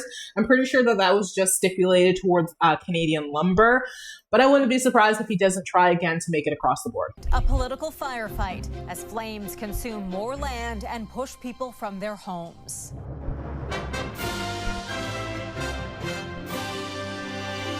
What's driving the criticism of Ontario's wildfire response? I don't care what this costs. Number one, our priority is to protect the people. The accusations that have the Premier outraged and firing back. The new Canadian research buzzing with insight on honeybees. So that we can support humanity and agriculture into the future. What's the biggest threat they face and the surprising amount they contribute to the annual economy? Plus, telling powerful stories through art. What do you like to draw? Portrait, landscape, animal. Okay, well, new photos Here we provided go. by the Ministry of Natural Resources Holy show shit. some of the fires burning across Ontario. The total now 191. Overcast conditions and some recent rain have helped limit fire growth, but today Ontario's Premier acknowledged it's a difficult and rapidly changing situation. We're doing absolutely every resource we can possibly throw at this, including bringing people in from Alberta, firefighters and water bombers from the Yukon and any other jurisdiction that's willing to help. Speaking in Thunder Bay, Ontario, Doug Ford says the province will spare no expense when it comes to fighting these fires and helping the thousands of people impacted. He dismissed criticism that his government was not prepared for what has quickly become one of the worst fire seasons in Ontario in recent memory. By no means have we even stalled for a minute on this. Thousands of people have been evacuated from their homes, with many more communities preparing to leave. First Nations communities have been the hardest hit. Nearly half the Anishinaabe Oski Nation has been impacted, and Grand Chief Alvin Fiddler says the response from the province has been slow. So a week ago today, last Saturday, that we saw the escalation of fires in our region. So we're a weekend into this sort of what I would call the current fire crisis, and we are still scrambling. More than 650,000 hectares have burned so far. Bill Skirgit is helping deliver aid and supplies to remote communities impacted and says the sheer scale of the fires is massive. Fire everywhere. There's every window you look out of, anytime you're up in the airplane, you're going to see a fire. You're going to see smoke. Across the country, more than 950 wildfires are burning, roughly 240 considered out of control. One of the challenges with fighting these fires is the sheer number that are burning right across the country, stretching thin a finite number of resources. Heather Wright, CTV News, Thunder Bay, Ontario. As we mentioned, BC has seen a sudden spike in the number of wildfires. Of the 115 fires currently burning in the province, about 70 were started just yesterday. The BC Wildfire Service says 4,000 lightning strikes were responsible for a vast majority of the new fires. And with all those fires, there is smoke still smothering many Canadian communities and lingering south of the border. Smoke from Canadian fires visible in many major American cities today. Washington, D.C. blanketed with a thick layer of smog. And take a look at the smoky air settling in over the Philadelphia skyline, and a dim sunrise over Manhattan, that unhealthy air smothering New Jersey as well. Air quality in the U.S. improved this evening after major rainstorms rolled through several states, but it's not stopping U.S. lawmakers from blaming Canada for the smoke drifting across the border. CTV's Jeremy Sharon with the response from Canadian officials tonight. U.S. skies covered in smoke and haze from Canadian wildfires. American lawmakers criticizing and blaming Canada for it. The president has even threatened tariffs. I find it a shame the administration in the U.S. and Congress people writing these letters and blaming us. Ontario Premier Doug Ford hitting back today. They have a very short memory. We had the water bombers, everyone ready, going over to California. It was last year. We sent down hydro linemen down to the Carolinas and Georgia to help out. That's what neighbors do, right? You don't get on and start threatening and criticizing, because guess what? One day it's going to be your turn. In a Friday social media post, U.S. President Donald Trump said he is holding Canada responsible, calling the wildfire smoke willful negligence, adding the How? we didn't start the fires intentionally. Hello. We weren't like, yeah, let's have thunderstorms and like global warming. It seems like a great idea. Like, no. And then, oh my God. Costs We're must also be added to the tariffs Canada is currently paying. In terms of what we do for forest management, which is of course one of the issues that the president has raised, we follow evidence-based scientific techniques. The wildfire smoke has become political. Trump's threat is the latest in a string of claims from U.S. politicians that Canada hasn't done enough. And what we're seeing here is a president who, once again, is doubling down on his level of enmity. Hazy New Jersey skies even drew concerns about the fate of tomorrow's World Cup final, though it is expected the big match sorry guys, will go video's ahead. frozen. And at that big match, politics could be at play too. U.S. President Donald Trump will be joined by Mexican President Claudia Sheinbaum and Prime Minister Mark Carney. Heather? Thank you, Jeremy. CTV's Jeremy Sharon in Ottawa. Okay. The plight of those in the path of the devastating wildfires is resonating. Is this 23 minutes of firefighters? In Quebec, Okay. one man is making it his mission. I'm exhausted, guys. I'm exhausted. We're going to raid somebody new. JFK rotting? I am not super familiar with this person, so thank you so much for sticking around. Let's see how it goes.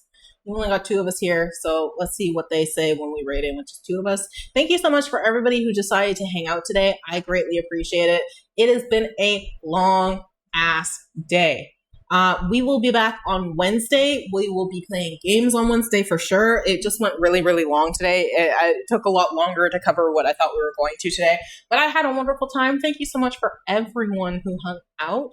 My name is Wax Philosophical. I like to wax the philosophical. And I will see you guys on Wednesday. And feel free to join the Discord for movie night. !Discord. I will see you guys later. Have a good day. Bye-bye. Bye-bye. Bye-bye. Bye-bye. Bye, everybody.